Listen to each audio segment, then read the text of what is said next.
Hey guys, this is Fiction Life. How are you all? Please support to subscribe this channel for watching new interesting stories. So in this video, we will see what if Harry Potter was raised by Snape and became the most powerful wizard alive. But before we start, if you want more stuff like this, then be sure to subscribe and like this video. And if possible, share this video with your friends. Now let's start the story. Here is short summary. Trained in secrecy by Severus Snape, Harry Potter rises far beyond the limits of ordinary magic. Walking the line between light and dark, he becomes a force the wizarding world can neither control nor stop. But before we start, if you want more stuff like this, then be sure to subscribe and like this video. And if possible, share this video with your friends. Now let's start the story. Harry was 5 years old now. He dreaded to go back home, knowing what was going to happen. He did not know how he had appeared on the school roof, but it had triggered a major scene, bad enough for the headmistress to get involved. There were no stairs to the roof, so the fire department had to be called to rescue him. Harry knew that he was in trouble. His heart thumped in his as he pondered the question. Did he have some strange power like the superheroes on the telly? Is that how he could do such things? His bones had always healed themselves the next day after every beating. Normally, he should have been covered from head to toe in bandages for months, but even after sustaining several injuries, he was still fine the next morning. Harry took a deep, shaky breath and at once, he calmed down. He had always been able to control his emotions much better than anyone else. There was a focus on which he could draw from that helped him maintain an expressionless facade all the time. He did not know what it was, but perhaps it was his mystery force. He certainly was not going to complain. Maybe he should try to do something, like inflating objects. That would prove his theory about some arcane power. If he survived tonight's beating, that is. Harry knew that there was no escaping this. Aunt Petunia had been called to the school because of the incident. As soon as he entered the house, all he wanted to do was finish his chores quietly and get back to his cupboard as soon as possible. He could see Aunt Petunia seething in the background. He wanted to get back to the cupboard before his uncle could come home. Maybe then, he could avoid the beating that would follow, but he was not stupid enough to expect it. Once dinner was cooked, he immediately went to his cupboard. To be alone, relishing in the fact that it was quiet, he closed his eyes for a little while thinking of whatever happy thought he could think of. As time went on, whenever he would sleep, he dreams about a big white tiger, and he often began imagining it.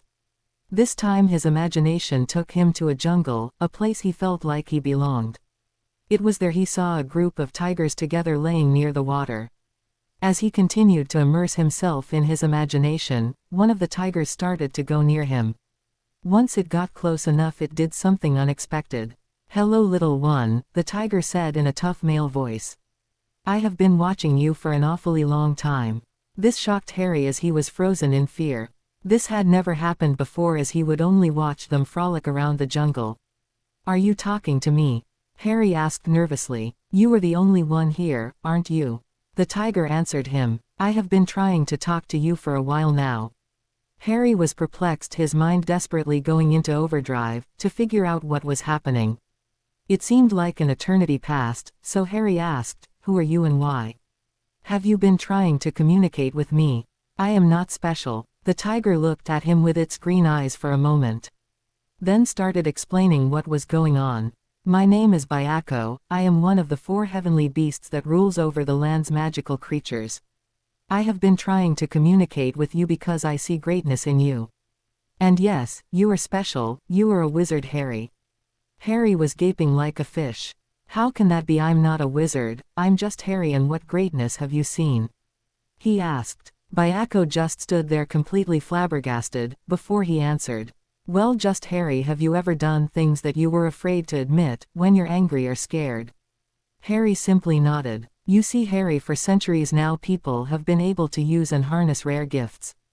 This is known as magic, and it is strong in you," Byako said happily. Harry was about to ask what he was talking about when the front door was violently slammed shut and he heard a voice. "Boy!" Harry cringed as he knew what was about to come. Slowly opened the door of the cupboard. He stepped outside and entered the kitchen. "Yes, Uncle Vernon." he asked in his usual bland voice that lacked any form of expression or emotion. Harry truly had no love for the walrus-sized man and was instantly nonplussed at his angry uncle. But that was the last thing he said before the obese man grabbed him by the throat. "What did I tell you about using your freakishness, boy?" he bellowed. "I won't have your craziness in my house, do you hear me?" "None of it. How did you end up on the roof?" Harry tried to get away, but the grip was too tight. Just as he was about to pass out due to a lack of air, Vernon bodily threw him on the floor towards the other side of the room. Gasping and coughing, he wheezed out, "I swear, I don't know. 1 minute I was running and the next second, I was on the roof." It was like magic. That was the dreaded word. Petunia's eyes widened in horror and rage, she gasped. Vernon gave an almighty roar of rage, his face an angry shade of red. Uncle Vernon came forward and pinned the boy to the ground, face down. Harry whimpered as the man's belt impacted his back. "Why couldn't they just leave him alone? There is no such thing as magic," screamed Uncle Vernon, his face puffed up with rage. He had promised himself that he would beat the freakishness out of the boy when they took him in, and that was what he was going to do. He would not have such freaks living in his house. If he could not get rid of the boy, then he would get rid of the nonsense that was in the boy itself. After this punishment, maybe the freak would think twice before using his unnatural powers on good, hard-working people such as themselves. Vernon grabbed the iron rod which was next to the fireplace. Harry's eyes widened in shock and fear, but the next thing he knew, he was screaming himself hoarse with tears streaming down his face as the rod impacted his legs, breaking them. Petunia shrieked in panic, but Vernon did not stop, his rage driving him over the edge. Harry was crying and screaming, begging his uncle to stop as the rod hit him repeatedly.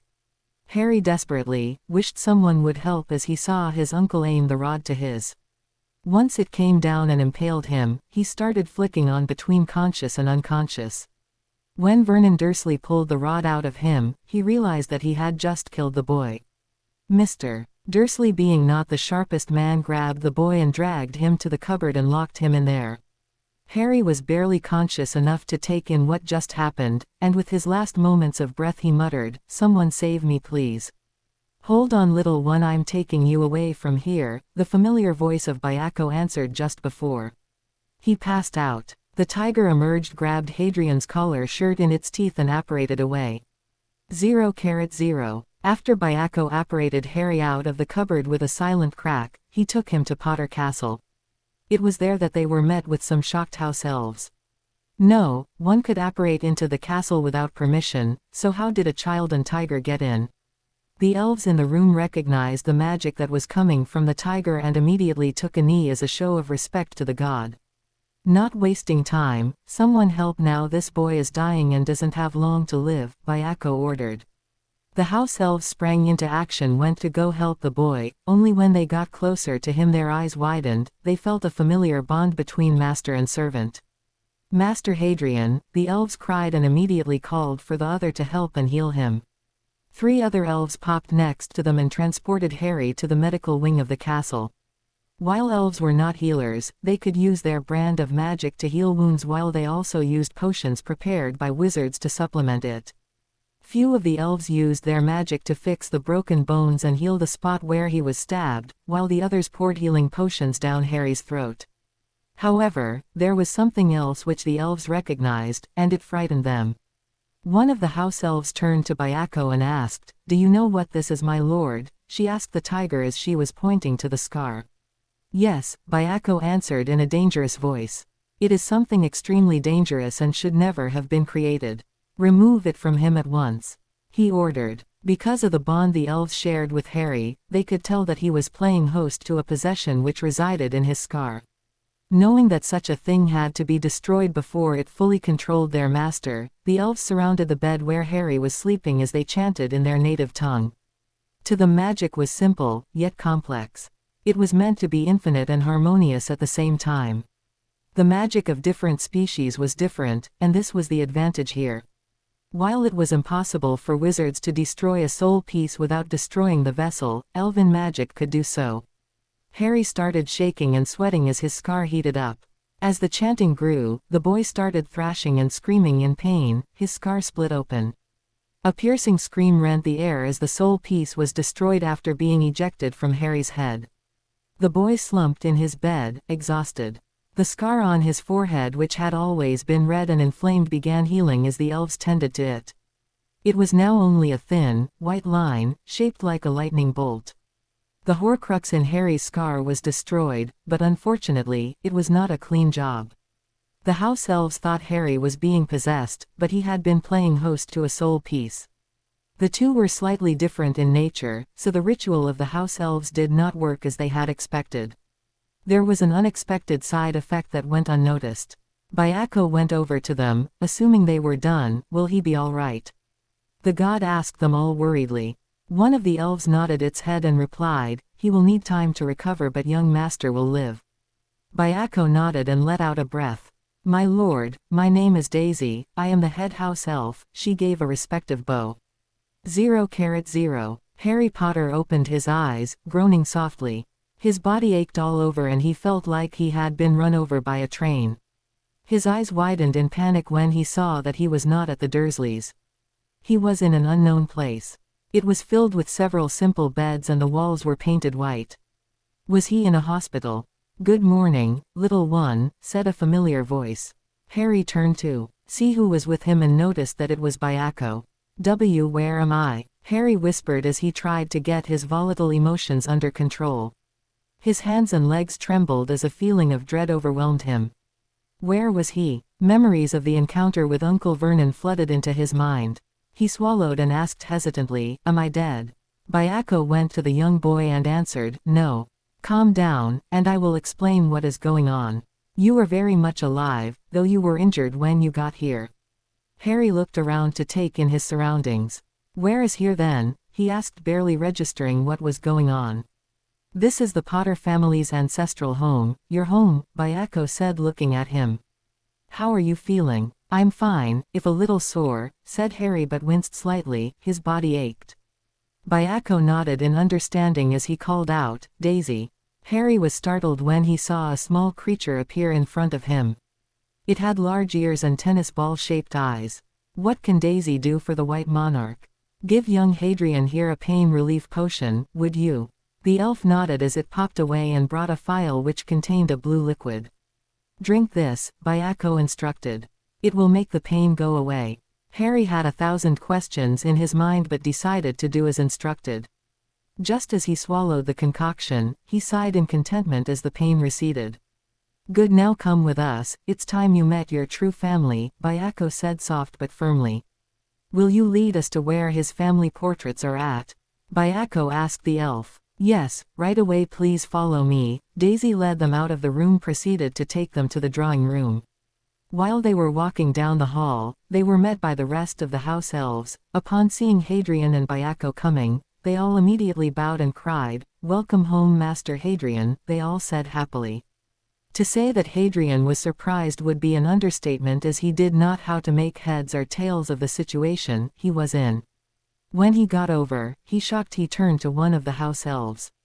What are you guys and why did you call me master?" Harry asked them. The house elves were surprised, but it was Daisy who answered him, "We are house elves and we have served the Potter family for generations." Harry nodded his understanding and let the elf continue explaining. "We serve in many magical households all around the world. As to why we call Master Hadrian Master, it is because he is the son of Master James and Mistress Lily." When they arrived at the door of the drawing room, Daisy spoke, "This is where your parents are at, Master Hadrian." "Okay, thank you, and please stop calling me Master, just call me Hadrian please," he told the house elf. "Yes, young Hadrian, and I will tell the others the same." Daisy nodded and popped away. "That's going to take some getting used to," he said as him and Byako opened the door to enter the room. When they got inside, he was mesmerized by what he saw. 2 gold portraits with 2 sets of people in each of them. Harry slowly made his way to them as they were awestruck when seeing him. A woman who had the same green eyes as him and red hair was covering her mouth with her hand and silently crying. She stood next to a man that Hadrian noticed looked exactly like him, but his eyes were brown, and he gave him a smile. Finding his voice, he said, "Mom. Dad." to which the two figures nodded. His mom broke the silence and asked, "Hadrian, is it you?" she asked through her sobbing and with a glint of hope, to which Hadrian nodded.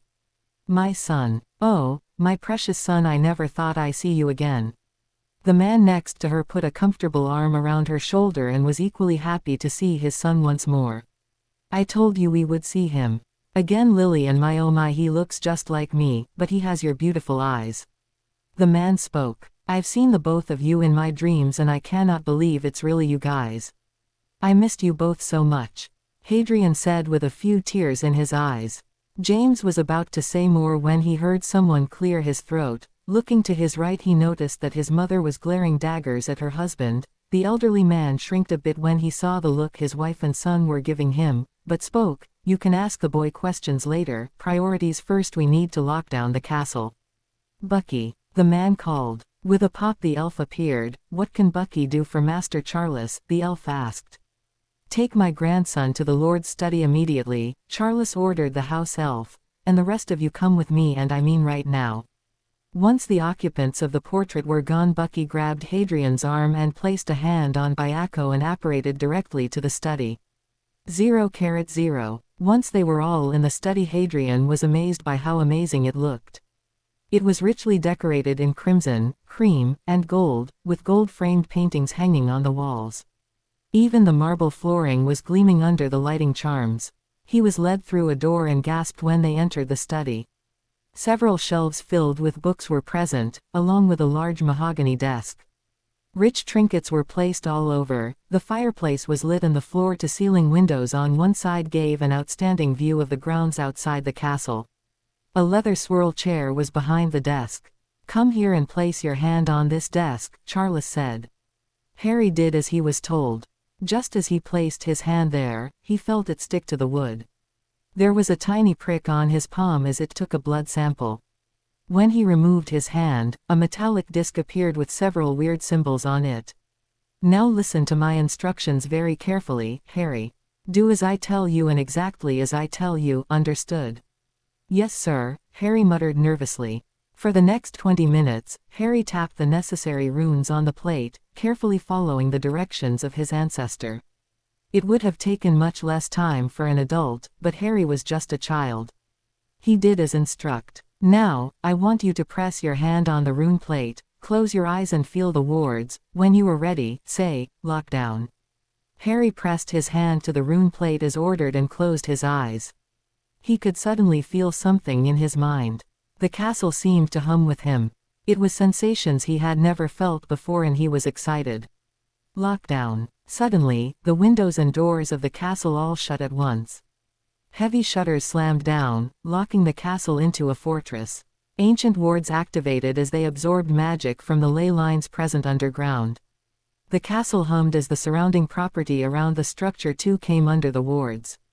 The water in the moat surrounding the castle began churning as it glowed, various enchantments taking effect. "There," said Charles in satisfaction. "Unless they are resorting to blood magic, no one would be able to track you. The wards will give you the best protection possible now. For now, this is enough." 0:0. In the dungeons of Hogwarts, a lone figure, Severus Snape, sat in his quarters near the fire drinking a glass of old Ogden's finest, while looking at two separate photos on the table. One was him when he was younger. Alongside him was a red-headed girl named Lily Evan, his first and only friend while growing up, albeit before Hogwarts. Severus saw her as the sister he never had, as she was one of the few people he could be safe around. They were sitting near a pond laughing and talking about magic from what Severus remembered. Flashback. Young Severus Snape was sitting next to a tree looking off into the distance, trying to find some peace of mind and to get away from his parents who were arguing. The boy was in mismatched clothes as his parents did not have or bother to get him any real clothes that fit him properly. His father, Tobias Snape, was a muggle who was very bitter and abusive towards both his wife Eileen Snape, Prince, a witch. Thus, making him a half-blood, she kept the truth from her husband, but told her son everything about the magical world, especially her family. Eileen was born to the wealthy Prince family and became the younger sister of Octavius Prince. Her parents were strict purebloods who saw anything else as inferior. Her brother Octavius was the only one that genuinely cared anything for her. Even after her time at Hogwarts she fell in love and married a Muggle against her parents' wishes and was disowned for it. Octavius was beside himself. Being the older child, he was forced to act a certain way or risk upsetting his parents. Even after his sister was disowned by her parents and was told to stay away from her, he kept in contact with her and often visited her and Severus without his parents' knowledge. It did not matter that she married a Muggle or had a half-blood child, he loved them both very dearly and swore he'd protect them both. Severus often looked up to his uncle as he taught him many things about the art of magic. The boy was enamored and incredibly happy to learn about magic, even when he showed an aptitude for potions and defense against the dark arts. While his uncle could not always be around, Severus would often sit alone near a tree to try and forget his parents arguing. When he was not lost in thought or taking in the fresh air, he would often see two girls, one with black hair and a neck like a giraffe and another with auburn hair. One day while at the park, Lily, the young redhead, was trying to show her older sister Petunia what she could do with a flower by making it bloom. Petunia was not too happy and started slapped the flower out of her hand and began insulting her, making her cry, and began walk away from her sister. Petunia screamed for little sister to come back, telling her she was going to tell Mom that you are a freak. As Lily was heading toward a tree, Severus emerged from behind it and told the older girl to leave, giving her an angry look, and she began running away. Severus looked back at Lily with a soft smile and picked a flower and made it float towards her, shocking the young girl. "You're not the only one who can do that, you know," a young Severus said softly. From that day they immediately got along and became the best of friends and often supported each other. Flashback end. Putting down the picture, Severus turned his head to the next picture. It was an older version of himself with a woman with long brown hair and silver eyes. The young lady was his wife Selena Witherspoon, a pureblood, and was a member of Ravenclaw. He loved her dearly. He loved her very dearly, and they started dating each other during the second half of their 6th year, and by the time they were 20 they got married. By then Severus had 2 masteries, one in potions and in Dada, and was named the youngest potions master in the history of magical Britain. Flashback. The day of his wedding stood an adult Severus Snape wearing a 3-piece tuxedo with his vest being green and a black robe made of silk over them. Severus could not be happier even if he tried. His best man was his best male friend Cyrus Greengrass, a tall man with deep blue eyes and black hair who had come with his wife Ophelia Greengrass, who was one of the bridesmaids.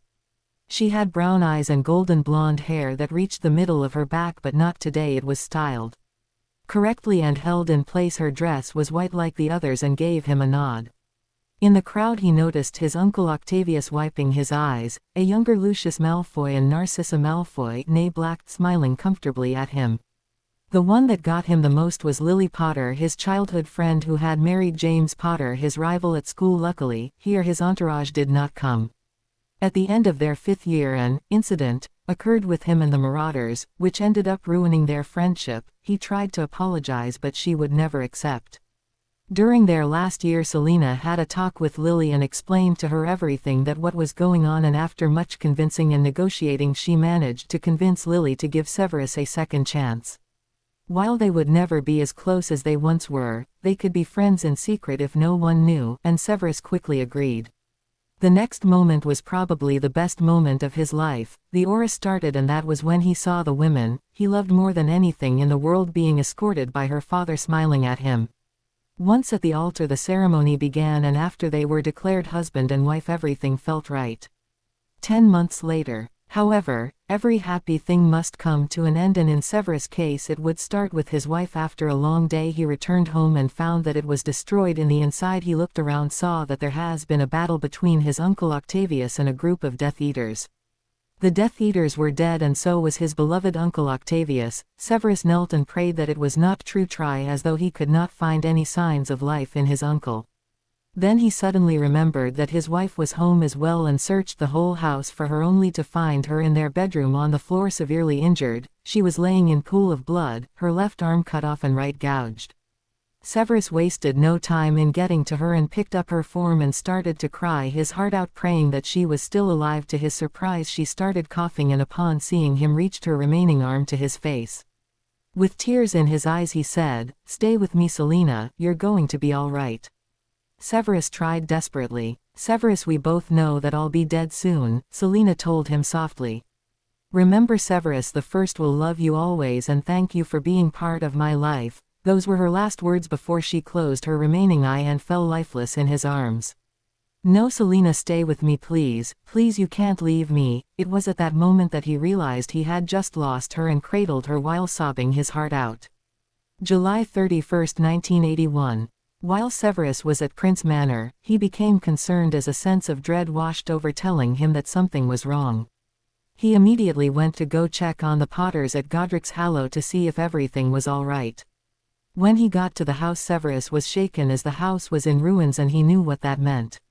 He immediately went into the house to search for any survivors, mentally cursing both the headmaster and Dark Lord with every fiber of his being. When he made it to the staircase, he saw the form of a dead James Potter. While he hated Potter, Severus was careful to step around him and proceed upstairs only to see splinters of a door blasted off its hinges. There he saw the dead body of his sister, in all but blood dead, and he broke down sobbing while holding onto her close to his.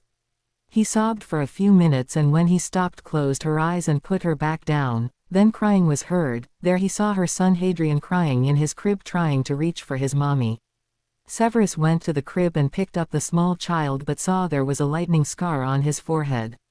"I am so sorry, little one." Severus managed to get out, trying to soothe the 15-month-old. "Mommy, Daddy, baby," Harry spoke. "They're gone and I am so sorry, child," Severus emotionally told him. "Russ," Harry managed to get out. To which the man nodded.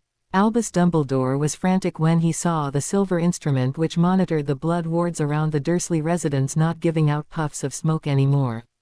The wards had fallen. How could that happen? He had to get there quickly to put the enchantment back up again, otherwise the situation would be too horrible to contemplate. Dumbledore cursed under his breath. He had not been around when the wards had fallen. The place had been exposed for an entire day. Dumbledore called for his potions master to come to his office. Once Severus came in, Albus greeted him warmly. "Severus." He nodded his head and said, "Headmaster," forcing his emotions down, but was mentally pissed. His face showing that he did not want to be here now. Albus did not seem fazed by the way his potion master looked and quickly ordered him to the flow in his office. "There's a problem and I might need your help," was all he said before he stepped inside the flow and with a flash of green flames, was transported to Arabella Figg's home. To which the man followed along. "Albus, Severus," exclaimed Mrs. Figg in surprise. "What are you two doing here?" "The wards have fallen," he said with worry as he and Severus walked out of the house. Quickly making their way to number 4, he knocked on the door. After a few seconds, it opened, and he recognized the face of the woman he wanted to meet. "You," whispered Petunia in fear and a hint of anger. She turned her head to the man's left, and that is when she noticed the angry black eyes of Severus. After that, her heart sank and became pale as a ghost. "Hello, Petunia, it is nice to see you again," smiled Dumbledore. "I have a few important things to discuss with you. May we come inside?" Without waiting for her to answer, Dumbledore let himself in while Severus sneered at Petunia and muttered something. "I'm afraid the wards have fallen around this house. You are in grave danger." "Where is young Harry?" Albus asked. Petunia trembled as she felt the old man's magic flare around her. Dumbledore frowned as he looked into her eyes, attempting legitimacy. What he saw shocked him to the very core. Vernon Dursley had stabbed Harry and threw him in the cupboard. Was the boy punished frequently for accidental magic too? How could Petunia do that to her own nephew? Harry Potter had disappeared. Where had he gone? The boy had to be rescued before any of Lord Voldemort's followers found out. It would be disastrous should they kill the boy who lived. When the headmaster was done, Severus looked in her mind, and what he saw filled him with rage. It took all his training in the mental arts to keep from cursing the horse-neck woman and her walrus of a husband. Albus walked over to him and whispered something in his ear. Severus reluctantly nodded and whispered that he would look around. Albus nodded and turned back to Petunia, giving her a stern look before leaving via Fawkes, who took him back to his office. Severus stayed behind and looked around before noticing the cupboard that the fat old man threw his nephew in. Upon opening it, he saw a worn lumpy mattress, spiders, drawings on the wall, and blood everywhere. Stepping out and turning back to Petunia with nothing but pure rage and anger. I should kill you where you stand. How could you do this to your own nephew? If Lily knew what happened, she'd turn in her grave for what you did to him. Severus said, desperately considering it. We never wanted him. He was dumped on us without a warning, Petunia said, trying to mask her fear, but was futile as she saw his face and quickly shrinked away. Severus took out his wand and aimed it at Petunia. As much as I would like to torture you, the headmaster would be furious and cause me a headache. But if I have to come back here, nothing will stop me from making you wish you were never born. Once he finished, she was positively scared out of her mind, desperately wishing he would leave. Before leaving, he mentally said, hopefully the boy is safe. Then again, it'd be better if Albus did not find him either. This is Ed. Cursing under his breath after obliviating Petunia, he apparated back to Hogwarts and quickly made his way to the headmaster's office. He quickly got to the old man's office and saw him summon a bunch of silver instruments. Severus immediately knew what it was, a tracking charm which Dumbledore had for the boy. He smirked when he saw the look of shock and fear that he could not find him. He was obviously under powerful wards. Silently enjoying the show, he saw that Albus quickly ran towards a secret cabinet. Dumbledore removed a single filament of hair which was stored in a file. Dumbledore knew what he was doing was illegal, but since he was the boy's magical guardian, not true, as he took it from the captain of the ICW without his knowledge. He could not have the boy near magic until he felt the time was right. It was for the greater good, he mentally thought. He believed he had the right to ensure Harry's safety. If he did not have any blood in his possession, all was in the game. He put the strand of hair inside the silver instrument. He smiled as it started puffing and glowing. Any minute now, he would know of the boy's location. After 10 minutes, Albus Dumbledore smiled in satisfaction and relief as the tracking instrument was able to triangulate the coordinates. But just as he was able to reach for it, there was a wailing noise as the instrument gave out. Both Dumbledore and Severus blinked in surprise, both for different reasons. What kind of protective enchantments must Harry be under for this to have failed? He must start searching for Harry immediately. It was imperative that he rescues Harry from wherever the boy was being held. He would have to send Severus to search the homes of the former Death Eaters first. Dumbledore did not even want to think about what state poor Harry would be if he ever ended in the hands of someone like Lucius Malfoy. Turning to Severus, Dumbledore said, I need you to go look around and see if you can find Harry anywhere. Honestly, Albus, must I waste my time searching for the Potter brat? Severus asked nonchalantly. Wherever the boy might be, it's better than being left in your care. Severus, you know as well as I that it is imperative that we must find him. Fine, Severus sneered before turning with his cape billowing and leaving the office. 0:0. Back at Potter Castle, Harry and Byako watched the three figures berate his grandfather.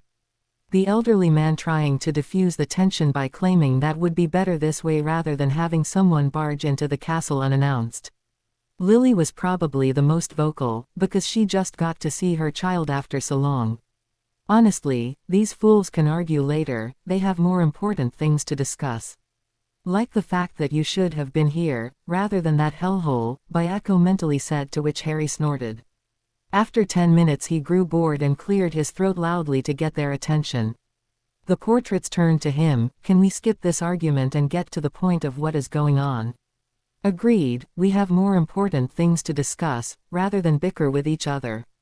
Right, Charles, the woman next to his grandfather said while putting more bite into her last words and looking at her husband imperiously, to which the man nodded, not wanting to risk angering his wife.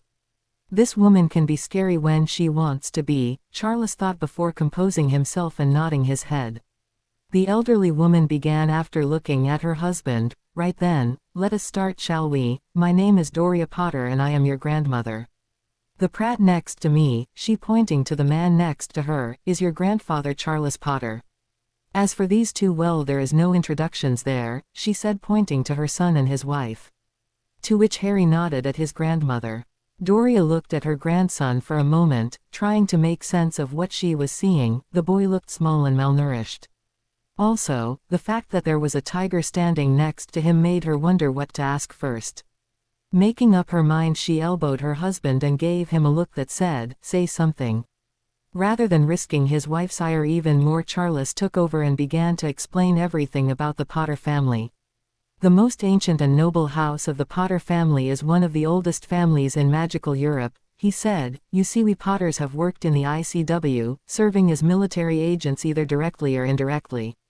We never cared much for politics in the Wizengamot, our governing body, but instead, focused more on being warriors and protectors, which is our family motto. We had elementals, battle mages, curse breakers, warders, Quidditch players, healers, duelists, potioneers, businessmen, and most importantly magis in our family. We were feared and revered as our skills in battle were unmatched by any. In the international trade we were unparalleled by anyone in Europe. We thought ourselves invincible, increasing our fortune through shrewd business tactics and investments that were planned meticulously. However, things didn't remain rosy for long. Charles took a breath. Then came war. Our family fought in the war against Grindelwald and his army of dark witches and wizards.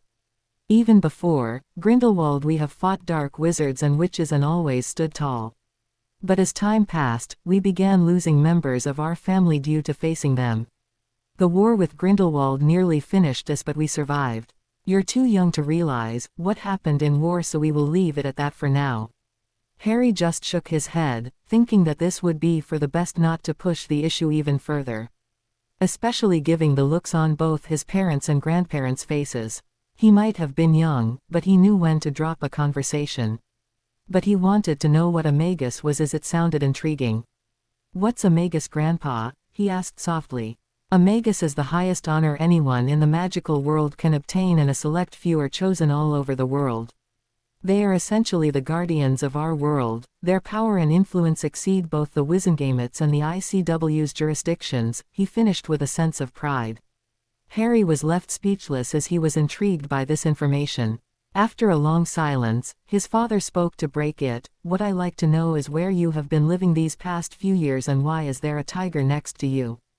Byako introduced himself and explained why he was with Hadrian.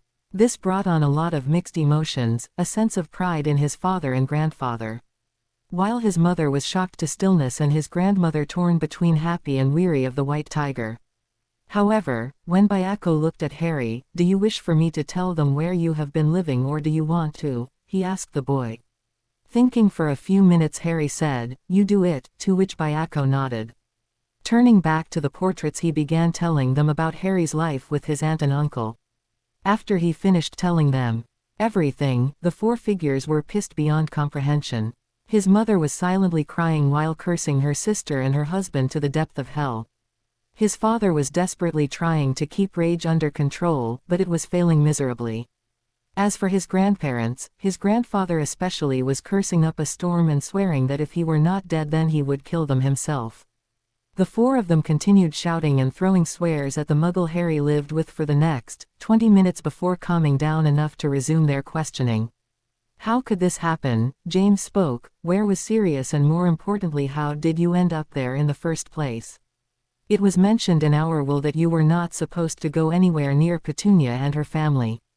Harry was confused as to what his father was asking him. "To your first question, who was Sirius?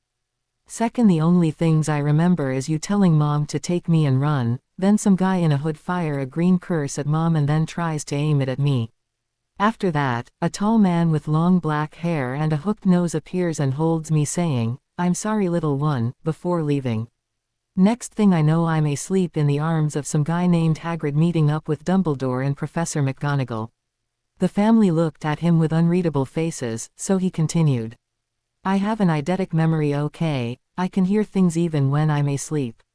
Perhaps I should jump in here and fill in what I know," Byako said, not looking too happy. "The day I brought you here you were beaten horribly and close to death. The elves saved you and removed certain things that were placed on you. Some of them were obliviating spells, tracking charms, and blocks on your magic," he said, leaving out the Horcrux in the boy's scar. It was something the boy should not know yet. When he finished, pandemonium broke out. Most of it came from Charles, who was swearing at the top of his lungs. He never really trusted the headmaster, as he always suspected him to have a hidden agenda, but what he heard from Byako was enough to make him have an expression of pure rage. Not only that, but to hear that Minerva, a woman who he respected, would bend to the wishes of Albus was unacceptable. As for Hagrid, while he never held a grudge against him, he never fully trusted him, as the man was far too reckless, could not keep a secret to save his life, and one of the old man's most loyal dogs. If he were alive right now, he would either kill the headmaster himself or make him relive his worst nightmares for what he did to his family. There were some lines that should never be crossed, and they crossed biggest one. While his father was trying to rack his brain around what happened, James was also shocked about the news as well. To him, Sirius was his best friend and the only person he considers a brother he never had. While they may have been related because his mother was the younger sister of his uncle Arcturus Black, they got along famously. Hell, he was the best man at his wedding and the godfather of his son. He would never abandon Harry, especially not with Lily's sister. This only raised more questions he would need to ask later. Another person brought to his mind was the person who he had a rivalry with, Severus Snape. Before their first year at Hogwarts, on the train the two boys immediately took a disliking to each other. One wanted to be in a house of bravery and the other wanted to be in the house of cunning. As time flew on, the two boys were constantly at each other's throats. It was like a never-ending battle between them. It only got worse as their time at Hogwarts went on. James and his friends would often pull pranks that were both harmful and embarrassing. If that was not enough, he often went and bullied him whenever he got the chance to. Severus often retaliated with just as much cruelty and force whenever they had a confrontation with one another. It did not matter who started it, they both went too far. The two even competed when it came to their academics. James favored transfiguration and ancient rune, while Severus was more into defense against the dark arts and potions. It never helped that they were in houses that loathed each other fiercely. If anything, it made it worse. As for Lily, after hearing Harry describe the man, she immediately knew that it was her childhood friend and brother in all but blood. Severus was not perfect, no, but he would never hurt an innocent baby, especially not hers. She remembers telling her son stories about her time before and after Hogwarts, even mentioning Severus on more than one occasion, as he was her oldest friend growing up. It shocked her that Severus even came to apologize to her son despite never officially meeting, but she always knew there was good in him. He was just always cold and had trouble expressing his emotions. Turning to look at her husband, who was shocked, she started explaining what was going on. James was upset at first but calmed down after he realized that he was not perfect either and that he was the one who caused the rift between her and Severus in the first place. After much discussion, Byako roared loud enough to get everyone's attentions. While you all may need time to grasp what has been said this evening, I believe that this will be enough for the day. Enough has been said, and while you all may want answers, they can wait until a later date. Doria was the first to respond. Byako is right. While there will be things that will need to be explained later, she said firmly. The others simply nodded in agreement, as they felt that this was only the beginning of a long discussion that should have been addressed years ago. Lily spoke just about as her son and Byako were about to leave. Byako, will you watch over my son, please? She asked pleadingly. I know I have no rights asking this of you, but please look after him. Byako looked at her for a long minute, then answered, Human, I would not be here if I had not wanted to be. I give you my word I will look after him. Thank you. She smiled at the god and turned to her son. After saying goodbye, they left the study. 0:0 August 8, 1986. A young 6-year-old Harry woke up at the sound of his alarm, which was set at 5:20 a.m. He quickly got dressed in a pair of shorts and a loose shirt to begin his morning workout regime.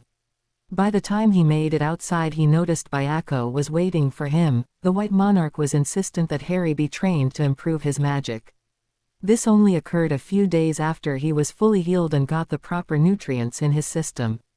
While Harry could not have his own wand yet, due to the law, it did not stop him from practicing other ways to defend himself. At first the training was hard for him, but after some time he was able to get it together and find a rhythm. His workouts usually consisted of running and swimming to build up his stamina. After those were done, he would train in using various types of weapons, throwing shuriken, bojutsu, katana, nunchaku, spears, and twin sai. If it was not one of these, he focuses on hand-to-hand combat, stealth, or practicing either his elemental or metamorphagus abilities.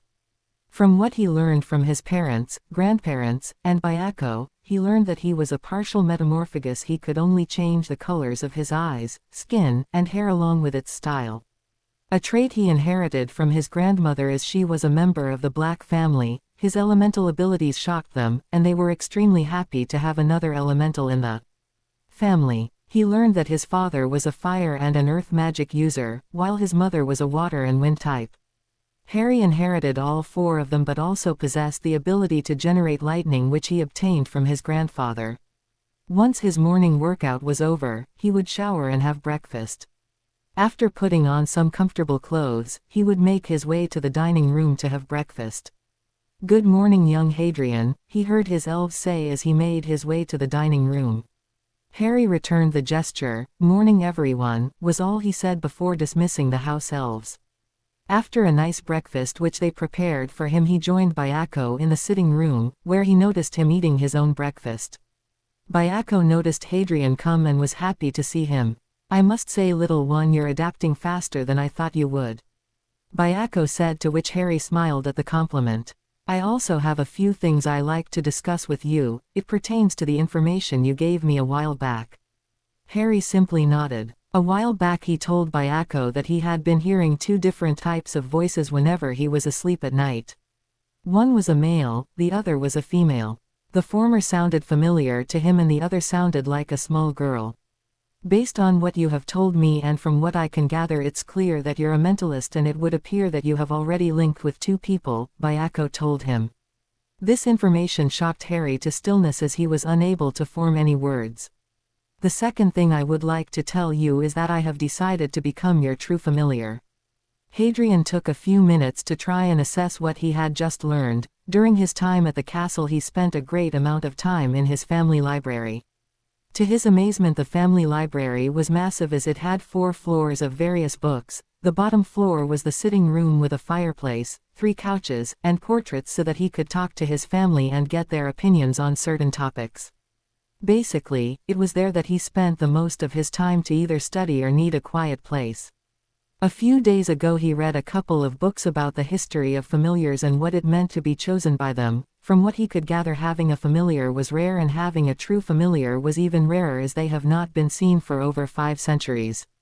As for a mentalist, they were also rare, as only people with aptitudes for the mind arts could obtain the skill. Getting over his shock, he looked at Byako with a mixture of expressions. "Okay, I need to sit down," he said as he took a seat on one of the couches. "So, it is true I am a mentalist after all, but I don't know who I've linked to. Also, why would you want to be my true familiar? I thought you were my guide and protector." Harry looked at him with a happy but confused expression. "Come now, young one, out of the 2 people you're linked to, I think it's obvious who the first one is, as you have already met him years ago when you were an infant." This got Hadrian's attention as he was shocked and had an idea who it was that Byako was talking about. Byako was pleased that the child was able to deduce what he was talking about. "As to your next question, I have thought about this for a while now, and from what I can tell, you have seeds of greatness in you, and I have grown to think of you as my own cub. The next reason is because long ago it was said that the 4 gods of the earth will be called upon to choose someone worthy.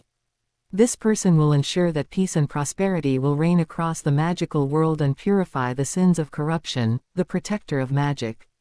Hadrian's mind went into overdrive at the information he had just received. To him it felt like Christmas came early this year. After a minute of composing himself, he looked at the god and gave a nod.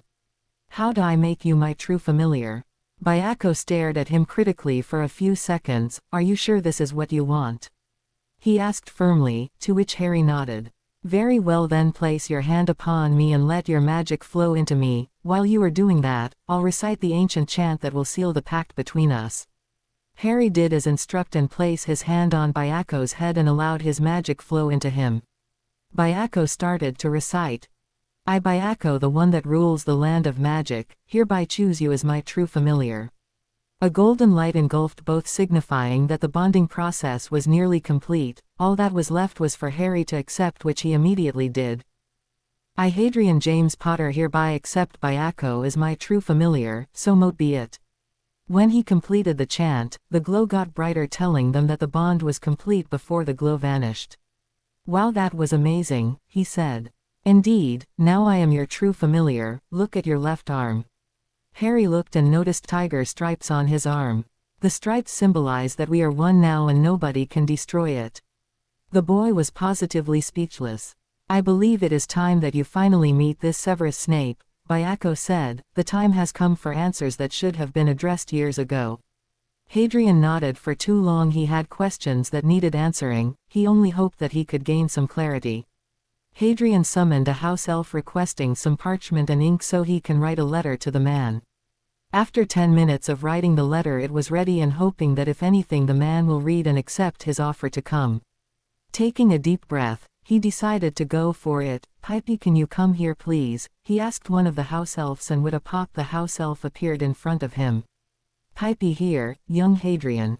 Hello, I'm sorry for disturbing you, but I would like you to take this letter to a Mr. Severus Snape, Harry told the little elf, however only deliver it when he is alone and make sure that you're not seen by any others. The elf squeaked, before taking the letter from him, "It will be done, sir, and I will be discreet when delivering the letter." "Thank you," Hadrian said with a smile and patted her head. The next moment the elf popped away. 0:0. In the dungeons of Hogwarts, Severus sat on his couch drinking a glass of fire whiskey to soothe his mind after a meeting with the other teachers in the staff room. The topic was about the new school year coming, what to expect. Luckily the headmaster was at an ICW conference in America. So, that meant Minerva was filling in for the day as she was the deputy headmaster. To him the entire meeting was a big waste of time. After the meeting, which lasted 2.5 hours, Severus quickly made his way to his quarters to read the British Society of Potioneers' latest invention. It was his way of letting off his steam. This way, he could have some alone time and bask in the silence. After a while of reading the article, a pop got his attention. He noticed a house elf standing in front of him. Severus did not like intruders, especially not one as that came into his private quarters unannounced. He quickly got to his feet with his wand in his hand and was prepared to blast the elf for disturbing him. "Wait," the elf exclaimed, "I did not come here to harm you, I only came to deliver a letter from my master." Severus still had his wand trained on her, narrowing his eyes at the house elf as he did not know who she belonged to. Rather than risk an incident, he decided to indulge the little creature. "Who are you and what master do you serve?" Severus asked cautiously. "I am Pipey," she squeaked softly. "I am serving the most ancient and noble house of the Potter family." This immediately got his attention as he got a vague idea of who might have sent her, as there was only one Potter left in the world. "Young Master Hadrian asked me to deliver this letter to you."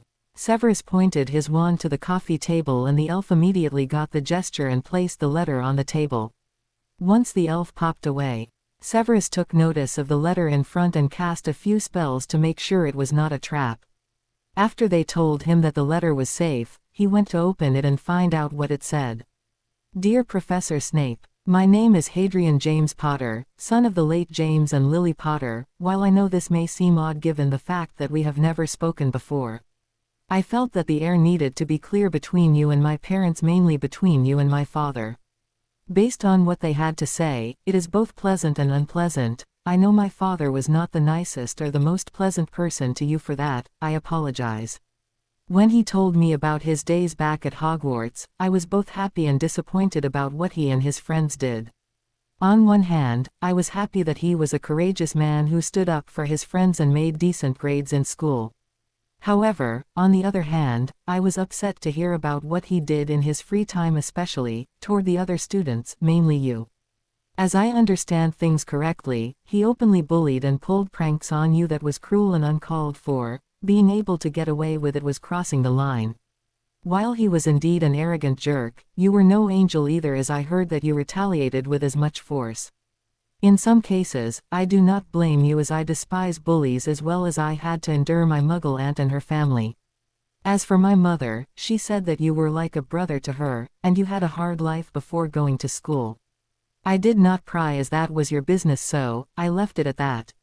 She mentioned that you were highly intelligent and highly skilled at both potions and the dark arts. As I see thing is, nothing is wrong with being fascinated with a subject, it only makes you human. Also, studying subjects does not make a person evil, it's their actions that define who they are. No one on this planet is perfect, but we have a choice to either keep making mistakes or we can learn from them and become better. Which is why I am writing to you. I heard you can be cold and cynical from my mom and dad. They also mentioned that you had another side as well, a fair and honorable man. I would like to see it for myself and hopefully, see the person my mother saw. If you do not wish to see me, then, so be it, the choice is yours. I just ask that you do not tell anyone that I am writing to you. However, if you choose to meet with me, then call Pipey and ask her to bring you to my house alone. Sincerely, Hadrian James Potter of the most ancient and noble house of the Potters. When Severus finished the letter, a few tears came down his eyes and he could not believe what he just read. Poor Severus was torn. While he may not have liked James, he did care for Lily.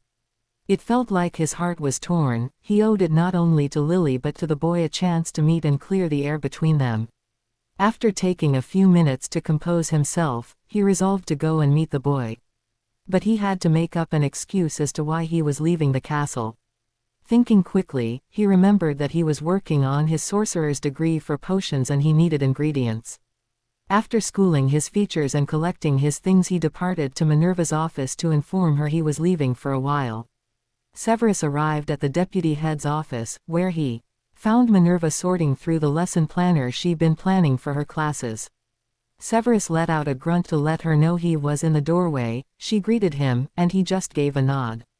I will be leaving the castle for a while as I need to pick up some ingredients for my sorcerer's project, he said smoothly. Minerva gave him one of her infamous piercing glares before asking, "What wrong with the ingredients we have here, Severus?" Severus simply sneered at her question, then replied, "The ingredients here are far too simple and I need ingredients that are more complex. Besides, Minerva, when the new term starts in September I am going to be up to my neck in dunderheads. While I have time, I like to have as much time to myself as I can. Hopefully this will be enough to convince the woman. Also, aren't you the one who says I need to get out more?" Minerva thought about what he said and a few minutes of thinking she relented. "All right, just have your class syllabus ready when you get back," she told him firmly. Severus simply smirked. "It is already finished," he told her before leaving with his cape billowing. Snape made his way to the apparition point, considering what the boy looked like and debating what he will want to talk about. He contemplated the encounter until he made it to the gates of Hogwarts, where he ran into Headmaster, who had just returned from his meeting abroad. Severus mentally sighed when Albus stopped him and asked where he was heading off to.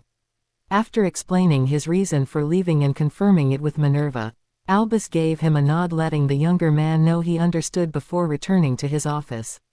Severus apparated to Prince Manor, where he was greeted by one of his elves. "Good day, Master Severus," the elf greeted him warmly. Severus returned the sentiment. "Listen, inform the others that I will be stepping out for a while, and if anyone asks where I am, telling them that I am getting ingredients. If they inquire about which ingredients, tell them I am getting Runnispore eggs along with tears of the horned serpent. Do you understand?" "Yes, Master Marchosias understands and will inform the rest of the elves," the elf said before leaving. The man nodded before calling Potter's elf. "Pipey, I am ready." With a pop, the elf appeared in front of him and handed a piece of parchment to read. "Potter Castle can be found in Thetford Forest, Norfolk, Suffolk." He read and memorized it before it burst into flames.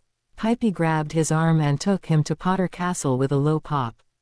The next thing Severus knew, he was standing in front of the gates of ancestral home of the Potters. It was indeed a sight to behold. Pipey led him inside the castle and to the main sitting room, where she said, "Make yourself comfortable, young Master Hadrian will be here in a few minutes," was all she before leaving. Severus looked around and was silently impressed. The main room was richly decorated and noticed the Potter family crest along with their motto. The crest was red and gold, that displayed a Nemean lion and a Bengal tiger holding swords that were intertwined. In between them was a shield and a dragon. Below it was the motto, Militibus et Protectors Ius. Translated, it meant, warriors and protectors. Hadrian and Byacco made their way to the main sitting room after the little house elf told them their guest had arrived. The former being a slight bit nervous about the meeting and hoped that everything would go well. It was only thanks to his familiar's presence and his ability to control his emotions so well that he was not panicking. When they got to the sitting room, they noticed Severus sitting down on the couch reading the Potter family motto. By then, Harry got an idea. "You came sooner than I thought you would," he sent a mental message to the grown man. Severus rose to his feet in shock at what he just heard and turned to his right to see a boy and a white tiger. To say that he was surprised was an understatement. The boy bared a small resemblance to his father in terms of looks, with Lily's eyes, along with that his hair might have been unruly, though it was not as bad as his late father's. It was tamed. A part of him expected the boy to be a carbon copy of his father with his mom's eyes, but this was something he did not expect. "This is not what I was expecting," Severus mentally said. "Then what were you expecting then?" Hadrian asked. That immediately pulled Severus out of his thought as he realized that the boy was a mentalist, just like him. Narrowing his eyes and deciding what to say, he began, "Mr. Potter, I must say I was not expecting your letter today, nor was I expecting you to be a mentalist. You are aware that it is inappropriate to read someone else's mind without their consent." Harry found his voice and replied, "My apologies about that, Mr. Snape. I did not mean to read your mind. However, I had to be certain, as I am still new to being a mentalist." Severus raised an eyebrow, and after a minute of getting his thoughts together he relaxed a little. "Why am I here, Mr. Potter?" Severus asked him. "Please, either Hadrian or Harry know, Mr. Potter, it makes me sound old. You are here for 2 reasons. One is that some people want to talk to you, and 2, I wish to show you something." Severus gave him a nod, before turning to look at the tiger next to him, as it was radiating a powerful magical aura. "But before we begin, I like you to meet my true familiar Byako." He pointed to the god next to him. The sudden news shocked Severus so much that he fainted on the floor. Byako went over to the passed-out potions master and roared loud enough to make Severus revive and immediately get to his feet with his wand in his hand.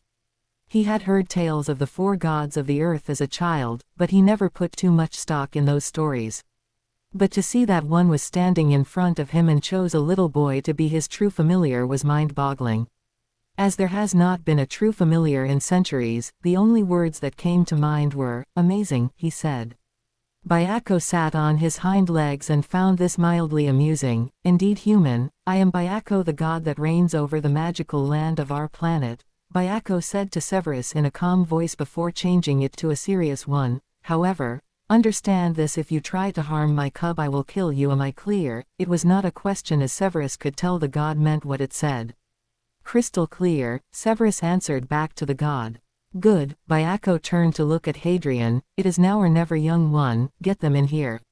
His cub nodded and summoned 3 of his house elves. "Bucky, Lucky, Tippy, can you come here, please?" The elves popped in front of him. "I need you guys to bring my parents, grandparents, and my pensieve in here. Along with a few calming drafts. I have a feeling we are going to need some." The elves nodded, and with a pop they were gone. "They will be back shortly, and everything will be explained soon," he said to Severus. The elves returned with the items they were sent to retrieve. They hung the portraits on the wall and gave Hadrian the pensieve along with 2 calming drafts. "Thanks, you guys, and please go enjoy yourselves," dismissing them with a smile, to which they returned and popped away. Hadrian turned his attention back to the adults, who were sporting different expressions. His grandparents' faces were neutral. His mother was happy to see her oldest friend again, while James and Severus appeared to be having a stare contest. They stayed that way for the next few minutes until James broke the silence. "Snape, Potter." After an awkward silence occurred as both figures were unsure what to say next. Then Lily decided to speak. "Hello, Sev. It has been so long since we have seen each other. I have missed you, my brother." This immediately brought tears to his eyes, as he had missed the only person in the world who would call him that. "My beloved sister, I am so sorry about everything, and I have missed you dreadfully. I know what you did for us and what you did that night for my son. I always knew there was good in you, Severus." She smiled at him. "I believe James has something he wants to say to you." Lily stared critically at her husband, which caused him to shrink at her gaze. "Snape," he started, which earned him a pinch on the arm from his wife that made him yelp in pain. "Okay, I mean, Severus, this is not going to be easy for me to say, and it's not going to be easy for you to hear. But I am very sorry about the way that I treated you back in school. I realize that I often pushed you too far and that I had no right to antagonize you as much as I did. Whatever Severus was expecting, an apology was not it, thinking that maybe now it was time for a new beginning, as he was no angel as well. Since he often retaliated with just as much fire, it was time to let it go. For what it's worth, I am. He was struggling to say what he wanted, but after the glare he got from Lily he knew what to expect, as he was aware of how she was when she was upset. Sorry also, as I am not perfect either, I often retaliated in a similar manner. There are no excuses for how I behaved back then. James bowed his head in shame, accepting apology from him. We both made mistakes in our past and we both have lost a lot during the war. If we do not learn from them, we will end up paying twice. Severus nodded as he knew the words were true. The last war was horrifying, as it costed them the lives of people they cared about. For Severus it was his wife and uncle. James lost both of his parents and then lost his and Lily life, leaving their son to be abused mentally, physically, and emotionally by those worthless muggles. They even put their faith in the wrong person, and it costed them everything they had ever loved. Byako let the humans have their conversation for a couple more minutes, then let out a low roar to get their attention. Humans, you both have lost a lot in the past, but now you all have a chance to right the wrongs that have been done, he said firmly. Charles spoke for the first time. Byako is correct, it is time to move forward and forget the past. The two men nodded their heads in agreement. Seeing his opportunity, Hadrian spoke up. You see, Professor Snape, as you have recently found out, I'm a mentalist, and seeing as how I was able to mentally communicate with you, I am assuming you are as well. To make a long story short, I am linked to you and would like for you to help me, as I do not trust likely. Severus observed the young man next to him and he had to admit that he was slightly impressed with him. What you say is the truth. I am a mentalist like you, and as you have summarized, we are apparently linked to one another. The only theory that I can guess is the night I came to see you when the Dark Lord killed your parents. Harry spoke. Yes, I remember seeing you that night and the events that transpired. Severus was bewildered at how this could be. How could a baby remember a traumatic experience like that? The only reasons why I remember is because I have an eidetic memory, and every Halloween night is a nightmare for me.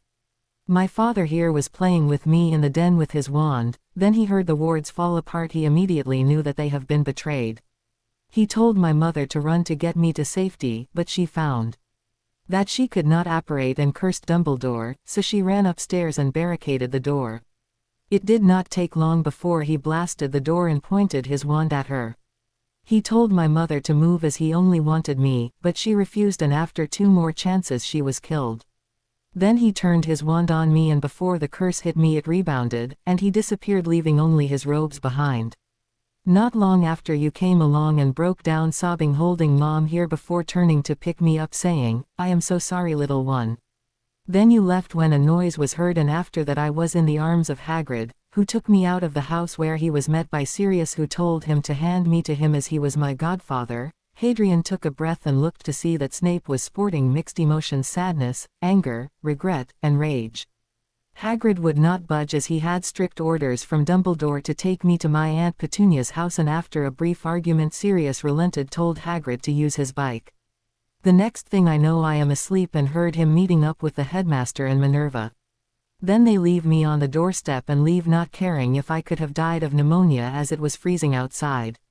That got Severus' attention, but not in a good way, as he became incredibly angry, remembering that he went to Lily's of a sister house with the meddling old man and was royally pissed at what he saw.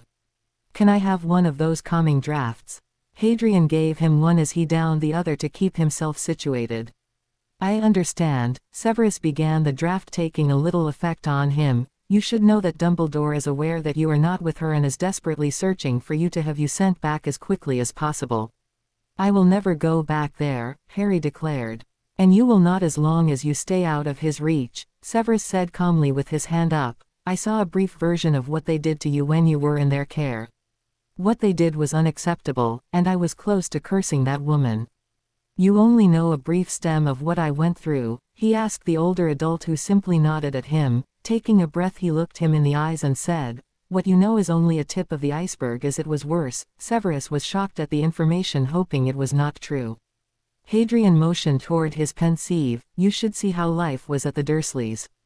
Severus nodded and took out his wand. All right, but for this to work I'm going to need you to clear your mind and visualize what you want me to see. Hadrian breathed in for a moment before stepping near the pensieve. Severus took this as a sign that the boy was ready and pointed his wand toward his head to extract the memory to put it in the device. I will be back when the memory is done, he simply said, silently wishing that it was not what he thought it would be. Entering the pensieve, he bore witness to what the child had endured from the day he was placed there. The child was regularly beaten by his walrus of an uncle and by the whale he assumed was the boy's cousin. He also saw a memory of the boy being chased by his cousin along with his friends when they were playing hairy hunting. As soon as they caught him, they started beating him up, which resulted in the boy having a broken arm along with broken leg. Severus also witnessed the boy being given a long list of chores, minimum food, constant punishment for doing better in school and outshining the other boy. What Severus saw infuriated him, the calming draft barely holding him back anymore. He also saw the boy being chased by a dog that belonged to Vernon's sister Marge, and he immediately took a disliking to her. All in all, he was very livid when he exited the memory. That was my life, Hadrian began. Before I came here, and I am never going back to that hellhole. What you? Severus held up a hand to cut him off. I'm going to need a minute. Severus waved his wand to put up some privacy wards around himself. Making sure Hadrian couldn't hear him, Severus let out his anger and started swearing violently, cursing Dumbledore for leaving the boy there. Then began to think of ways he would like to torture Petunia and her walrus of a husband. After a few short minutes of calming down, he disabled the wards around him to look at the other 6 occupants in the room. The 4 adults looked at him, understanding why he was angry as they witnessed the memories before, so they knew. Okay. What I saw there was something that not even members of the Dark family would even do to their children. As of right now, I am very tempted to go and curse your sister's family. Lily gave a nod, knowing that if she was alive she'd do the same to her sister, as she would never have treated their son like that. Secondly, your language, young man, needs some serious work. While I do not fault you for saying it, as that was the worst place to send you, that language is not something a boy your age should be saying. Thirdly, it is partly my fault that you ended up in that wretched place to begin with. Hadrian looked at the man with utter confusion. What do you mean it's partly your fault I ended up with them? He asked. Looking back at the portraits for a long minute, Lily simply said, tell them. Severus took a deep breath, as it was not a memory that he liked remembering, but he owed it to them to tell the truth. Years ago, a prophecy was made. Severus looked into the emerald eyes of Hadrian, and it tore his heart at what he was about to reveal. During that time, I was an active Death Eater, one of the Dark Lord's minions. I was trying to gather information for him. One day, I was in Hogsmeade and I noticed Dumbledore heading towards the Hog's Head with Sybil Trelawney. She wanted to be the divination professor at Hogwarts. At the time I found it ludicrous, as there was no way she could be a seer. But my curiosity got the best of me, and when I arrived behind the door, I started listening for anything that might be worth listening to. Just as I was about to leave, she went into a trance and started talking about the downfall of the Dark Lord, but I only heard the first 2 lines before being thrown out. I immediately went to the Dark Lord and told him what I heard, but as I only heard half of the prophecy, he did not get all the information. After a few days he summoned Augustus Rockwood, his spy in the Department of Mysteries, to find which babies were to be born at the end of July. Only 2 babies were due, you and Neville Longbottom, but he chose you. Little did he know was that Lily was adopted by them as an infant, as her parents were killed. So, Lily is really a Muggle-raised pureblood. She told me to be quiet. I have a feeling she told your father there and his family about her blood status. The 4 figures nodded, signifying that they knew also. The moment he decided to go after you and your family, I went to Dumbledore for help. He asked what I would give in return, to which I replied anything. At the time I was desperate to protect my sister Lily. Dumbledore said he was looking for a spy and told me if I spied then he would protect you and your family. Taking this information in, Hadrian felt a mixture of emotions: anger, betrayal, and contempt. The look on Severus's face showed that he deeply regretted what he did. While he wanted to hurt this man for killing his parents, something felt off about what the man said, as if he was not the only victim. Byako sat there contemplating the situation before him. His cub was in pain and so was the older man, speaking up before anything could happen. "Let me ask you a few things first," he said firmly as it was not a request. "You said you were spying on Dumbledore and this Sybil person, correct?" Severus nodded. Why would they meet up in the Hog's Head and not conduct the interview in his office? Also, why didn't the old man cast any privacy charms around the door?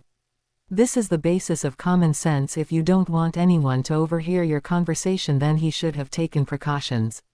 These questions immediately hit home as Severus was shocked. The god was asking some good questions as to why it was easy to obtain the information in the first place.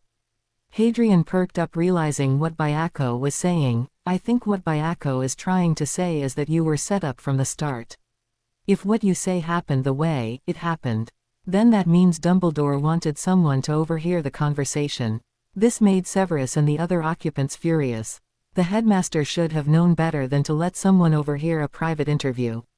If this means what they think it means, then this mess was raided by the headmaster from the beginning. James was the first to recover and looked intensely at Severus. "Did you tell anyone else about the prophecy?"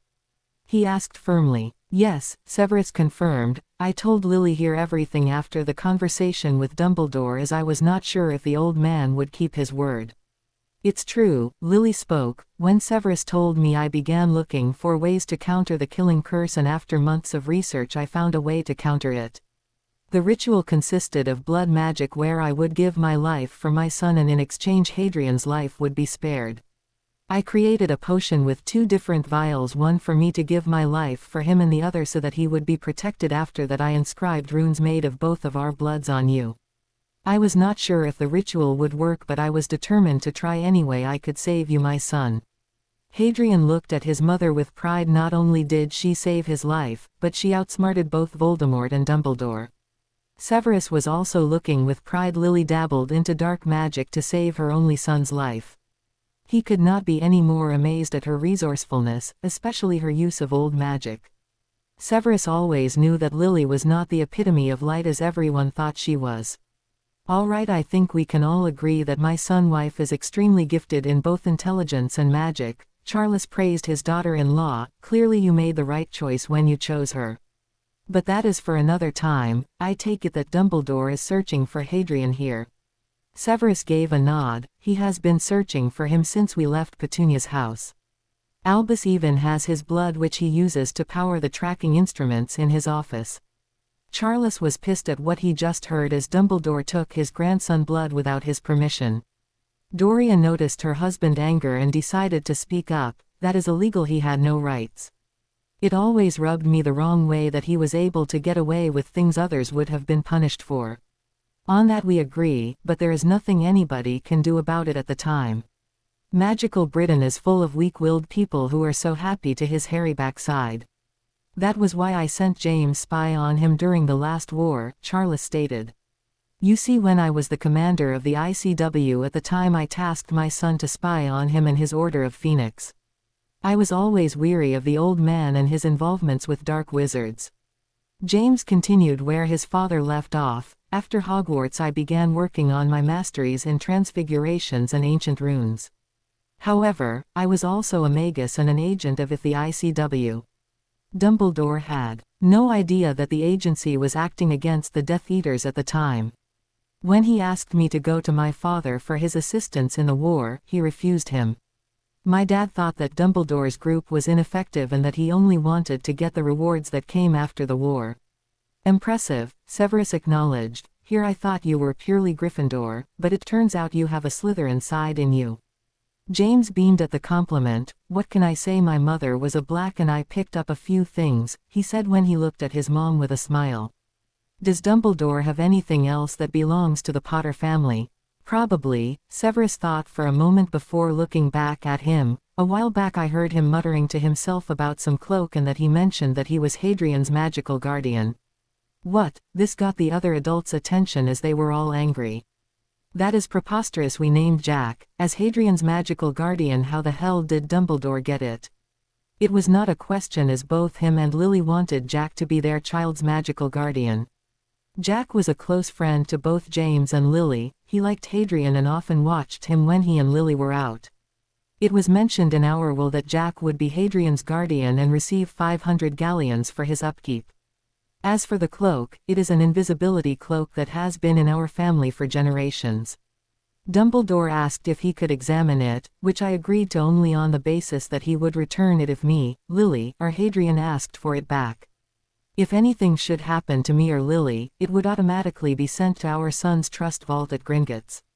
To say that Charles, Doria, and Lily were upset would be an understatement, as they were livid that not only did Albus steal a priceless family heirloom, he stole money that was not his, he also stole guardianship from a trusted friend of theirs. Doria was the first to recover. Severus, are you trying to say that Albus stole things that didn't only belong to my family but also the Stevensons as well? It would appear so. Severus raised an eyebrow. I know Jackie would never shirk his responsibilities, especially not to you, he said while turning to look at Hadrian. Jack Stevenson, isn't he a member of the ICW and the head of the ancient and noble house of the Stevenson family? This surprised the adults with the boy's knowledge of the ancient houses. Yes, Lily spoke, smiling at her son intellect. He was in school with us when we were at Hogwarts, a Ravenclaw and 3 years older than us. Jack often kept James and Severus in line when they were boys. While me and Severus didn't get along back then, we always respected him. James continued, remembering his time at school. Most of the time he occasionally broke up fights between us and gave us punishments whenever we stepped out of line. That said, he was always fair, honest, and straightforward with us. Charles decided to finish. After he graduated Hogwarts, he came to work at the ICW. Me and Arcturus saw potential in him and trained him personally. He was one of the 4 elite cadets that me and Arcturus would even acknowledge, but to hear that he was cheated out of his responsibilities is unforgivable. Severus, I need you to contact him and see what might have happened to him. I can do that, though I will have to be discreet as I don't know if he's in Albus's pocket. Agreed. I don't want Dumbledore or any of his loyalists near this castle, let alone near my grandson. The second thing is that I need you to get all of Potter family's items that he has in his possession and return it to us.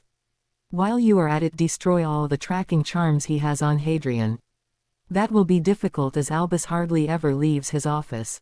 Severus admitted. Even when he does leave, there are defenses around his office, not counting the number of portraits, as I will be easily recognized and interrogated when he would return. Hadrian cleared his throat to get everyone's attention. If it's such a problem, then why not use house elves to do it? He asked nonchalantly. Are you forgetting that the house elves here are very stealthily? They can easily infiltrate the old man's office and retrieve the items. Severus looked at the boy with a mixture of amazement and interest. Go on, beckoning him to continue. All right, consider this here. Severus needs to keep his involvement quiet, and we want the possession the old man stole from us back. If we use the house elves here, we can accomplish both tasks. The best part is that he will never know it was me that ordered it, and Severus is blameless. Essentially, it is a win-win situation. All we have to do is be patient and strike when the moment is right. Severus was impressed by the boy's plan. Not only was the child smart, but he was ambitious, cunning, resourceful, and creative. I must say that I am impressed. You must have inherited your mother's brain as well as your father's sneaky attitude, he complimented the boy. That plan has traits of both Ravenclaw and Slytherin houses. Charles could not help but smile at his grandson. He had fond memories of spending time with him when he was a baby. He recounted that his grandson was able to perform accidental magic when he was only 4 months old, making his toys float in the air, along with being able to apparate into his mother's arms. However, what really made him happy was that the boy's first word was grandpa, and that caused him to smirk at his son when he was trying to get him to say daddy. That's my grandson, he praised him. Severus composed himself before casting a quick tempest charm to tell the time. It told him that it was close to 7. I have to go back to the castle, as I have been gone for a while. If I am not back soon, the old man will send someone to find me and cause me a headache, he said bitterly. Wait, Harry held up a hand. How did you convince him that you were leaving in the first place? I simply told him that I was getting Runespore eggs and tears of the horned serpent. I am currently working on my sorcerer's degree for potions. Brilliant, Hadrian was intrigued. I remember reading your mastery thesis about combining unicorn tears and bezoars to create an antidote to the more dangerous poisons most illuminating. Yet again Severus was surprised. The boy read his thesis and was impressed with his work. Thank you, it was not an easy task. I have the ingredients you're looking for in my greenhouse. I can show you, if you like. Hadrian asked as Severus found him interesting to talk to. Severus curled his lips before answering, "That will be fine, lead the way." Hadrian nodded. "By Lily, I hope to see you again, and Potter, thank you for letting me come." And with that out of the Hadrian and Biaco led him outside to where the greenhouses were. Silence engulfed them as they approached their destination. Hadrian's family had 3 different greenhouses which housed a lot of exotic plants. When they arrived at the second house, Severus was amazed with the collection of plants the boy had, as some were rare and from different parts of the world. In this greenhouse Harry kept most of his ingredients, as it served as a housing unit for the more expensive ingredient in his possession. When they got to the end of the room, Hadrian retrieved 4 eggs and 3 tears from one of the cupboards to give the older man. "Thank you, Hadrian, for letting me come here today and allowing me to clear the air with your father." Hadrian looked at him with narrow eyes. For a few minutes. One of the latent abilities he had was called elemental sight. It allows him to read magic to determine if it is dangerous.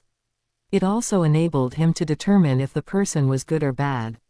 Relaxing a little bit after reading Severus' magic, after determining he was genuine, "You're welcome, Severus." He stared at the older man for a moment before resuming. "I can understand if this was unusual for you. Believe me, I know the feeling, as I was nervous as well." Severus let out a soft chuckle. "I will let you know when the headmaster is out of the castle so you could send your elves. I will also be speaking with Jack to see what happened, and I will pay you back for these ingredients. The only payment I want is for you to come back sometime so I can see if you're the person my mom saw," Hadrian said firmly. Severus thought for a moment, as there was something about the young man in front of him that made him feel at peace. It had been years since he felt this relaxed around another individual.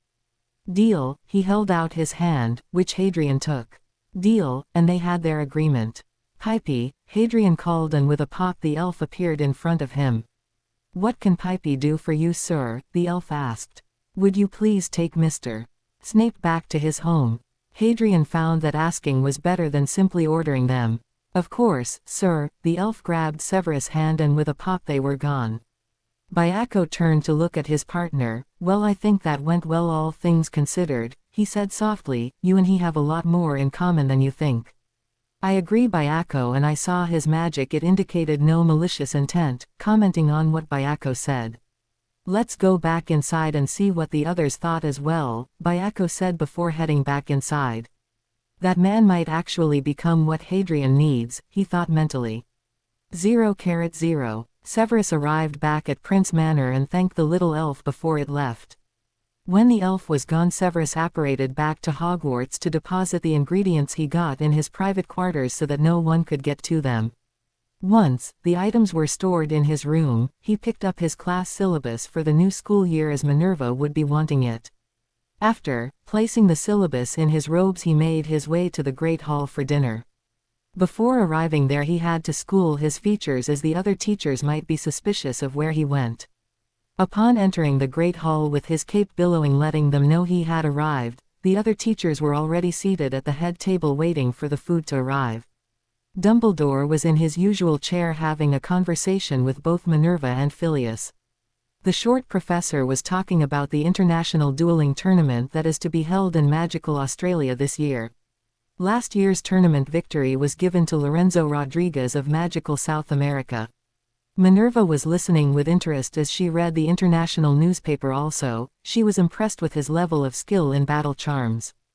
Dumbledore was pretending to be interested in the conversation, but he was more concerned with finding a certain raven-haired child. He was doing his level best to keep it quiet, as this would look bad if the ministry found out. Even with the tracking charms he placed on the boy, his instruments could not find him. Severus even reported that none of the cleared Death Eaters had him. It was imperative that his plans for the boy work. Pulling out of his thoughts, he noticed that all the staff members had arrived and thus dinner was served. The entire meal was a calm affair as the teachers discussed the students of the past year. When dinner was over, Minerva asked for the other teachers' syllabus. After collecting everyone's work schedules, she made a leave to go back to her quarters along with everyone else. Now that the other professors were gone, Dumbledore motioned for Severus to accompany him to his office. When they made it to the gargoyle, Albus gave the password, "chocolate frogs," he said, to allow the two of them access. When they made it to his office, Dumbledore went to his desk and pulled out a calming draft. The ICW meeting at the Makusa branch was purely awful. The newest problem was locating Fenrir Greyback and some of his pack. Hopefully, Severus would have some good news for him. Albus organized his before looking up at his potions master, putting on his grandfather persona. "I take it that you found the things you were looking for, Severus?" he asked the younger man. Severus gave a nod. "Were you able to find any clues to where we might be able to find the boy?" Severus was not swayed at the headmaster's little persona act, while he might still be pissed off at the meddling old fool. Even after hearing what the old man did to the child and his beloved sister, he wanted nothing more than to slit the old man's throat and give him to the Dementors. Relaxing a little bit, he curved his lips. "I may have a clue as to where the brat is," he spat out like it was a bad taste in his mouth. Luckily, for him, he was master in the mind arts and a skilled actor. Dumbledore widened his eyes at this information. Maybe there was still hope for him, beckoning Severus to continue. "I ran into some people as I was leaving with my material, and from what I can understand, a group of kids boarded a plane without adult supervision." However, Severus held up a hand to keep the headmaster from cutting him off. One of them stood out from the others. Stood out how? It was not a question, and Severus knew that well. He would need to choose his words carefully here. The child had messy hair and dark green eyes. Also, he looked skinny and malnourished. Severus mixed the truth with a lie. Hopefully Albus would buy it. Albus pondered this information for a minute. If what Severus said was true, then he can go and bring the boy back. But first he needed to know the destination of the plane, as it could have gone anywhere around the world. "Did your informants say which plane they boarded and its destination?" Severus sneered at him, then replied, "According to them, the place was packed with muggles and the lines were long. The flight destinations were scrambled, but they were able to see that 4 destinations were boarding: Egypt, Australia, Antarctica, Africa. The information could be wrong, as there are numbers of different families that often travel. Whether the information is true or not, Severus, it provides a good start, as my instruments have not been able to pinpoint the boy's location." Albus turned to look at the instruments he had, and still they have not been able to find the blasted boy's location. "Headmaster," Severus said to get his attention, "why not just go to the Wizengamot? They might be able to find the brat quicker," he suggested. Albus paled at the thought of informing the Wizengamot. Getting involved, it would cause an uproar. The Potters were members of the ancient houses, and if they learned that he lost the heir to the most ancient and noble house of the Potters, they would not hesitate to pounce on him. Also, he was sure that the allies of the Potter family would not be as forgiving, as some of them were members of the Dark, Grey and Neutrals.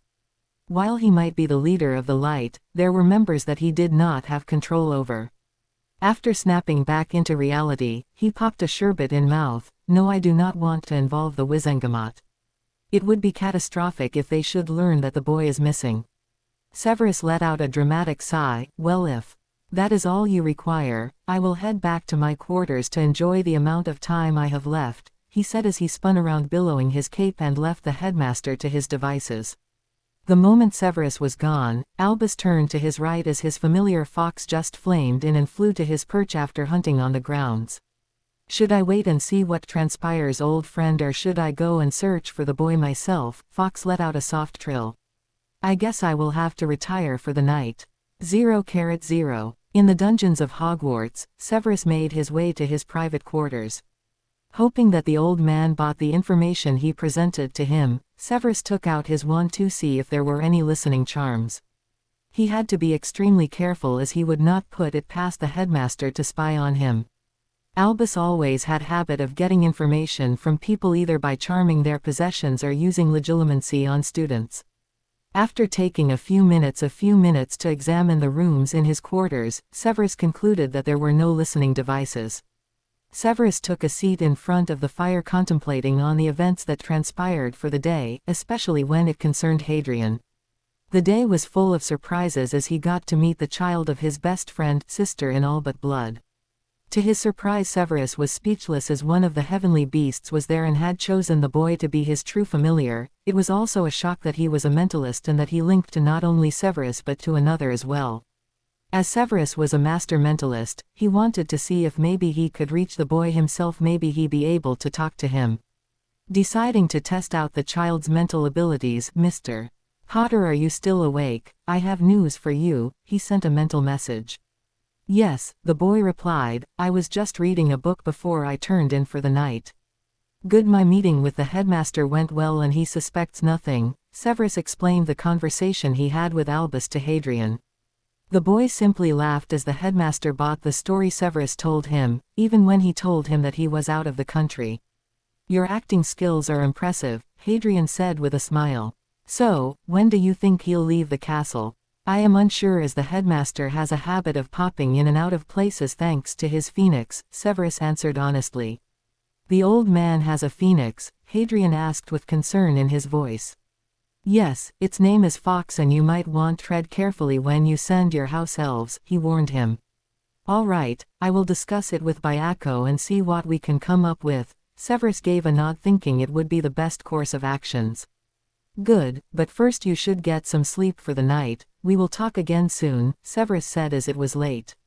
Hadrian agreed and wished the man night before falling asleep.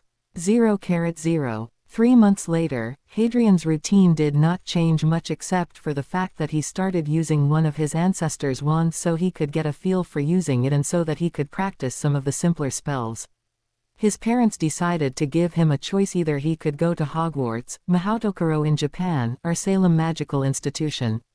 All three of the schools had impressive reputations, but Mahoutokuro really intrigued him as it was the leading magic institution in the world. The school provided challenges in both theory and practical subjects, and they also taught various forms of combat both in magic and in Muggle. Severus even mentioned that he studied under Professor Hayato Yamamoto for his mastery in potions. Master Yamamoto was an accomplished potion master. He was revered as the #1 potions master in the world, and it was shocking to learn that he picked someone from England to be his apprentice. Yamamoto took an interest in Severus as he believed he had amazing potential. When he heard that his young apprentice was a Death Eater, he was heartbroken and told Severus that he never wanted to speak to him again. After 2 years, Severus went to him for help. Knowing that it was a long shot, he took the chance to contact him. At first the former master was weary of speaking to his former apprentice again, but he knew that Severus would not have contacted him if it was not important. Severus explained that he was looking for a way out being a Death Eater and expressed his wishes of wanting to protect Lily and her family. Seeing that the younger man was serious, he agreed to help. Thinking that the boy really wanted to change, he gave whatever type of information he had to her, so they could live. Speaking of Severus, Hadrian was concerned about the man at first as his experience with adults was not the best. However, after some time he began to warm up to Severus and viewed him as a mentor. Severus frequently visited him and started training him in Krav Maga, ninjutsu, Brazilian Jiu-Jitsu, and in Muay Thai, although he could not be there all the time as it would arouse suspicion. Byako was more than capable of instructing him on his own. Along with those lessons, Hadrian started to study for the entrance exam at Mahoutokuro. As promised, Severus even informed him that Albus would be leaving Hogwarts over the winter break to go abroad and see if he can find Hadrian. Today, though, Hadrian was dressed in a black V-neck shirt and a pair of black workout pants. Right now, he and Severus were in the training room. The latter was training the former in the art of swordsmanship. Severus was a highly skilled swordsman. Hadrian's muscles were tight and sweat was pouring down his face as he was struggling against the older man. They have been going at it for 4 hours, and Severus was amazed with the boy's progress as of late. The boy was buckling under the barrage of attacks coming at him by either blocking or dodging the older man's attacks. Hadrian felt as though his body was made of jelly. He desperately tried to raise his sword to attack, but Severus countered it and knocked the blade out of the boy's hands. Taking advantage of Hadrian's exhaustion, he kicked the boy onto the floor and held his own blade at his throat. Looking down at the boy, Severus smirked. "You're getting better," he acknowledged, "but you still need to improve your technique." He held out a hand to help the boy up. "You're adapting rather nicely, all things considered. You were able to hold out much longer than last time. Clearly you've been practicing independently in my absence." Hadrian raised his head, trying to ignore the pain he felt all over his body. "Thanks for the vote of confidence, but it's hard for me to tell. Since my teacher is really strict and insists on training me till I can barely even stand up," he shot at him. "Then I say, your teacher is doing his job and maybe he should add more swings to your training schedule," he said while smirking. That immediately shut Harry up, as he knew it was not an empty threat. "I'm fine, please, anything but that." Severus let out a soft chuckle. "I didn't think so," he said as he ruffled the boy's hair as they walked out of the training room and made their way to the main sitting room. When they got in there, Hadrian plopped on the couch, not wanting to get up. Just then Byako came in the room, looking from the boy who was sprawled over the couch to the older man. "I take it that training today was successful as usual," he half-heartedly joked. "His skills are growing," Severus confirmed with a sense of pride. "If anything, he will be more than ready for the entrance exam when the time comes." "Excellent," the god nodded. "And what about the other human? Has he responded yet?" "Jack has agreed to meet with me in his office at the ICW with Commander Tamor." This gave Hadrian his second wind. "When will you be going?" asking hopefully. "The meeting will take place on the 5th of December, as there is a Wizengamot meeting and Albus will be out of the castle as he is chief warlock." "Good, now then on to other matters," Byako said firmly. "Bucky, Tipsy, could the both of you come here?" And with a pop the two elves appeared before him. "Can you two tell the other Potters to come in here?" "Yes, Master Byako," and with a pop they were gone. In only a few minutes the four Potters were in their portraits looking down at the others. After some warm greetings, Byako started. "James, Lily, I believe the time has come for the talk you wish to have with Severus here," he said firmly. "Indeed," James said with a smile. "Severus the First would like to begin by thanking you for looking after and training Harry. I imagine it was not an easy task for you." Severus nodded his head. "It was challenging at first, but he has learned well, and he appears to be a prodigy." This caused James to smile at how well his son has progressed. "Now then, I have discussed this with Lily and Byako for a while and I would like to ask you something." Severus gave a nod indicating him to continue. Taking a breath, "I would like you to be Hadrian's adoptive father." Severus stood there wide-eyed, motionless. His mind was going into overtime trying to process what James just said. While it was true that he was extremely fond of the boy, adopting him as a son was something that shocked him to the core of his being. The time he spent with Hadrian was truly the best time he ever had. Severus had to grudgingly admit that he was starting to view him as a son. At first, he was not too happy about Hadrian using a wand without his permission, but after seeing him use one of his ancestors' wands, he began to show him the basics, until he would get his own wand. Turning to his right, he noticed that the boy was giving him a reassuring smile, and to him that meant that he liked the idea. "I would love to adopt him, but only if he agrees to it," he said. "Look at Hadrian."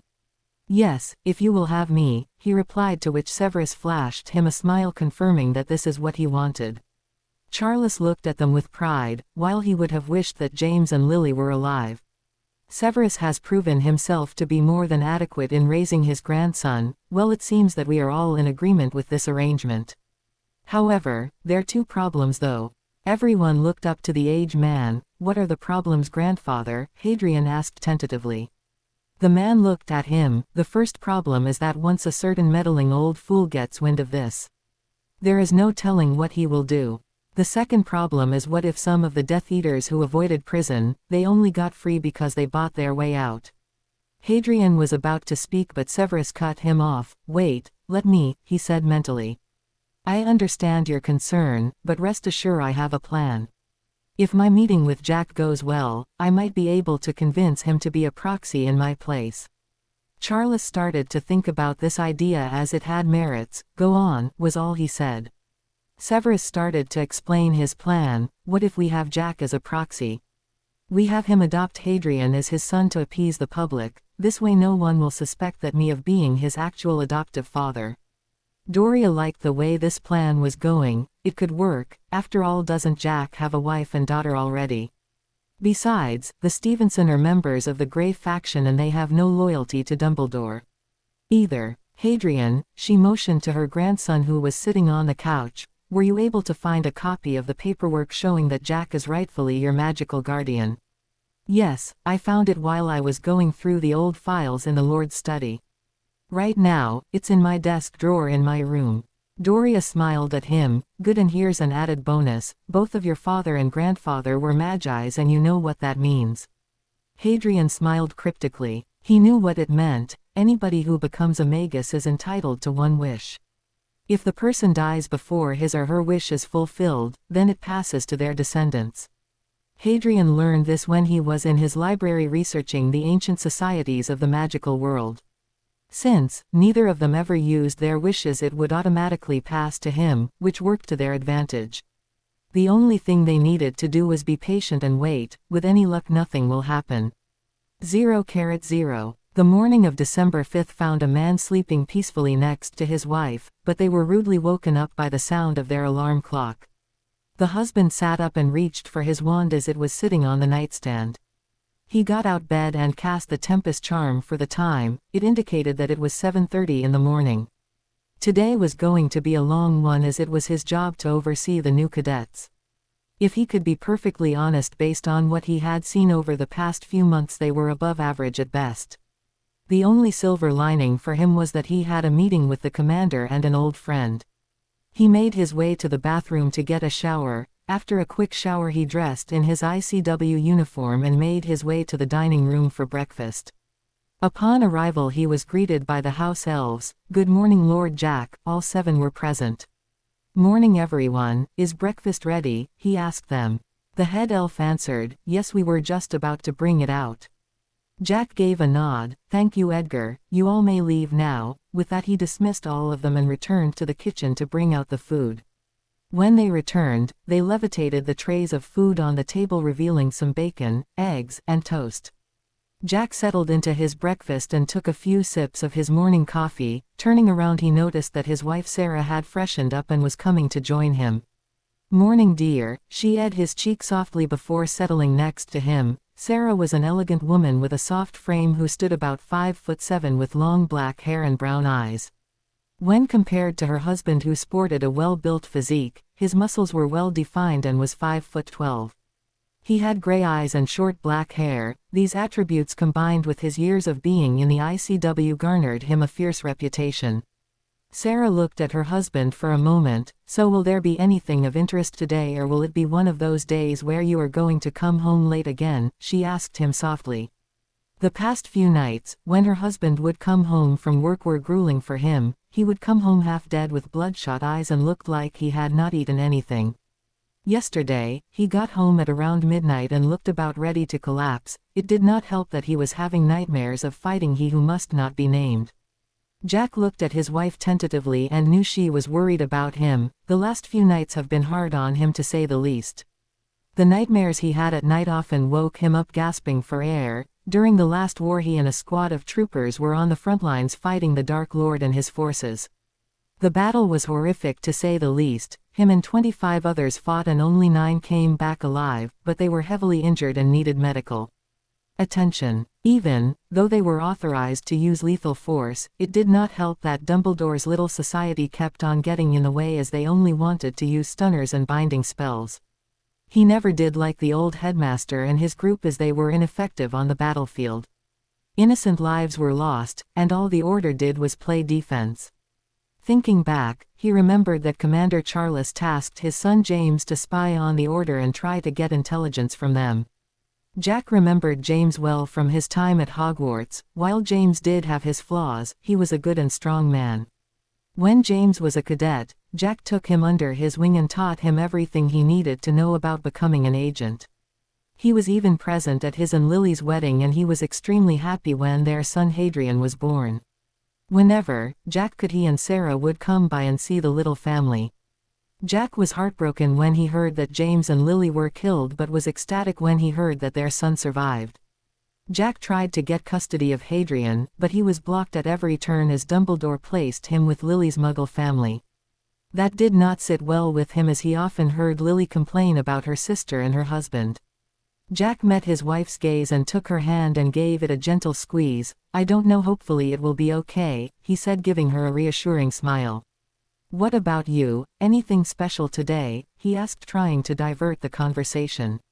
"No, nothing particular today, just a Wizengamot's meeting today. Other than that I'm off for the month," she replied happily, knowing that her husband was trying to change the conversation. He knew she worried about him, but his job was tough, and someone had to do it. "So, it's just you and little Emily then," he said, envying his wife as she got to stay at home with their daughter while he had to work today. Emily was born February 5, 1983, she had black hair like her parents and her dad's eyes. Giving her a quick, he got up from chair and went upstairs to his baby girl's room. When he got there she was still sound asleep. He moved silently till he was near her and ed her on her forehead.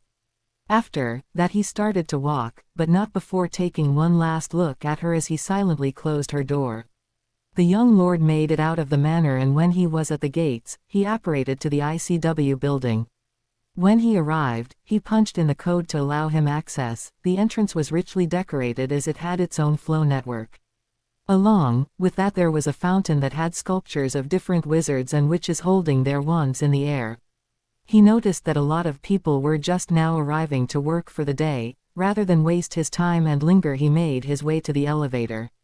When he got in, he pushed for floor B7 as that was where the other agents were. The elevator took him down, and upon arriving he exited and made his way to his office. While walking he ran into some of his colleagues and greeted them before making it to a door with a gold plaque that read Captain Jack Stevenson. Entering the office, he took a seat at his desk and pulled out some files, the evaluation sheet for the new recruits and the schedule for today's planner. He quickly looked over what the cadet were going over for the day, and after grabbing the necessary files he needed, he left and made his way to the lecture room. Opening the door he entered and saw that the cadets were all seated at their desks while Lieutenant Shelby Burnett was surveying the room. When she noticed him in the doorway, she snapped into work mode. "Attention," she roared, getting the cadets ready. The woman was if anything not someone any of them would want to cross, as she was extremely strict and demanded nothing but pure excellence from her students. Both Jack and Commander Tamor knew her, as she was one of the 4 elites that Arcturus and Charles personally trained. She was a powerhouse and hardly anybody could stand up to her. Those that were brave enough to face her in combat often ended up in the medical wing for a few days. "Captain Stevenson has arrived," everyone including her saluted him. "At ease everyone," he said roughly, and they all stood with their hands behind their backs. "I hope you all studied last night, as yesterday's performances ed balls. I hope for your sakes that you all can give me better results today," he declared. "Be seated." They all took their seats, not wanting to be told twice. He narrowed his eyes at them. All 19 of the cadets knew what would be in store if they did not give a better performance today. Some of them were still in pain from yesterday's drills the 2 officers put them through. To be an agent of the ICW, the cadets needed to be physically and mentally capable. There were 4 separate divisions: the Communications Department, the Medical Officers, Intelligence Division, and the Frontliners. The day was split in 2. The first half of the day was for in-class lectures where they would go over the rules, regulations, and learning more advanced spells. The second half was reserved for the training course. Everyone would go to their separate departments to either learn battle strategies, gather intelligence, learn how to treat dark curses and potions, and finally combat training. The cadets took the instructions today to heart. The beginning of class they had to do a written exam on how to deal with criminals and which methods would be most effective. Luckily for them, they studied for this exam both in theory and practical. Once time was up, Lieutenant Burnett collected the exams, leaving Jack to teach them about stealth and tracking. After he was done lecturing them, he looked at the clock and it read 2 o'clock, so he called time. "All right," he said, getting their attentions, "go grab some grub and report to your assigned divisions at 3:45. Every minute you all are late will equal an eternity of suffering. You can rest assured I will find out who is late." As this understood, it was not a question and they all knew that well. The last time any of them were late, Captain Stevenson ran them into the ground as they had trouble walking and breathing. "Yes sir," they said loud and clear, then they left. Jack turned to Shelby, who's still grading the exams, and noticed her face was expressionless. "How are we looking so far?" he asked, indicating to the exams on her table. Looking up at her old friend, "So far none of them have failed, which is a start," she began. "But I wouldn't hold my breath if I were you. I am pretty sure 2 or 3 of them will fail." Jack grew a smile on his face as he had an idea. "Care to make a wager on that?" he asked with a smirk. She knew what he was getting at and decided to play along. "What are the stakes?" "I bet you 10 galleons all of them pass the written exam today," he said with a smirk. She simply raised an eyebrow, then replied, "Come now Jackie, you can do better than that. How about 15 galleons? She upped the ante a bit and decided to use the old nickname they had for one another. The man extended his hand. "All right Shelley, you have a deal." He decided to tease her back by using the nickname he gave her. She simply chuckled before shaking his hand and returning to her grading. "So aside from the new deadbeats, how have you been lately?" she asked him. "You can fool a lot of people Jack, but I'm not one of them." Mentally cursing, he knew she was very observant and was able to see through anyone's visage. "Sarah," was all he said, as he knew the two were like sisters. "Sarah," she confirmed, "you're having nightmares again, aren't you?" Jack simply grunted, indicating she was right. The war back then was hard on everyone. While the people rejoice that it is over, the people that fought in it know how bad things were back then. "I never did like how the war ended, as it left scars on people. But I learned to appreciate what I do have and who survived in it." "Thanks," he said, smiling at her. "Your pep talks are getting better, you know." She rolled her eyes at him. "Hey, would you mind working with the cadets for the day? I have a meeting with Alex, and I don't know how long it will take." "I'll take care of it, don't worry, it give me the chance to break them in," she said, a sadistic smile. "Tell Al I said hey for me, will you?" He let out a chuckle. "Will do," was all he said before he exited the room. Jack made his way upstairs to the commander's room, which was not far from his own, as it was on the same floor as his, just further down the corridor. Before he made it to the office, he saw that Sergeant Richard Stone had exited holding the latest case files. The moment Sergeant Stone saw him, he snapped into action. "Captain Stevenson," he saluted him. Jack saluted him back. "Sergeant Stone, how is it in there?" He pointed to the office where the commander was. He was relatively calm. The sergeant spoke to the superior officer. "With any luck he will stay that way for a while. Don't hold your breath," he said briskly. "Somehow I got a feeling that the meeting I'm about to have with him will end with some yelling." That brought the sergeant's hopes down. "I wish you luck then." "If you need me, sir, I'll be in my office." They saluted each other before going their separate ways. When Jack made it to the door, the gold plaque read Commander Alexander Tamor. Taking a breath, he knocked on the door. "Enter," was all that was heard as he opened the and stepped in the office.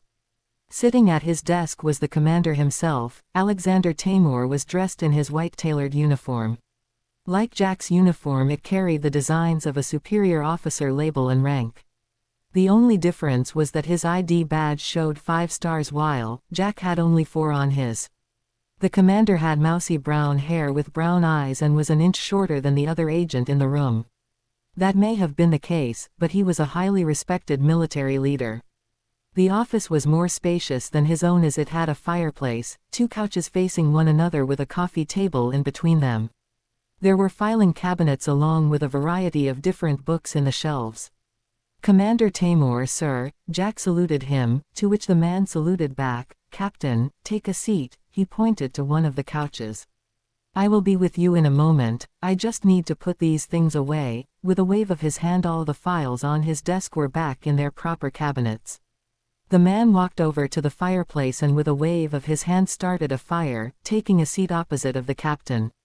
The 2 men stared at each other quietly for a moment. The commander looked at the clock on the wall, which said it was 2:15. "So, Jackie boy, who are these special guests that wanted to meet with us?" he jokingly asked.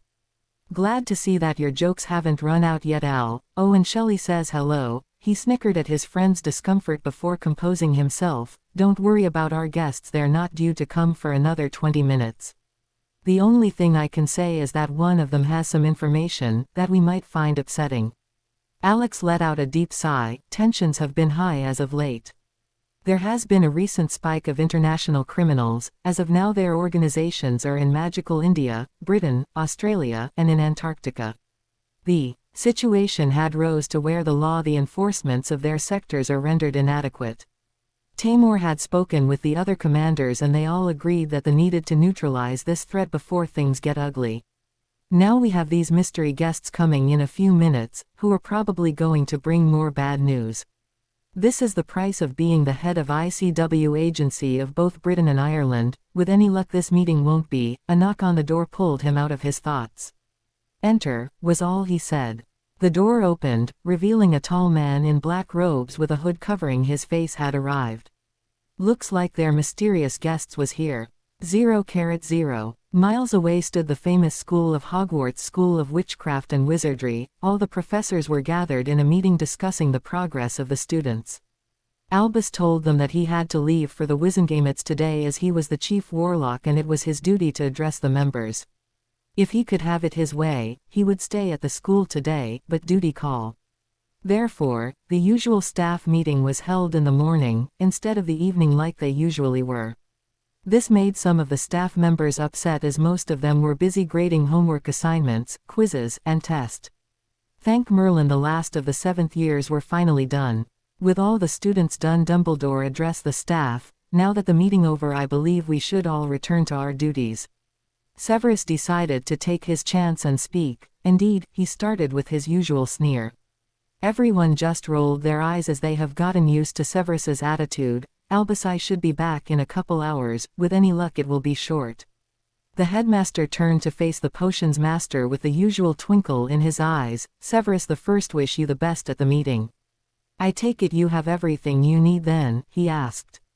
Before Severus could respond, Minerva cut in. Wait, you're leaving Severus, don't you have papers to grade? She was beginning to suspect where he was going.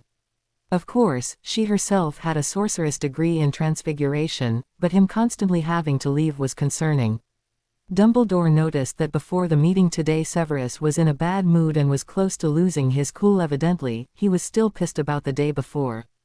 Flashback. Yesterday a group 5th-year Gryffindors were picking on a group 3rd-year Slytherins, insults were thrown, and spells were casted.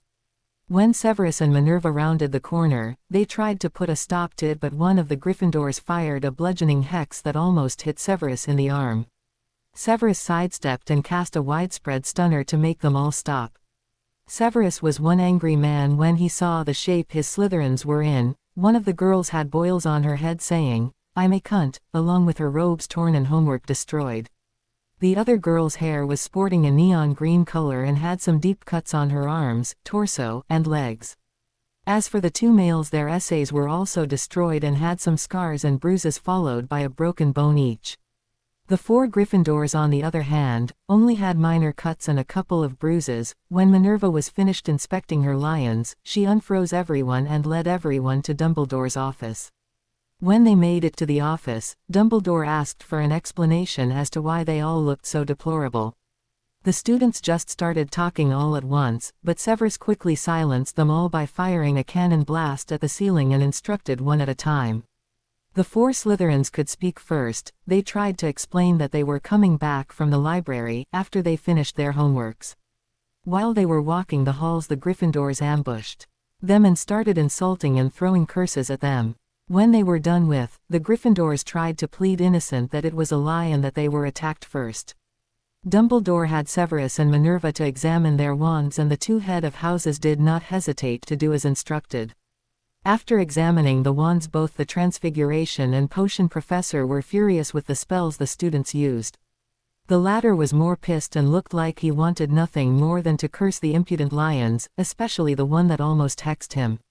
Severus turned to look at Albus, told him that all his Slytherin did was use minor hexes and curses against the lions. Minerva had to take a deep breath after inspecting her lion's wands.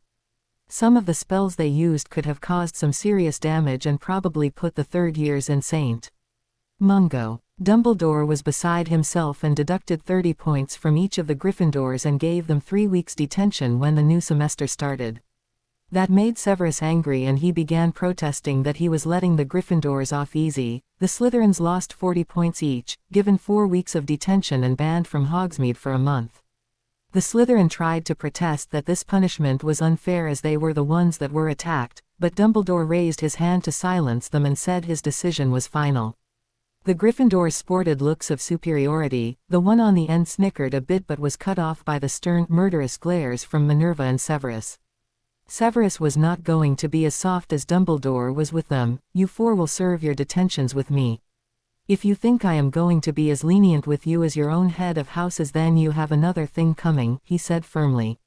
3 of the 4 Gryffindors were frozen with fear at the tone he was using, as they knew the professor meant what he said. The other one did not have enough brains to keep quiet like his friends and spoke up. "That's not fair, you greasy bastard. You're just mad because your filthy SS got roughed up." The boy was about to speak again but was cut off by a slap to the head by 2 of his friends while the other covered his mouth. Severus immediately got in front of the boy, with a look that made the boy want to piss himself. "You just bought yourself another 3 days of detention, Mr. Ramirez, and lost your house another 10 point. Care to try for more?" The boy looked at his head of house for help, but she just gave him an icy stare that said, "We will be talking later." Rather than risking any more confrontations, Dumbledore dismissed everyone except for Severus and instructed Minerva to lead them to the hospital wing. When everyone was gone, Dumbledore turned to look at Severus. "Really, Severus the First, know you're upset, but did you really had to be that harsh with the boy?" He used his grandfather tone. "The impudent brat needs to learn some respect, Albus, and you coddling your precious Gryffindors is not helping," he retorted. Albus gave a sigh. "My boy, I understand that Mr. Ramirez was out of line when he spoke to you, and he does deserve to be reprimanded for it. Your tone towards the boy was unprofessional, and I do not coddle the Gryffindors, Severus, you know that." Mentally cursing the old man for being biased toward the lion and disregarding the welfare of his SS, "That brat and his friends casted lethal curses at my students and you let him walk free. What about my students, Albus? Their work is ruined and have more injuries than your Gryffindors." Dumbledore massaged his temples as he honestly believed the boy didn't really mean to do harm. "I do not like what the boy and his friends did to your students, Severus. However, I believe that they have been punished enough," he said firmly to end the conversation. Seeing that he was not going to listen to him, Severus turned around and left to see how his SS were doing. Flashback end. "Calm down, Minerva," Albus said to his deputy head. "Severus has already explained that he would be leaving for a few hours today. Master Yamamoto has requested an audience with Severus to discuss his latest invention for his sorcerer's degree. If Severus can impress him enough, then it might revolutionize the way we use healing potions," he said confidently. Minerva raised an eyebrow and thinned her lips. "What's wrong with the healing potions that have already been invented?" she asked skeptically. Before Albus could reply, Severus was already irritated with the nagging woman. "The problem, Minerva," he said her name as if he swallowed a sour, "is that while we may have invented potions that can fix bones and remove poisons from a person's body, they are not always a guarantee for survival." Severus continued, "If I am lucky enough, my current project could be more effective when treating those that have suffered from not only mild to moderate, but also the effects of dark magic." The teachers were impressed as well. They did not expect Severus to work on something like this. In truth, the recent healing potions were hardly effective, as a person had to use certain items to help get around. Professor Vector stood up to address her colleagues. She was a young in her mid-30s witch with fair skin, long black hair, and red robes. While she might be stern and cynical, it was nothing like Minerva and Severus, as she was fair, understanding, and more lenient. "Everyone please settle down," trying to calm down the tension in the room. "Now, Minerva, Severus has already told me why he was leaving and has asked me to watch his house while he is away." Severus gave a nod to Septima. He had memories of her from his time at Hogwarts. She was 4 years older than him. Septima had a reputation as one of the top 12 arithmancer in the world. Even when she was in school, her skills in the subject were impressive. Also, she a licensed spellcrafter and one of the few professors who he got along with and even understood boundaries. "Thank you, Septima. My Slytherins have already been made aware that you will be watching them in my absence. Let me know if any of them misbehave. I'd be more than happy to straighten them out," he said firmly. Septima gave him a reassuring smile. "Relax, Severus, I'll handle them while you are gone." If anything, there should be no problems today and you can have a day without issues." To that Severus gave a nod and headed to exit the room. Just as he was about to leave, he took one last look at Minerva. "I hope that meets your expectations. Wouldn't want you to be useless and turn a blind eye to anything," he said with a sneer before leaving. Minerva was left shocked at the man's words and she could not believe that he would say that. Phileas interrupted her train of thought with a squeak. "Minerva, I really wish you lay off Severus more. Why must you two always be at odds with one another?" he asked, shaking his head before leaving. While the other professors were filing out, Severus made his way to the grounds to apparate to the ICW building to meet his old potions master. Arriving at his destination, Severus was met by a person with a hood over his head. He immediately knew it was and gave a respectful bow. "I'm glad you could come, I wasn't sure you would even come." The figure in front of him took a breath. "Severus the First, understand, and you have nothing to worry about. I was not followed. While I do enjoy our chats, I believe this would be better if we meet with the others inside." They both went inside to meet the others, as this meeting was important. 0:0. The two men made their way to the commander's room and the older man knocked on the door. "Enter." That was all that was heard as the man opened the door and saw two people sitting on the couches. Jack and Alex were both initially leery about their guests for the day as they did not know what to expect. "I trust that the other one is behind you as well." It was not a question as Severus came from behind the other person. Jack was shocked as he had not seen his old friend in a few years and receiving a letter from him was staggering. Jack composed himself before looking at the two people. "Severus, this is a surprise. I have not seen you in years," he began, still a little shocked. He was about to speak again when the hooded figure closed the door and decided to intervene. "Forgive me for interrupting, but there is a matter that we need to discuss." The figure removed his hood, revealing himself to be Hayato Yamamoto, much to the shock of the two ICW officers. They were not expecting this. Not only was he the deputy headmaster of Mahoutokuro, he was also a magus. This can only mean one thing: trouble. Hayato whipped out his wand and casted some privacy wards so that they would not be overheard. The two officers were about to speak but were silenced when he held up his hand. "All will be explained. I just need to make sure that no one is eavesdropping." He proceeded to check around the office to see if anything was bugged. After conducting his search to verify everything was fine, he looked at his former protege. "All right, Severus, the floor is yours." Severus took that as his cue and addressed the two agents on the couch. "I'll get straight to the point. The reason we are here is because of a meddling old man placed a certain boy with his abusive relatives, stole the position of magical guardian from Jack here, and disregarded the wishes of two members of the Magi's." This immediately got Alex and Jack's attention as they both shared a knowing look. If Dumbledore did something that went against the wishes of a magus, then it will be hell on earth. The look on Hayato's face was one of pure anger that shocked both. Jack was the first to regain his wits. "Why don't you start at the beginning, Severus?"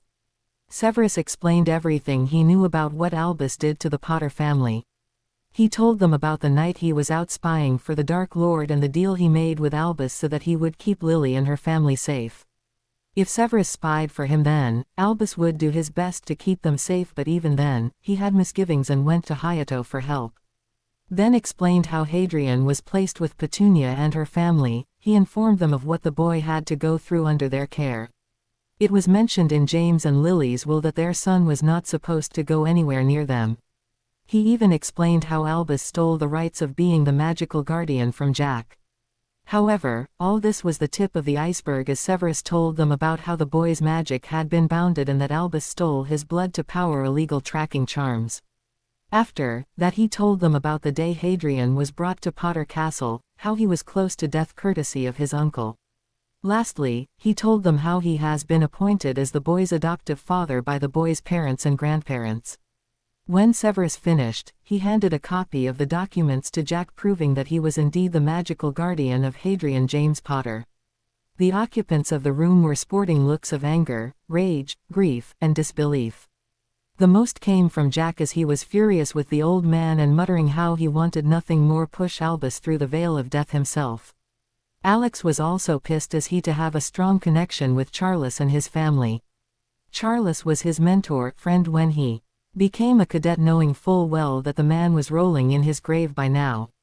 He may have babysat Hadrian a few times and had grown to care for him. He understood that Charles and his son loved the boy very dearly. If anything, he felt like he betrayed them by not looking after the boy. Finally came Hayato, as he too was pissed at the old man.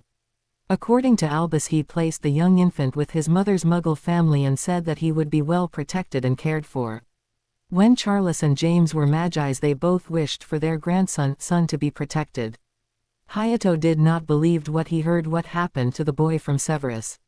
So, he checked to see if the wishes were met. Sadly, they were not. If a magus makes a wish, then their names would glow silver, and if they did not, then they would glow yellow. Both names were in yellow. This only proved that Albus willingly ignored not one but two Magi's, and that would have grave consequences. Alex partially recovered and turned to look at Severus. "Do you have the memories of what the boy went through in that house?" he asked, barely audible. The man simply nodded his head and took out the vial from his robes containing the memory. "Where is your pensieve?" Severus asked. The commander went to his desk and pulled out the pensieve, which was in the bottom drawer. When he brought it out, Hayato stopped him. "Make sure it hasn't been tampered with. I wouldn't put it past Dumbledore or any one of his followers to sabotage it." Alex complied and took out his wand to cast some diagnostic spells to ensure it was working fine. After confirming that the pensieve has not been tampered with, he motioned for Severus to bring the memory. Severus took out the memory from his pocket. "Hadrian has granted me permission to show you the memory. As I have already seen it, my presence will not be required," Severus said firmly, not wishing to see it again. The other three took a breath, then entered the pensieve, hoping that things that Severus told them was wrong. The three of them entered the pensieve to view the memory, bracing themselves for what they were about to witness.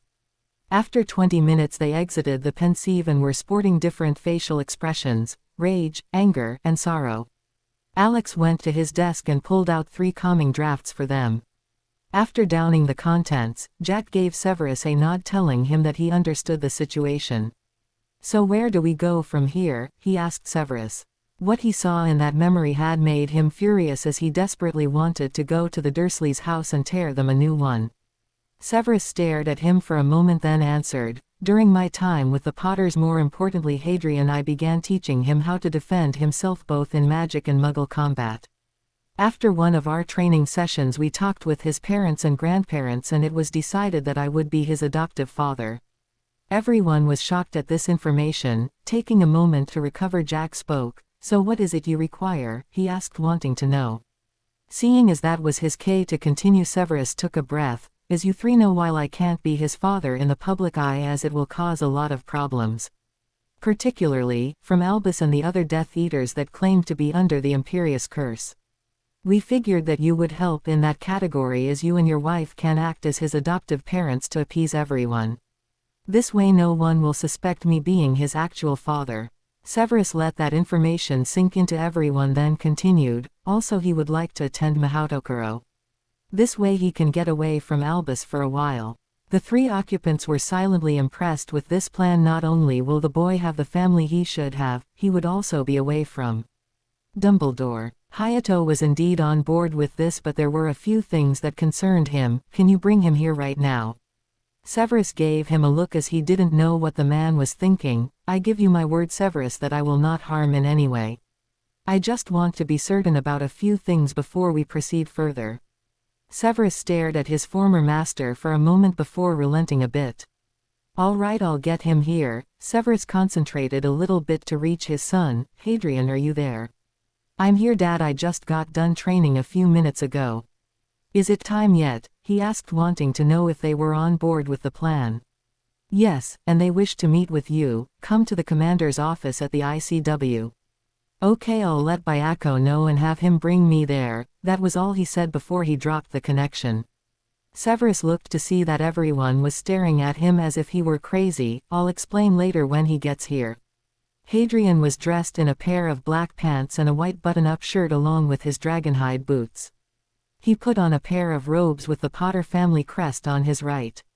The family ring was on his left hand, signifying that he was indeed the heir to the family. Ever since his elves healed him, his vision became better to the point where he did not need his glasses. Something that he was grateful for, as he did not have to worry about them being knocked off to impede his vision. As he looked in the mirror to make sure that he looked like a proper heir to the House of Potter, his hair reached his green eyes in several uneven cut bangs. Due to his rigorous training, he was taller than most his age.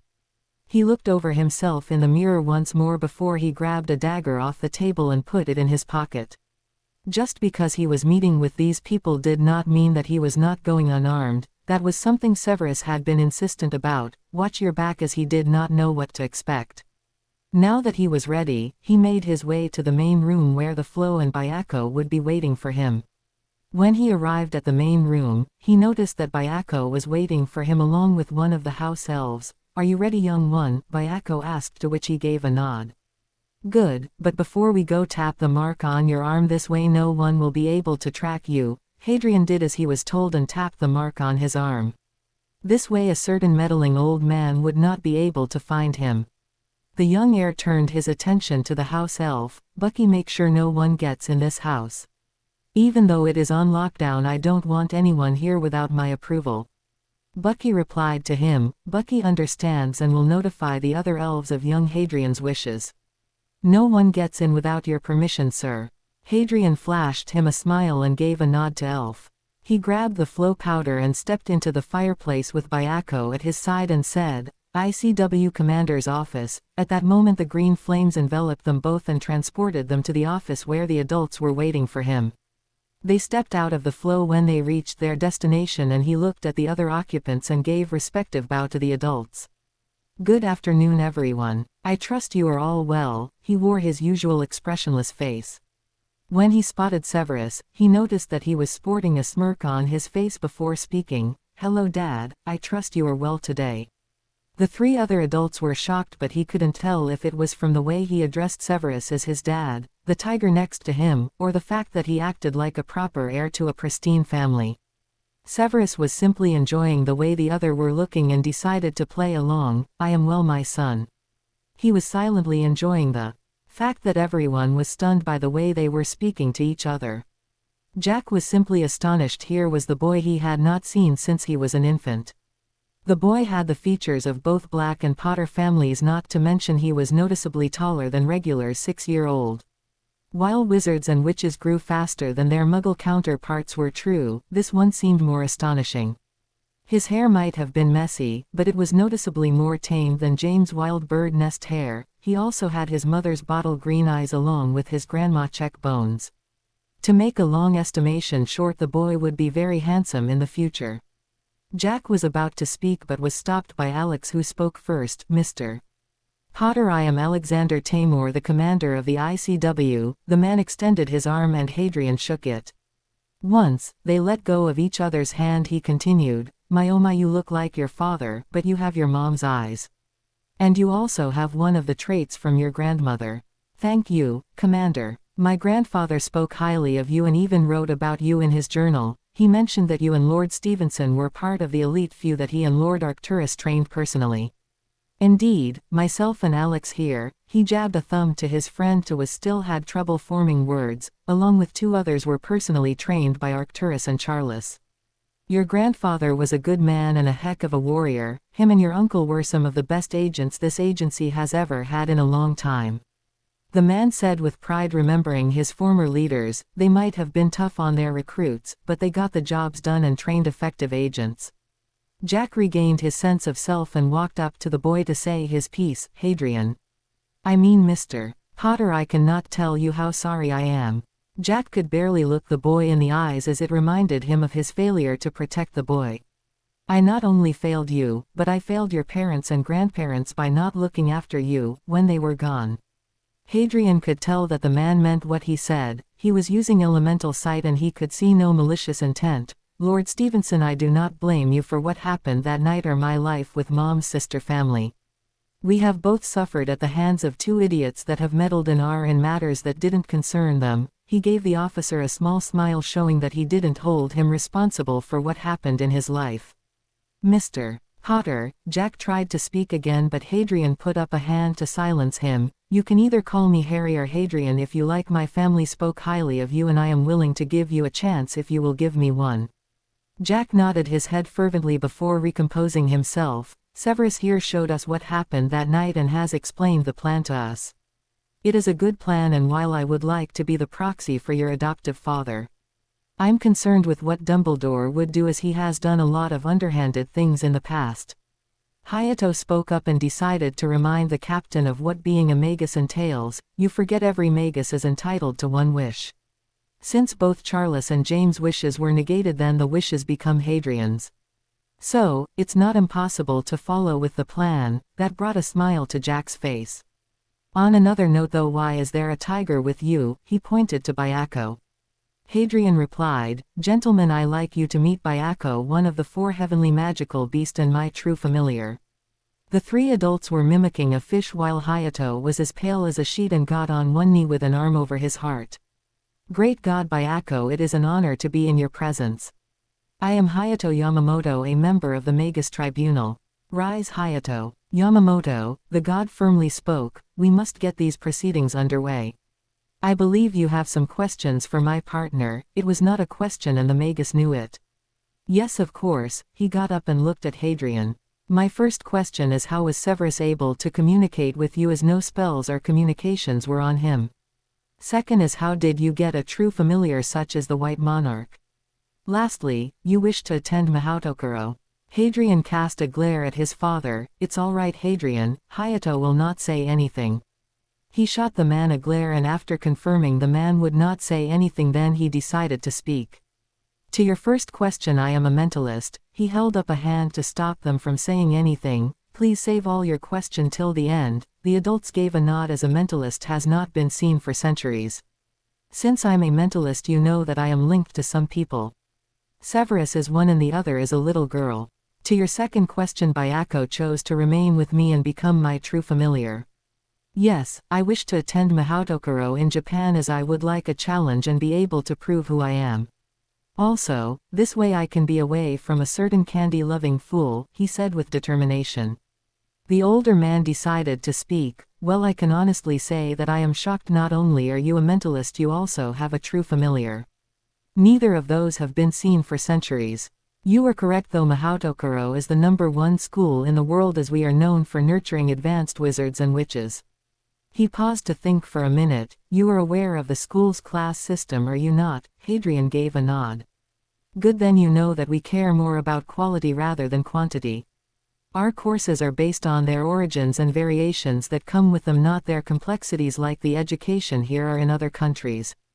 The system there is based on your aptitudes of magic. They are scored. You will be put in either classes A, B, C, D or E. That is where the entrance exam comes in, as we will be able to judge which class you belong in.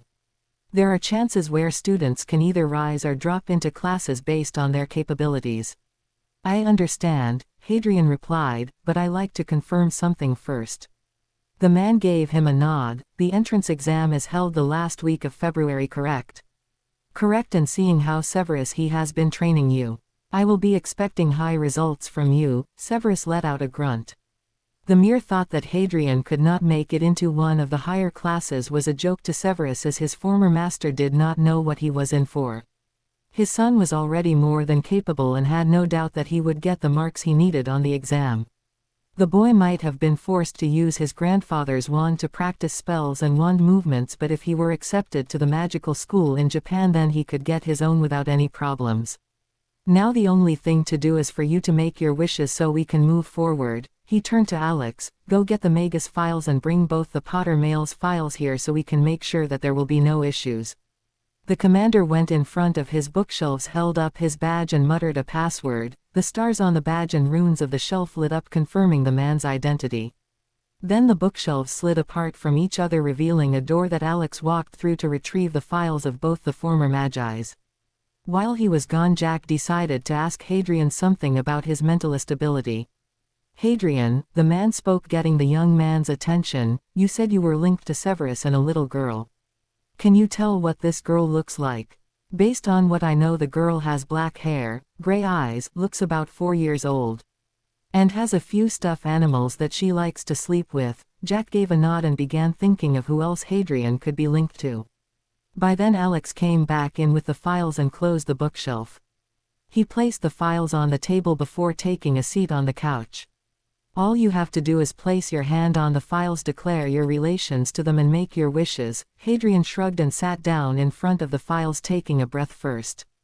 Severus stood behind him and placed a comforting hand on his right shoulder, while Biaco made to sit on his left and sit next to him for support, as this was a big step for him. I, Hadrian James Potter, grandson of Magus Charles Henry Potter, hereby wish that Lord Jack Stevenson be the proxy for my adoptive father, in the place of Severus Snape, so mote be it. A white light enveloped Hadrian, Jack, and Severus, telling them that the wish was accepted and that it will be ironclad and unbreakable. With his grandfather wish accepted, his name glowed silver. Before I make my second wish, I would just like to say that while I might live with you and your family, Mr. Stevenson, Severus is my adoptive father, and I would like it to remain that way. However, I would look to you as my uncle in all but blood. That is perfectly acceptable, Hadrian, and I will not try and take Severus's place when I perform my duties. You have my word. Besides, I like the sound of Uncle Jack. The man let out a chuckle while wiping a tear from his eye. Hadrian placed his hand on his late father's file and repeated the process. I, Hadrian James Potter, son of Magus James Fleemont Potter, hereby wish to attend Mahoutokuro School in magical Japan for my education, so mote be it. Once again the white light enveloped him, accepting that he made the wish of his late father. With that done, Jack spoke, with those over and done with, I need to go get the paperwork. This way no one can say anything about this arrangement of ours. All right then, Severus started, but just to confirm, Albus won't be able to get his hands on the paperwork, correct? You leave that to me, I'll get both the original and the other copy. This way not even Albus or any ministry representatives can get to it. The only ones able to get will be you, me, and my wife. While I hate to cut this short, I must get the paperwork before Albus does. Everyone nodded as they understood what the man was talking about. Hadrian, I will be discussing this with my wife and let her know what has transpired. Will you be able to come over at 7:30 tonight for dinner? Yes, I will be able to come tonight. However, I would like my dad and Master Yamamoto there as well to make certain on a few things. Agreed, then I will see you tonight and welcome to my family. Hadrian gave a smile to the man and returned the gesture. With that the captain got up and left the room to resume his job and to get the files needed. Hayato was astonished at what has transpired today and decided to ask Hadrian a few more questions. Looking at Hadrian, he wanted to test him to see what he knew about magic. Hadrian, I like to ask you a few more questions, is that all right? Hadrian just shrugged, saying he did not care. How many magical combat forms are there and what are they? Hadrian knew this answer as he spent a lot of time in his library. As of now there are only 5 forms of combat: battle charms, battle transfigurations, dark magic, elemental battle, and runic battles. However, the first 3 are the primary forms of combat, as the other 2 are varied. The reason is because not everyone is an elemental, and runic combat is an ancient form of combat before wands were created. Impressive, not everyone believes and practice the old ways of magical combat. Hayato praised him. Now, explain about the 3 primary forms of combat along with their strengths and weaknesses. Battle charms is best suited for enclosed spaces. The caster has to be precise, well-balanced, and creative. The weakness for this form of combat is that it is more suited for one-on-one battles, and making them wide requires a lot more power. The strengths is that it is unpredictable and it will keep the person guessing as they won't know what spells are coming their way. Battle transfiguration is best suited for open areas given the fact its wand movements are wide. The caster needs to be flexible, open-minded, and have great dexterity. The strengths is that it is hard for the opponents to protect themselves. It's a powerful form as it can cover large areas, and you will be able to turn the enemy's attack back on them with something different. As for weakness, it will not do much good in enclosed spaces and the movements are wide. Dark magic requires negative emotions and negative energies to power the spells. It is suited for both enclosed and open areas. The caster needs to be unpredictable, powerful, and extremely dangerous. The strengths are that dark magic is hard to defend against as it can overwhelm the opponents, it can leave the opponents drained of energy, and be used to level large areas.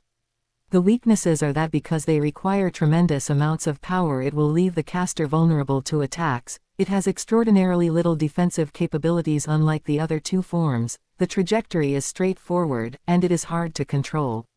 The three adults were shocked. Here was a boy who knew more about battle magics than those that were older than him. Hayato let out a laugh before looking at Severus. I must say you taught him well, as his theories on battle magics are incredible. Well done, Severus. Hadrian was glad that his father was being vindicated, as it was true that Severus taught him well. Just a few more questions and that will be all, Mr. Potter. The boy gave a nod. Why is it important to have more than one fighting form? Hadrian answered, as it was obvious to him. The reason why is that your opponents will be able to exploit the weakness of your fighting forms.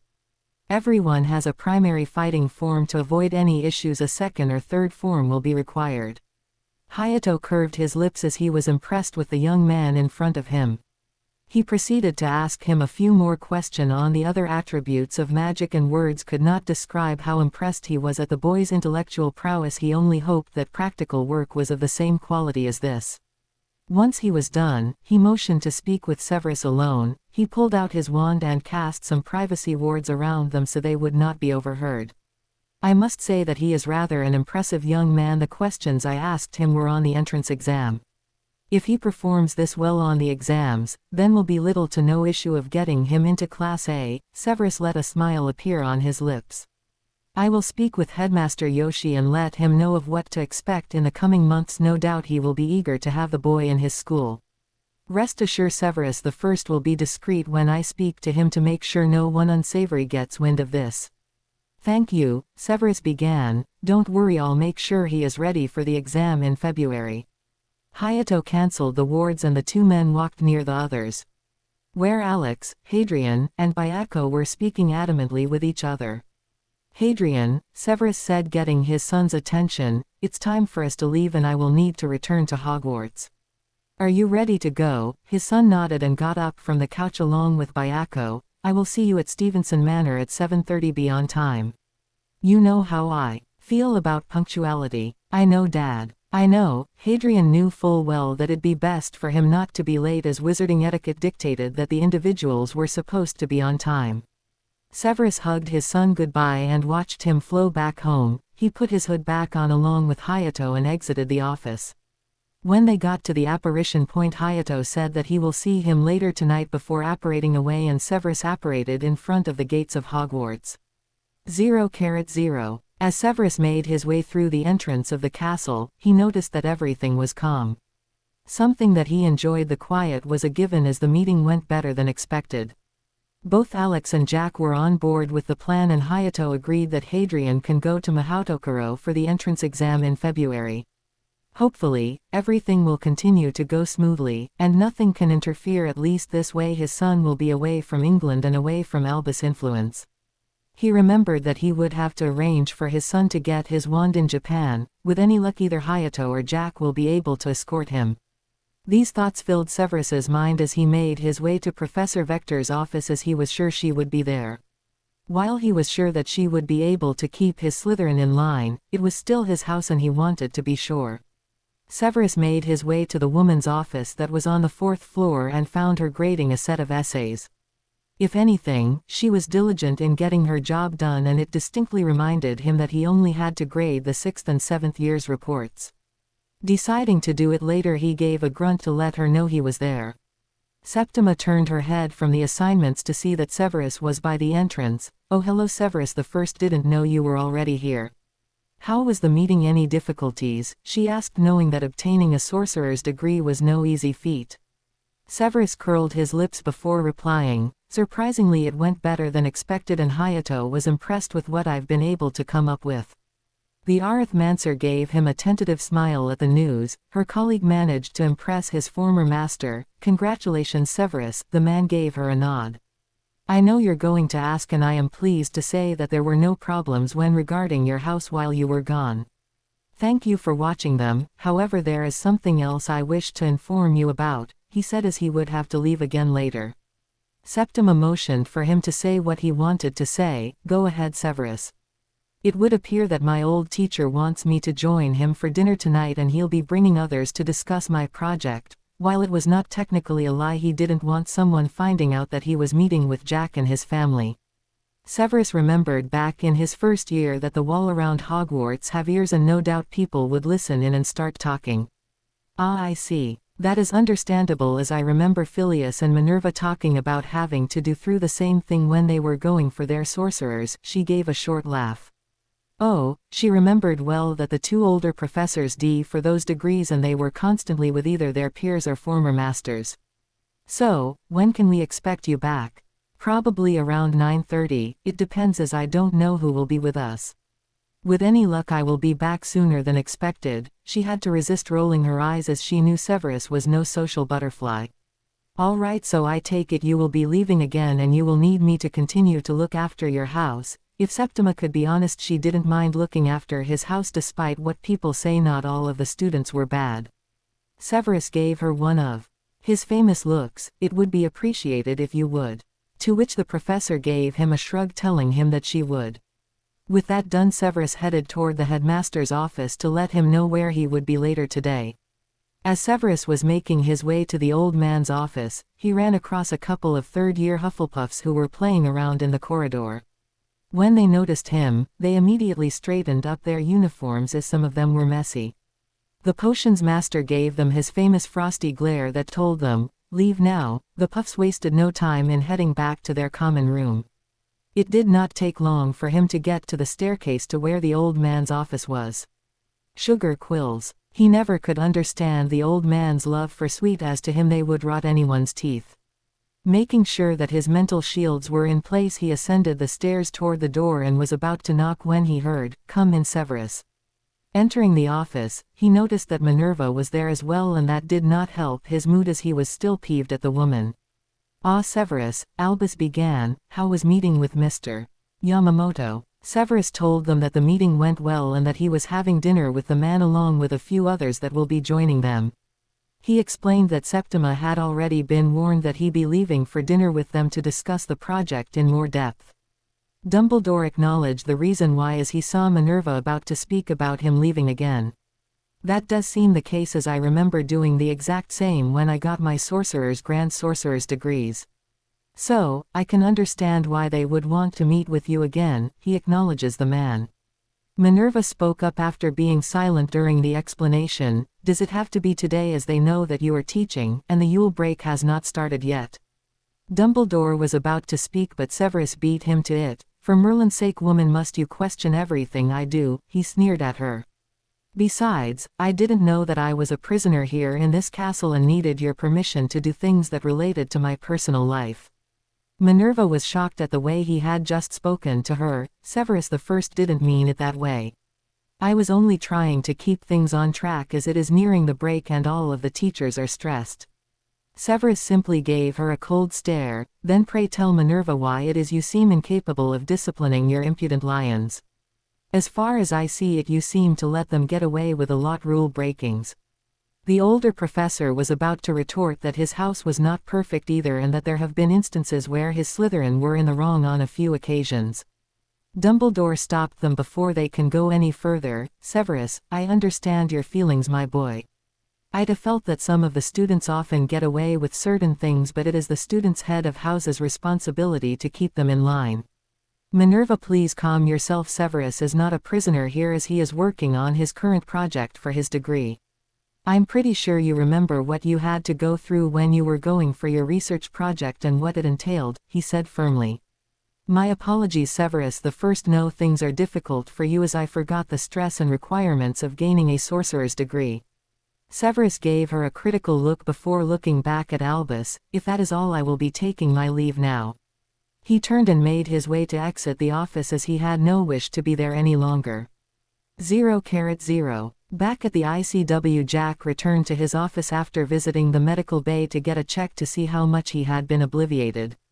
When the medical officers were done scanning him, they told him that he had been obliviated on multiple occasions. While he might have been an experienced Occlumens, not everything was missing, as he was able to retain some memories. They were able to undo the obliviations, and now he had a splitting headache as the memories came rushing back in full force. That was just after retrieving the guardianship files for Hadrian and looking over them. Looking over both copies as it indicated he and his wife were now the boy's guardians, there was no way that Dumbledore would be the boy's guardian anymore. It still burned him in the inside that not only did Dumbledore steal the rights of magical guardian from him, but the old man also had the audacity to obliviate him to make sure that he would forget. Jack took a breath to relax his nerves and went to the flow to inform Sarah that they would be having guests tonight. Grabbing some flow he called home, Stevenson Manor. "Sarah, are you there?" His wife had appeared in the flames. "Hello honey, is there something you need?" "Yes, can you come to my office please? There's something I like to discuss with you privately and I don't want anyone to overhear us," he said firmly. "All right, I'm coming through." She pulled her head out and in a green flash of light she came through the fireplace. Now that she was here, he told her about the meeting he had with Alex, Hayato, and Severus and everything that was said during the meeting. Needless to say, she was speechless as she couldn't decide whether to either outright kill the headmaster for what she had done to her husband and the Potter family or to go and see the young child right now. Sarah even agreed that having them both as proxies in Severus' place would keep certain people off his back so that he cannot be blamed. Since they were coming to the manor tonight, maybe it would be better to send Emily to Japan as well. Leaving her thoughts, she looked at her husband. Would it be possible to send Emily to Japan as well? Her voice was full of concern as she did not know what the headmaster would do to her daughter. Jack grabbed her hand and looked her in the eyes. "I do not know, but I will ask Hayato at dinner, maybe she can be sent over there." Sarah thought for a moment and gave him a nod. "Do you have the paperwork for Hadrian?" Jack went to his desk, picked up both copies and handed it to her. After verifying that everything was in order and that they were indeed his guardians now, she turned back to her husband. "Okay, should I know anything else?" "When everybody comes over tonight, lock down the manor as Albus has Harry's blood and will be able to track him," he said. She gave him a nod and put the files in her robe's pocket before leaving the office. Once she was gone, Jack went to go see how the recruits were doing. Hopefully, Shelby did not run them into the ground. Schooling his features, he made his way to the training ground as the cadets would undoubtedly be there training. It did not take long to get there, as when he arrived, he noticed that she was looking down at the cadets who looked drained. Knowing how she can be extremely tough when it came to training, he felt that he should take over. "Lieutenant Burnett," he spoke to get her attention. "How are we looking so far? Any of them disappoint you?" he half joked. She gave him a speculative look. "Surprisingly, none of them caved, and while pains it me to do admit to this, they all passed the written exam," she said before reluctantly giving him 15 galleons. "A pleasure doing business with you," he said with an amused smile. "I'll take over from here, you go ahead and head back to the office." This shouldn't take long, as seeing as they went through most of the schedule today, the only thing left is the dueling. "Are you sure you can handle it by yourself, or do I need to help you?" "Jackie," she asked sarcastically. "Easy with the sarcasm, Shelley, I can handle it from here." They saluted each other, and with that she left to go back to her office. Well, time to pick up where she left off, he thought to himself. He called them all over to inform them that they all passed the written exam. That was met with a sigh of relief as none of them failed. The next hour was strictly for dueling purposes. All the cadets stood at attention waiting for what the captain was about to say. "I'm pleased to say that all of you passed the written exams this morning," he began. The cadets let out a sigh of relief. None of them had failed the exam, meaning there will be no punishments. With that said, Jack took them through the dueling course, where the training dummies were located. Unlike regular dueling dummies, the ones they used were of a higher caliber, as they were programmed with dueling styles of various masters. Not only that, they had to be quick on their feet and make decisive choices. Today, though, they had to cross the finish line, which was about 50 yards away and guarded by what seemed like 12 magical dummies. Their setting was on level 5, meaning that the cadets were in for a workout today. Most of them took a deep breath to brace what was about to happen. Jack had them line up and told the others to line up behind that person. With that done, he let out a cannon fire with his wand, signaling the person to begin. He watched as the cadet dashed toward the finish line, either evading, blocking, or blasting through the dummies. The first few made it past the dueling course with only minor injuries, nothing too serious. With that, the other cadets followed suit and did the obstacle course. The last 4 may have had a little more difficulty. But in the end, they made it past the finish line panting hard. All the cadets were tired, with only a few fell to their knees. Jack had to grudgingly admit that they did well, while he may have expected better results. Their performance was good enough to pass. All right, listen up, maggots. Everyone got up and stood at attention. The performance today was better than yesterday's. These are the results I expect from all of you. Is this understood? He said firmly. Yes, sir, they all shouted. Jack eyed them all critically before speaking. It is the weekend tomorrow, so I suggest that none of you forget your training and be ready come Monday.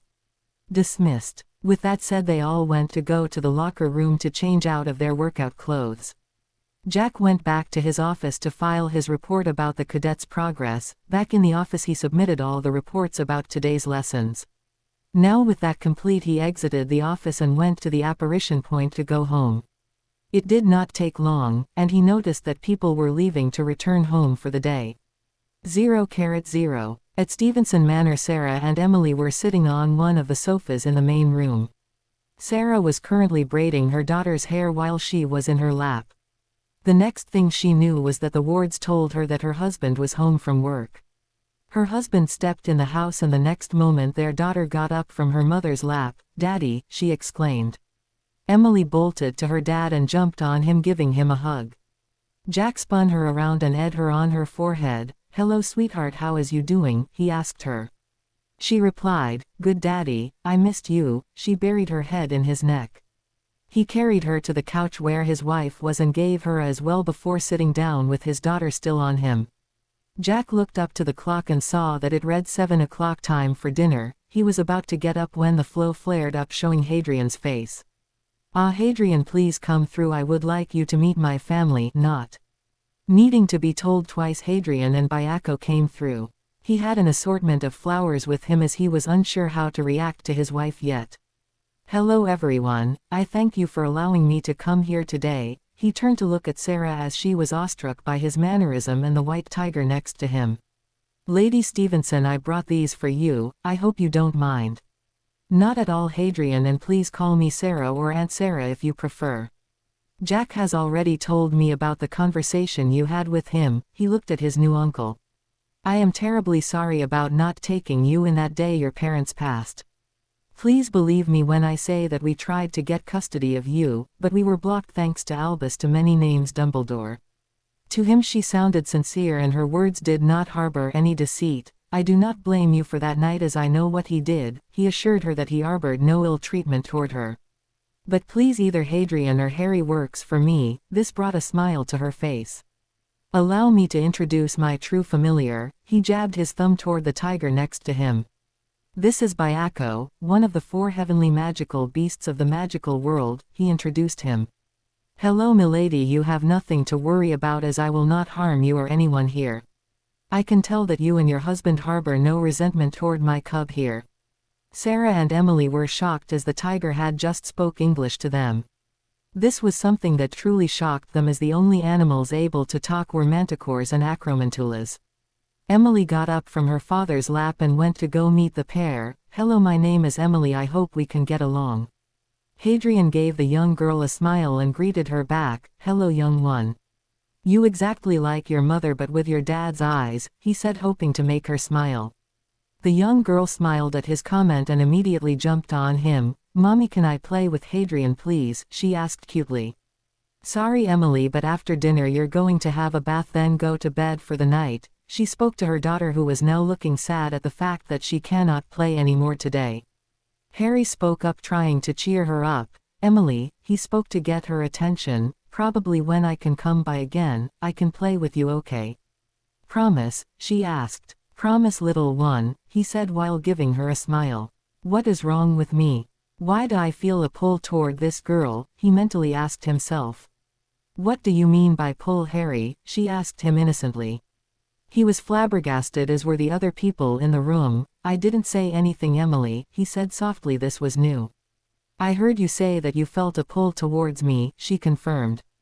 "Well, I guess this answers the question as to who else I am linked to," he said, looking at Jack, who was in a daze before snapping out of it.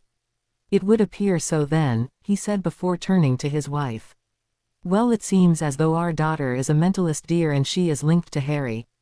Sarah was completely awestruck as to find out that her daughter was a mentalist and already linked to someone. She was about to speak when Hayato and Severus walked through the flow network. Severus looked between his son and the small girl and looked to the girl's parents for an explanation.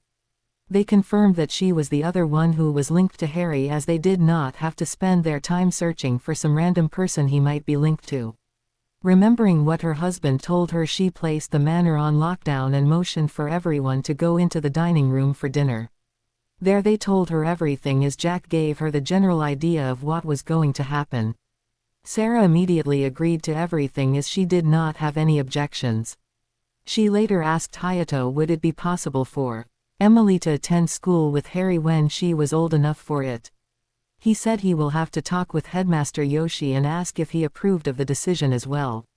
Sarah knew that the Japanese ministry had a grievance with England as they would not bend to the wishes of Albus. From what she knew from her husband, Dumbledore caused a lot of problems when it came to Grindelwald and Voldemort, as he sat back and did nothing. These two dark wizards caused a lot destruction in Japan, so it was natural that they be pissed. After dinner was over and the dishes were gone, it was time for the others to talk. Emily said goodbye to everyone before giving Harry a hug goodbye. Throughout dinner, her and Harry quickly got along and began to mentally speak to one another. Sarah picked up her daughter and took her to give her a bath, wishing everyone a good night. Jack decided to speak when his wife and daughter left the room. Severus the First may have an idea that might work for us, he said while looking at him. I'm all ears, Jack, was all he said. Seeing as how Hadrian will be going to take the entrance exam for Mahoutokoro, he will need to be accompanied by someone. I can try to take off work, but I can't guarantee it will happen. Severus gave a curt nod as he understood. What about Hayato? He looked at his former master. I wish I could, Severus, but I am regulating the exams for the newcomers and my hands will be tied. He looked apologetic at Hadrian, who just shrugged. Well, if you and Hayato can't do it, then who do you have in mind? He asked carefully. There is Arcturus and Cassiopeia to consider. After all, they are related to Harry, though his grandmother Doria. You expect me to put my son anywhere near those two? He said severely at the man incision. Calm down, Severus, he tried to appease the man. Neither Arcturus nor sister will harm Hadrian, I can assure you. I know both well and I can personally say that they will not harm him. Arcturus cares about his family very much. Despite how people portray him, the man cares more about his family than anything else. Severus thought about this for a few minutes, outweighing the pros and cons of the thought of Harry being near the two old blacks. However, for some reason Jack seemed to trust them. While it may have been true that Charles and Arcturus viewed each other as brothers, that was a long time ago. He was not sure if the old man would give the same courtesy to his son. From what he knew, the Black family were blood purist. While Harry might be a pureblood, it was unclear if they knew. Dad, Severus turned to his son, it might be worth the risk if we ask for a private meeting with them, then it could help. All we have to do is invite them to Uncle Jack's office with Commander Tamor there and make the situation perfectly clear to them. Perhaps, but we have to be sure of whose side they are on. For all we know, they could be sympathizers of the Dark Lord, and I personally don't want to take the chances of any of the other Death Eaters getting wind of what we are up to. While I agree with you, Dad, but like I said, there will be precautions in place like Byako here, as he will be there to handle them if they get out of control. And remember the dagger you told me to keep with me. I still have it in my robes. Severus thought about this for a few more minutes before relenting. Alright, fine, if you can get them to come then fine, but I want to be there to make sure everything goes smoothly. I trust Commander Tamor will be there in the meeting. He said it with concern. Jack gave a nod. Yes, and rest assured, Severus, there will be precautions in place. There had better be, he replied firmly. True to his word, Jack wrote to Lord Black the next day requesting that he come to his office at the ICW. While he knew that Arcturus retired after Voldemort was defeated, he did not believe that the man would follow through with it. Despite what others believed, he and Alex knew better, as Arcturus fought in both wars against Grindelwald and Voldemort. The fact that most members of his house joined his cause had a tremendous effect on him, and not only that, he lost his sister and best friend to Voldemort. To him it was understandable as to why the man would leave the agency, as anyone would have after what they had seen and been through. Hopefully, he and Cassiopeia will be able to meet with him and hopefully bond with their nephew. However, it did not mean that he was going to take the chances, as anything could happen and there was no way he was going to let Hadrian go meet them without protection. He had promised Severus that he will be there and that there will be guards, he be damned if there were none. After all, he owed that much to his new nephew. Going over the letter again to make sure that it was clear and straightforward, he called one of his house elves, Trixie, and with a pop the elf appeared in front of him. "What can Trixie do for Master Jack? I need you to go to Black's castle and deliver this to Arcturus for me. If he asks why you are there, then say that I sent you and that I would like a reply.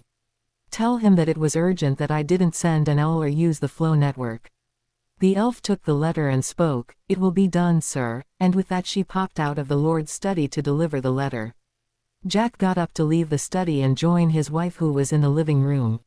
While walking down the hall he was lost in thought, as he did not know if the Blacks would even come to the meeting, but he was willing to try. Luckily, he did not put who would not be in attendance at the meeting, as he did not want anyone who was with them to know what was going on. Arriving at the living room, he noticed that his wife was on the couch looking over some files from her job. Jack took out his wand and cast a tempest charm. It indicated that it was 10 after 1, meaning that they can relax in peace. Scanning the room, he noticed that Emily was not around. "Honey, where is Emily at?" he asked. "Don't worry, dear," she said while looking up from her files. "She just had to use the bathroom for a bit and should be out soon." "Did you send the letter to Arcturus yet?" she asked earnestly. After dinner last night before they went to bed, Jack told her about the discussion he had with the others to have Arcturus and his sister involved. She knew her husband's heart was in the right place, but it did not stop her from being concerned, as something could go wrong. "Yes, I sent Trixie to deliver the letter to them a few minutes ago," he confirmed. The two continued to talk for a couple of minutes until Emily came rushing down to where they were. "Hi, Daddy," she said, getting his attention. "Hello, Pumpkin," he said as he picked her up and put her on his lap.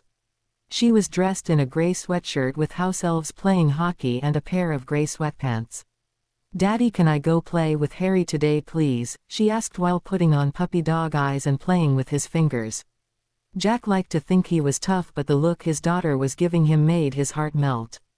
It did not help that his wife was silently giggling, as she knew her husband would never refuse Emily when she put on her puppy dog eyes. Jack let out a breath as he thought it would be good for her and Hadrian to play with one another. "You can, but you have to ask him, all right, honey?" She nodded her head excitedly before contacting him. "Harry, are you there?" she thought as she tried to reach him. "I'm here, little, just reading. Can I come over and play, please?" "Sure, I don't mind, just make sure Uncle Jack and Aunt Sarah are okay with it. Daddy said it was all right if I could." "Okay, come through. Even though my home is on lockdown, the wards should let you and them come through unharmed," she squealed before letting her parents know it was okay for her to come over. The two looked at each other for a minute before getting up and going to the flow network. Jack placed the manor on lockdown just to be safe, then in a flash of green flames they were gone. 0:0. In the far east stood the Japanese school of Mahoutokoro. The palace was truly exquisite, as its reputation was known for being an elite magic school. As it was late, the students were getting ready to head back to their dorms. While the students who were younger than 11 were only day students, they were taken home by giant storm petrels, unlike the boarders. The ones that did board the palace had a place at the base of the volcano. A 4-story building that was used to house all the students that were 11 or older. Every student had their own rooms. There were usually a few guards who patrolled the dorms to make sure that everyone was accounted for, as curfew was strictly at 10. The staff had returned to their quarters for the night, but 2 individuals stayed up, Headmaster Arata Yoshi and the deputy headmaster Hayato Yamamoto. Headmaster Yoshi was a tall 65-year-old man who radiated respect from both students and staff members. While he might have been strict with his students, he was fair and gave them chances to explain what they did or wanted. That said, he was not someone they should cross, as he would not hesitate to kick one of them out should they do something heinous or any other unethical things. When Hayato returned from being abroad in England, he immediately requested that he have a word with him privately. Arata knew better than anyone that if Hayato had something important to talk about, then it would be best to hear him out. Not only that, but the two were close as they were familiar with each other and often competed in their academics to see who was better. Arata looked at him critically before asking what was so important that could not wait. Hayato explained to me in detail why it is that you could not wait till the morning to speak with me. Expecting this as he knew his old friend well and was aware that he was not a person that liked to be kept waiting when something important was about to happen.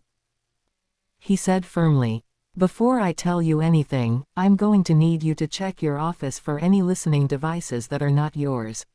The two stared at one another for a minute before the headmaster activated the wards around his office to verify that no one was eavesdropping. After a couple of minutes of verifying that they were in the clear, did he turn his attention back to his deputy head.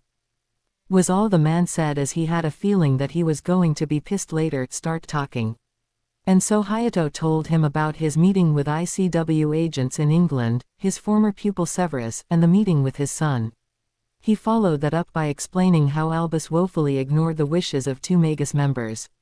Finally, he said that Severus' son wished to enroll in school here rather than at Hogwarts. Needless to say, Arata was shocked, pissed, and infuriated. He knew all too well about the power the Magus Tribunal wielded, and disregarding them was a hellstorm waiting to happen. What really pissed him off was the fact that Dumbledore did it. He never trusted the man, especially not after the first war with Grindelwald. It irked him that so many of his students either fell or joined the bastard, and it had taken over 2 decades for the old man to actually do something about it. However, when he did do something, it was a little late, as the psychopath and his army caused a lot of destruction and innocent lives. He remembered that he and his 2 sisters fought against the man, and his youngest sister was killed by Grindelwald personally, while he and his other sister managed to survive with a few injuries. Arata never really trusted Albus, as the man always seemed to have a hidden agenda, and at the end of the war didn't do anything to curb his anger at the man for taking so long. When Lord Voldemort came and started wreaking havoc along with his own army, it wasn't only the British Isles that were at war with him. Many of the Fool's Death Eaters came to Japan and murdered various members of the students and their families. If memory served right, some were turned to werewolves and others were tortured into insanity. It was during this war where he lost his other sister, and only then did he get involved and killed some of the Death Eaters. He had hopefully prayed Lord Voldemort was dead, as 2 Dark Lords in his era were disasters. Pulling out of his thoughts, he looked back at Hayato, sat. "All right, you have my attention. What is the name of this child?" 2. The boy in question is the son and grandson of 2 Magus members. One that you remember well. Charles Potter, grandson Hadrian. Yoshi's eyes widened as he remembered Potter-san very well. The two were old friends and fought alongside him and Arcturus Black in the old days. If memory served right, the former and latter became the commander and captain of the ICW in England, but Charles died fighting Voldemort. The former was even a Magus, and apparently so was his son. "So I think the grandson of a man will come here," he said flatly. He used one of their wishes to enroll here, didn't he?" It was not a question. Hayato nodded, confirming. Arata just shrugged a bit. "Well, it was made by using one of the wishes of the Magi's. With any luck, the boy could become a great addition to the school, and it would probably irk Albus a bit, which was a bonus prize. I will give you his letter for the entrance exam. I trust you will deliver it to his father." Hayato agreed, and after being dismissed he left to return to his quarters. Arata began thinking about the events that were discussed this evening, and they followed him to his own chamber, where he went to sleep. 0:0. Back in the UK stood the ancestral home of the House of Black in Wales. Arcturus Black was a severe man with grey eyes and long black and grey hair that extended to his shoulder. At the moment he was in the Lord's study, accompanied by his older sister Cassiopeia. The two were sharing a glass of Old Ogden's finest, while mourning the anniversary of their dead sister Doria. Cassiopeia was many things: cold, severe, stubborn, and cynical, more so than her brother and younger sister, whereas she had high expectations and was not one to be taken lightly. She and Doria may have had their share of arguments, but they were sisters and they loved each other very dearly. When she heard that her sister was killed in battle, she wanted nothing more than to kill the bastards responsible for tearing apart her family. When it came to her brother, she knew that he blamed himself for allowing things to go this far, as he allowed the family too much freedom in deciding what their futures would be. That decision costed them dearly, as the family was torn apart. They might have been members of the Dark family, but even then, they had a code of honor that they held dear. To Arcturus, blood meant everything. While he may have been a cold and ruthless person, there was nothing more important to him than his family. Now, with his sister, wife, son, and daughter dead, along with his nephew dead, there were only a few left. Bellatrix had been sent to Azkaban with the Lestranges. Andromeda left the family to be with her Muggle-born husband and had a daughter. The girl thought she was disowned, but he knew differently. When her parents came to him to have her removed, he refused them. They may have been her parents, but he was the head of the family and only he can disown them. The youngest, Narcissa, married Lucius Malfoy and had a son. Neither Arcturus or Cassiopeia ever liked nor held the Malfoy family in high regards, as they never trusted them. They were a family originally from France but were kicked out. Arcturus even attended the trial of the Death Eaters that were caught. Words could not describe how he felt when some of them escaped imprisonment by declaring that they were under the Imperious curse. How they were unable to avoid Azkaban was pure insanity. He blamed the weak-willed government, as they had become a shower asser with no set of balls. While they were still mourning their family, one of the house elves came in. Master Arcturus, Mistress Cassiopeia, we have another elf that brings an important letter. May I bring her in? The two elder blacks prided themselves on having their elves dressed in proper clothes, not mere potato sacks. Cassiopeia answered, "Bring her in, Darwin, and make sure that she doesn't have anything else on her," she ordered. "It will be done, mistress." With that, the elf exited the room and brought in the female elf.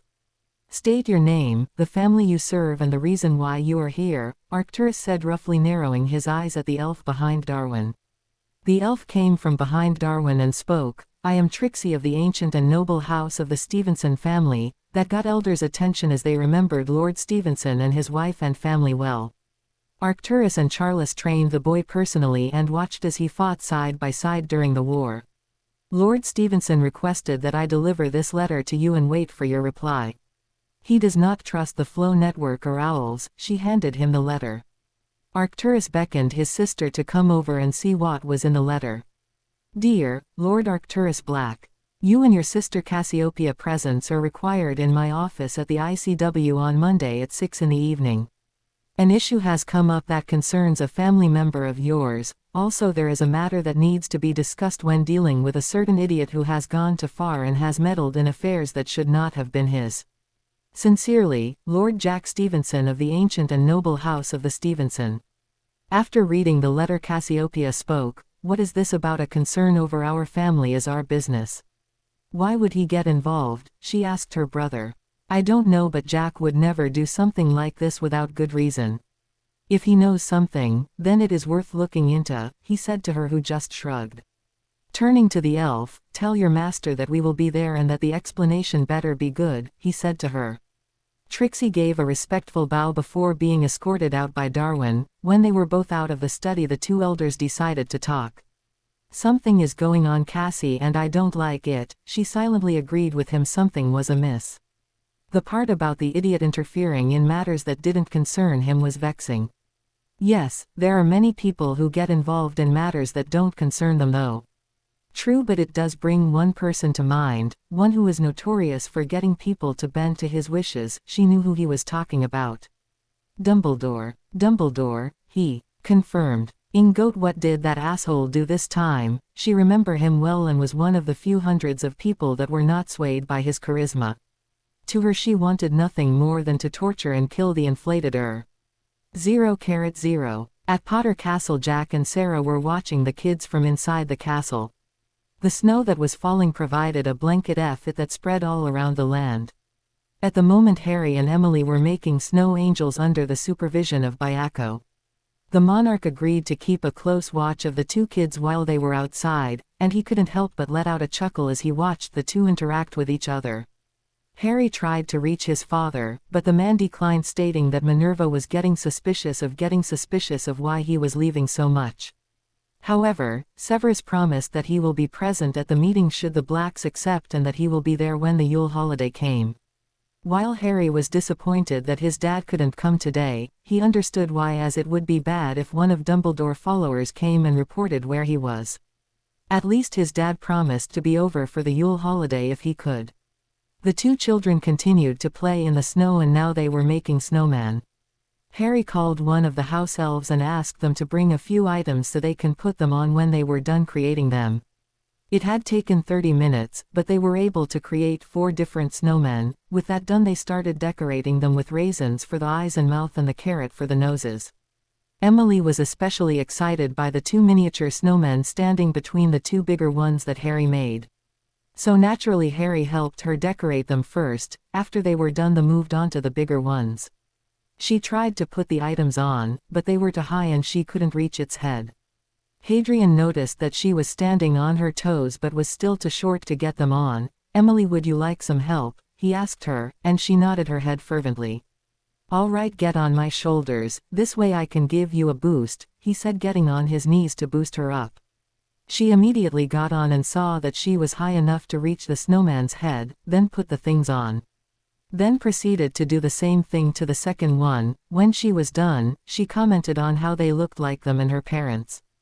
That shocked him, as he had wished that his birth parents were alive to see this, but seeing the little 3-year-old happy brought a smile to his face. He put her back down on the ground as they were admiring their creations when Sarah called them. "Harry, Emily, time to come in." "Okay, be right there," Harry said before turning to Emily. "Ready to go back inside?" he asked her. To which she shook her head, wanting to play some more. The smile that was on her face was replaced by a one of sadness. Harry placed a hand on her head and flashed her a smile. "I know I want to play some more too, but Aunt Sarah is right, it's getting colder. We can have lunch in front of the fire if you want." That seemed to bring a small smile to her face. As they were going back, they noticed that Byako was in front of them and entered the home. Nearing the castle, Emily tried to run in, but she slipped and fell on her face. When Harry went to go pick her up, she looked teary-eyed as tears threatened to come out. In a moment of instinct, he wiped the snow out of her hair, giving her a soft smile that seemed to do the trick as they were both laughing. The two proceeded to go inside and found Jack by the fire drinking a cup of coffee. He turned his head. "Are you too hungry?" asking the two of them. To which they gave a nod. Jack asked for one of the house elves to bring some sandwiches and something to drink. Hadrian asked Jack if they can eat next to the fireplace, as it would have made Emily happy. The man agreed and had their lunches brought in the living room. They all enjoyed the nice lunch that was prepared for them and were having a talk about the snowman that were created. It was more Emily talking about them rather than Harry, but even if he weren't talking much, the adults could see that he enjoyed himself. The four continued to talk, but the elves came in to let him know that an elf named Trixie was requesting to come over. Harry granted the elf permission and made a mental note to let them know that worked in Stevenson Manor were allowed to come to his ancestral home. The little elf returned to reply the message to Jack, letting him know that the Blacks will be coming Monday to his office. "Good, I will let Alex know then. Thank you, Trixie, you may leave now." He dismissed her, and she vanished with a pop. Jack looked at Harry. "Let Severus know that the Blacks will be coming Monday at the prescribed time, please." Harry gave a nod and was about to send a mental message to his father, but stopped and looked at his uncle. "Hold on, there's something we need to consider first." Jack beckoned him to continue. "Dad told me that one of the staff members at Hogwarts was getting suspicious of why he was leaving often. If this continues, then she might think something else is up." Jack could not help but agree with the boy's logic and concern, as it would not be good if someone started tailing Severus. They could possibly find out that he is the boy's actual adoptive father. Thinking for a minute, he got an idea. "I'll have Alex send a letter to Severus requesting him to come to his office to discuss the project Severus has been working on. Also, I can have him say that Hayato told Alex about the new invention. This way no questions will be asked and hopefully the meeting will go uninterrupted. By doing this he will have a solid alibi, and anyone foolish enough to come and stop it will have to answer to the commander personally." Harry seemed to like the idea, however. It was not his call to make, as it was his father's choice. Reaching out to him with their mental link, "Hey Dad, it's me, I have some news for you." "Hey" is for horse's son. Human beings say hello, Severus corrected him. "So why is my mom human?" he said, half-heartedly joking. Funny. Severus was not amused. What do you need? Hadrian told him that the Blacks would be coming to the meeting Monday 6 o'clock but recommended that he be there at earlier to get everything prepared. He even told him about the conversation he had with Jack, so this way he can come without anyone being suspicious and it would get Dumbledore off his back for a while. Severus was intrigued with this information and it would get him out of the castle. Making up his mind, he spoke to Hadrian. "All right, let Jack know that I agree with this and that I will be at his office early." "Will do, Dad. Talk to you later. Goodbye, Harry. Remember to have the house elves be ready to get the items from the Dumbledore's office when he leaves," he reminded him. "Don't worry, I know what to do and they will be ready." After that, father and son cut off the link to return to their activities. Harry told Jack that Severus agreed and that he will be there at the meeting. Jack got up and went to go speak with Alex to let him know about the plan. He promised that he will come back when the two were done. When Jack left, Harry noticed that Emily was about to fall asleep and told Sarah. She picked up her daughter to take her for a nap. Harry took them to one of the bedrooms so she can put the little girl to sleep. While Sarah was tending to Emily, Harry went back to the living room to where Byako was to go and chat with him. All in all, it was a good day as the kids got to play outside and enjoy the snow. The adults had gotten a chance to relax their nerves, most notably Jack. From what Harry could tell, it appeared as if the man was having a hard time sleeping, based on what he knew from his grandfather. Being a commander and captain was tiring as they had a lot of responsibilities to deal with when handling their jobs. So, Harry could only imagine what the man was going through. 0:0. The day of the meeting, it was agreed that they would meet in Jack's office where he, his wife and daughter along with Commander Tamor and Lieutenant Burnett would be present along with Sergeant Stone. At the moment it was currently 5:20 and the adults were getting everything prepared. When everything was being prepared, Severus came in with a boy who looked like he was from South America with his short brown hair and blue eyes. Tamor gave the lieutenant and sergeant strict orders to wait outside the door when the Blacks arrived and to have their badges ready in case things went south. Their attention was drawn to the tiger that was standing next to the boy, looking at the commander as to why he waved them off, sitting that the tiger was the boy's familiar. Severus looked around to see that everything was in place and all the precautions were met to his satisfaction. He might have agreed with the Blacks, but it didn't mean that he had to like it. Severus made sure that Hadrian was armed and ready should things go south. In the boy's robes was a dagger and his grandfather's wand. Harry desperately wanted his own wand. While his grandfather's wand was powerful, and he was able to practice magic with it, he couldn't shake the feeling that it was not operating at its full potential. Taking a look at the time, it read 5:45, meaning it was almost time. Just as he was about to feel relieved, a knock was heard on the door. Jack motioned for the sergeant to see who it was. Richard opened the door to see who it was and reported back that the Blacks have arrived. "Bring them in," was all the commander said, and they were met with Lord Black along with his sister. Lord Black looked at Captain Stevenson and gave him a nod. "What is this about, boy? We were busy," he said severely, his eyes boring into the man. Even after all these years the man still looked intimidating to Jack, not to mention his sister was as equally if not scarier. Emily hid behind Harry as she was scared of the two. Jack schooled his features before speaking. "I'm glad you two could come this evening, as some of us here didn't know if you could be trusted. Before we begin, I need Sergeant Stone and Lieutenant Burnett to check you two over." Arcturus smirked. He was glad that his former protege was utilizing what he was taught years ago. His sister didn't share the same view as she was about to protest. He knew all too well how his sister could be and decided to stop her before she could make a say something. "No, Cassie," he cut her off. "He is right, as this seems to be important," he said to his sister while giving her a look that dared her to argue otherwise. The two stared at each other for what seemed like forever, and the woman flared her nostrils before giving in. Arcturus looked at who were the occupants, and when he saw Severus, he simply sneered at him. Severus didn't care. Put a comfortable hand on his son's shoulder when he saw him tense up. "Are you fools on a break? Get on with it," he ordered the two officers, and they did a quick scan of him and his sister. "Thank you both. Wait outside and make sure we are not disturbed," the commander said. "Yes, sir," the two said and saluted him, before stepping out of the office to stand guard. Tamor put a strong locking charm on the door, so no one could get in or out. Jack turned his attention to the blacks after getting the all clear. I will make this situation perfectly clear to the both of you. You two are here because Dumbledore has meddled in your lives and has caused some taboos against your house as well as the House of Potters. Arcturus was immediately on guard as he had a feeling that the old goat had something to do with what had happened to Sister's family. He may only meet her son a few times, but it didn't mean that he held him in high regards. To him the boy was more of a troublemaker who just wanted to play around, waste his time playing pranks with his idiot grandson. While the boy might have had impressive skills in transfiguration and ancient runes, it didn't mean that he would acknowledge him as something great. When he learned that the boy was training to become an agent for the ICW, he immediately thought it was a joke, as it seemed like he would only cause problems.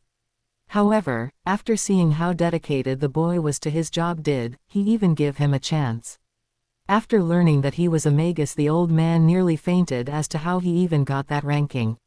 Even so, the boy was his nephew, and when he learned that he was killed by Voldemort, had burned him to the core. Family was everything to him, and Voldemort tore it apart with his blasted war. If the mothering bastard was not dead, then he does it himself or die trying. In life there were certain lines that were never to be crossed, and that asshole crossed the biggest one, messing with his family. Arcturus narrowed his eyes at Jack, silently telling him to continue. Arcturus, Cassiopeia, I would like you to meet your nephew Hadrian Potter, he said, bringing their attention to the boy near Severus. With a nod from his uncle, the boy morphed back into his natural state. This completely shocked the two elder blacks, as the boy was a metamorphagus, a dominant trait of the House of Black. Hadrian took a few steps forward and greeted them with a respectful bow. Lord Black, Aunt Cassiopeia, it's an honor to meet the both of you. I have heard much about the both of you, he said, meeting their gaze.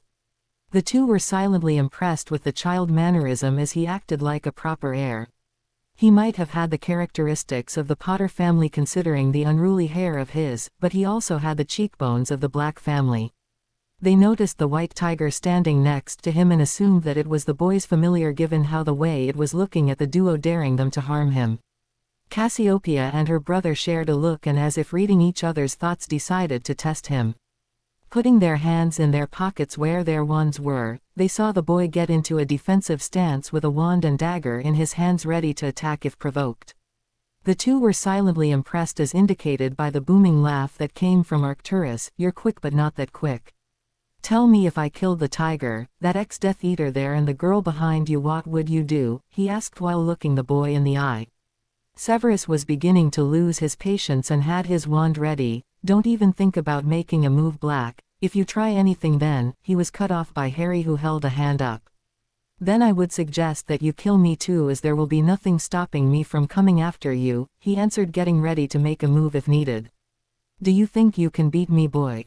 Probably not right now, but I'm sure that I'll be able to give you some nightmares should you try anything. I am not afraid of you, either of you, he said firmly while having an intense stare-off with the man. Arcturus chuckled as the boy reminded him of his brother in all but blood, ruthless but honorable. I see you really are Charles. Grandson, the fire in your eyes, it reminds me of him. Harry relaxed, pocketing his weaponry, and went to go stand next to his sister. Before we begin, there are some people who would like to talk to the both of you. With that, he summoned two of his house elves and asked them to bring the portraits of his parents and grandparents. Within the next few minutes, the elves returned with the portraits and remained in the room per their master instructions. Right before the adults could talk, Hadrian asked if Sarah could take Emily home, as the girl seemed scared of the two elderly wizard and witch. She nodded in compliance, as she noticed that her daughter felt uneasy about being in a room with them. They said their goodbyes and left through the flow network. He watched as his grandfather and uncle talked. Well, Archie, it seems that you have aged into the grumpy person you always were, Charles said. And it appears you're still the same son of a who can get on my nerves, you swine, Arcturus retorted. The two burst into laughter and after a few minutes calmed down. It's good to see you, brother, you have been missed, Charles said. While it pains me to admit to this, it's good to see you as well, Charlie, he replied with a nickname he knew Charles hated. From the grave you can't get me back, he laughed at his friend's attempt to look angry. The sister reconciled after not seeing each other after a couple of years. Doria, Cassiopeia began speaking while looking at her younger sister, even though it hurt her in the inside that she was dead. I know we had our disagreements, but I want you to know that I've missed you. Not a day goes by when I don't think about you. The feeling is mutual, and I have missed you, Cassie. For a woman who is cold, strict, and stubborn as a mule, you have a big heart, Doria said to her and saw she was about to say something hot-headed. Easy sis, I already knew, you act so cruel time to time, but I always knew it was a cover. Besides, what we know and discussed stays between us, she smiled. Even after all these years you can still get on my nerves, she mumbled to her. I learned from the best on how to get on people's nerves, Doria told her. They were about to continue, but Bayako let out a roar to get their attention. While I understand that you all want to catch up, I believe it can wait till after the meeting, he declared. The elder blacks were completely shocked at the fact that the tiger had just spoke English. I must be suffering from old age because I swear, I just heard that tiger speak, he said, exasperated. Charles chuckled at his discomfort. I know what you mean, as we were shocked when we found out too. But Bayako is right, we do need to proceed forward, and with that he began. Charles filled them in on everything that was going to what happened that night James and Lily died, how Albus set up Severus and used him to leak the contents of a prophecy to Voldemort resulting in their deaths. Explaining about how Hadrian ended up with Lily's sister Petunia and her family and what they put his grandson through in almost killing him. He further explained that Bayako was Harry's true familiar and how it was decided that Severus would be the boy's adoptive father, as they couldn't let Albus find out. It was agreed that Jack would be proxy in his stead. He further explained on how Albus stole the rights of being Hadrian's magical guardian from Jack and the various things he's taken from the House of Potter. Lastly, he explained that Albus had taken Hadrian's blood and used it to power tracking charms on the boy. After explaining everything to them both, the duo was sporting expression of shock and pure rage, and if looks could kill then everyone in the room would be dead. Arcturus was especially peeved at the old man, as he dared meddle and send his nephew to those filthy muggles. If he could right now, he kills them without even a second thought for what they did to him. Cassiopeia looked about ready to go to Hogwarts and strangle Albus with her hands and feed him to the Dementors. Arcturus had been through many things in life, but none could have explained how he was feeling right now, taking a few breaths to calm himself. He turned to look at Hadrian. I may not have been happy when I found out father married your mother, but he was my nephew and my blood. Albus has gone too far this time. You might be her son half-blood or not, but you still share my blood. What makes you think I'm a half-blood? He asked the old man. Your mother was a Muggle-born, was she not? He answered, as it was obvious. No, Arcturus, she was not, came from Cassiopeia, the girl was a pureblood. That shocked not only him but the Potters of the Old and her sister, as they were unsure as to how she knew. Doria recovered first. How long have you known? She asked her sister. Cassie rolled her eyes. Since forever. Evidently you forgot, little sister, she jabbed at her, but I'm a black, we can get information if it suits our purposes. Also, I worked at the ICW for years, they got information on everyone here. Did you honestly think I would have gone to my nephew's wedding if she were a Muggle-born? Give me some credit. This shocked everyone, as Cassie knew about Lily's blood status. The one mostly shocked was Arcturus, as his sister knew this and didn't tell him about it. If you knew, why you didn't tell me from the start? He questioned her. One, you never asked me to verify if she was a Muggle-born, she said to him, enjoying the expression on his face as it was priceless. Second, it would not have been my place to tell you, as it was not my secret. Third, I am a woman, we enjoy keeping men guessing and out of the loop. Now be a good brother and behave, will you? She may have said it in a nice tone, but Arcturus knew that there was danger in her voice. Merlin, his sister, was dangerously smart and quite cunning when she wanted to be. Out of all the blacks, none of them ever made his head spin or got under his skin the way she did. I swear to Merlin's name that you're going to be the death of me one day, woman, she simply smirked at him. So is there anything else that we need to discuss today? He asked, still irritated. Severus stepped up. Hadrian will be taking the entrance exam in Japan at the end of February, and I need one of you to take him to get his wand. But before that, understand, if my son is treated unfairly by either of you, then you will suffer my displeasure, and trust me, it will not end well, he said while giving them a hard gaze showing that he meant what he said. Arcturus was about to retort but was cut off by James. Leave it, Uncle Severus is behaving the way that I would have behaved. Besides, you can't blame him for not trusting you considering after what me and Sirius put him through. Arcturus muttered something unintelligent but relented. It was true that while he was a member of the Dark family, he was still a father. Fine, then we will escort him to the entrance exam. I trust that he will need to get his supplies as well, and a new wand as the one he has is Charles's old one. He nodded at the man. Very well then, he grudgingly agreed. I remember Charles telling me that the Potters have a manor in Japan. We will stay there. After receiving an affirmative nod from Charles, resigning himself and hoping to avoid any other headaches, he spoke up. This is what is going to happen, no arguments, he said, looking at everyone, daring them to say something. I want all the information on that mothering goat. Nothing is too small. What we have so far is good, but we're going to need more in case he tries anything. Next, I want you to have that idiot man-child of a grandson put in one of the lower-level cells in Azkaban. I'm assuming he was just carted off to that wretched place without a trial. That's good, we can use that to our advantage. He might have been a disappointment, but he is still my grandson, and if he did betray the Potters, then I want to know why. Hold on a minute, Hadrian spoke up. What in it for you? Why are you going through so much trouble just to help me and your grandson in the first place? He asked suspiciously. His grandparents may trust him, but he wanted to be sure if the man was righteous. Arcturus nodded in appreciating the boy's question as he was being cautious. Dumbledore crossed the line when he messed with my family, and he needs to pay for what he did. Sirius might have been a man-child, but he was loyal to your father, as the two were as close as brothers. Plus, this way I can prove that Albus is not untouchable. That seemed to be good enough to placate the boy. You were right not to be so trusting of others. Always be on your guard, as you don't know who will be on your side or against you, he said firmly to the boy, who nodded understandingly.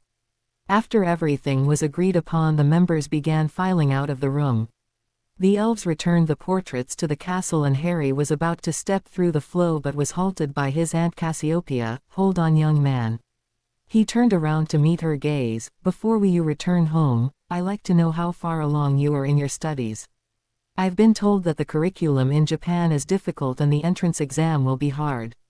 Hadrian looked at his father, who just shrugged. Right now my theory and practical works are strong. Though I do wish I had my own wand. My grandfather's wand is powerful and gets the job done, but the connection is not with me, he admitted. Cassie looked at the boy. I like to meet you again to see how strong your magic is. Severus was about to respond, but she beat him to it. Calm down, Snape, I will not harm him in any way, I promise. I just want to see how far along he really is. Severus seemed to be struggling in the inside, as he did not know whether to agree or disagree in letting her see Hadrian's abilities. He looked at the boy in question, and after a brief mental discussion did he relent. Very well then, but another time, and I trust that both of you will be coming to see, not just you. They both agreed, and after saying goodbye did everyone vacate the room. February came by very quickly, and Harry appeared to be very satisfied with his new family and the fact that they were able to recover all the thing Dumbledore took from him. Now the old fool had no way of tracking him. Arcturus and Cassiopeia were enamored with how far he had come, and immediately thought that he was a true prodigy given how much he managed to apply with what he learned. The two elder Blacks were strict when it came to his training and teaching him his station in society. Severus had his reservations about how and what they taught him, and after a few negotiations it was agreed that while Hadrian would be trained, he will also get to enjoy his childhood. Arcturus appointed his elder sister to be the boy's instructor, and to his shock the boy seemed able to meet her expectations. To him and to a lot of people, Cassiopeia was a hard person to please and knew that she had a low tolerance for slackers.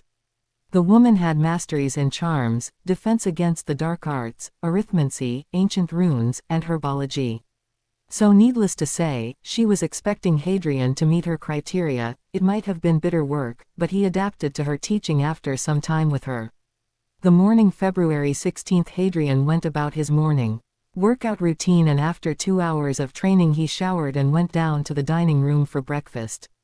There he found both of the Blacks seated and about ready to start eating. Cassiopeia turned to look at him. Good morning, Hadrian, I trust your morning workout went well, she asked. He gave her a nod. I just wanted to be ready for the exam. Accepting his answer, she motioned for him to sit next to her. While he was filling his plate with bacon, toast, and scrambled eggs, Sarah came in to let them know that Jack had to go to work early today and that Emily was still asleep. Arcturus replied, "That's fine, let the girl sleep a little longer." He turned to Harry, who was eating his eggs. "Harry, we have a meeting with King Ragnarok in an hour to discuss your finances and if anything has been tampered with. After that we will be leaving to go to Japan at 1 o'clock to collect your wand. I trust that you are already packed." "Yes," he replied, "I packed everything I needed last night." Arcturus gave him a nod. "Good, Mr. Yamamoto will be over the next day to give you your entrance exam pass." Harry understood. He had been waiting patiently to receive his pass for the exam, and it would appear that the wait had been well worth it. After finishing his breakfast, he went to go up the stairs to see if Emily was still sleeping. Upon reaching the room she was in and slowly opened the door, there he found her sleeping with a stuffed dolphin and a stuffed panda, something he found adorable. Harry sat down next to the edge of the bed and placed on her head. Even though they have only known each other for a few months, they quickly formed strong sibling bond. As he was about to leave, he felt her grab his hand. Turning to look in her direction, she gave a yawn before rubbing her eyes to clear her vision. "Harry, will I see you later today?" she asked cutely in his opinion. "Yes, me, Uncle Arcturus, and Aunt Cassie are going to Gringotts today and at 1 we will be leaving for Japan," Harry told her honestly. Emily was not too happy that he will be leaving soon, as she would miss him. "I'll miss you," she said while looking at him. "And I will miss you too, Princess." He referred to her by the nickname he given her. "Although with any luck I will have time to play with you when I return, and we can always talk to each other through our link." That seemed to bring a smile to her face. "Promise," she held out her pinky. "Promise," he took it into his own, promising her. He helped her out bed and held her hand as he walked her down to the dining room, still in her pajamas, for breakfast. After dropping her off next to her mother, he went back upstairs to his own room and dressed in a forest green shirt and a set of blue jeans. Checking himself over, he grabbed a set of robes and his trunk to return downstairs where the others were waiting for him. Arcturus gave him a nod as he approved of the boy's attire. "We'll be leaving in a few minutes. I trust you have what you need," he confirmed to the old lord before summoning one of the house elves. "Bucky, will you take my trunk to my home in Japan?" The elf nodded. "It will be done, sir." The elf took the trunk from him and with a pop he was gone with the boy's items. Arcturus was on his feet ready to accompany the boy to the bank. "Before we go, you might need to change your appearance. I trust I don't have to explain why," he said while raising his eyebrow. Harry instantly morphed, changing his eyes to black, short brown hair and changed his skin by giving it more color. "We're going to flow to Diagon Alley. Cassie will be going first, then you, and me." With that said, they all grabbed some flow powder and one by one they were transported through the network. 0:0. After arriving at one of the shop terminals at Diagon Alley they exited. They immediately left the building to head to their destination. While walking through the streets, Harry could not help but think that it needed to be renovated as everything looked old. This was supposed to be the shopping district of magical Britain, and yet it looked like a dump in his opinion. He may have been taught to hold his family traditions dear, but it didn't mean that a few things could not be improved. As they continued walking, Harry thought that maybe there could be ways for him to improve the quality of the shops that he had passed. These thoughts followed him as they made their way to the bank. Harry was thankful that Bayako was with him at the moment, as he was partially nervous. He had the tiger go into his tattoo form on his. Upon arriving at the bank, he established the link connection to his father. "We have just arrived at the bank." "Good, keep the link up through the meeting. It'd be better as I will be able to hear and see what is going on," his father replied. As they entered the building, he saw what was written above as they went into the lobby. "Enter, stranger, but take heed of what awaits the sin of greed. For those who take, but do not earn, must pay most dearly in their turn. So if you seek beneath our floors a treasure that was never yours, thief, you have been warned, beware of finding more than treasure there." Harry took note of the many goblins that were working and the security guard in place. From what he learned from Severus, Jack, and Arcturus was that he had to show respect to them as they had a rich culture and did more than just guard money. Also, that it'd be in his best interest to not make an enemy of them.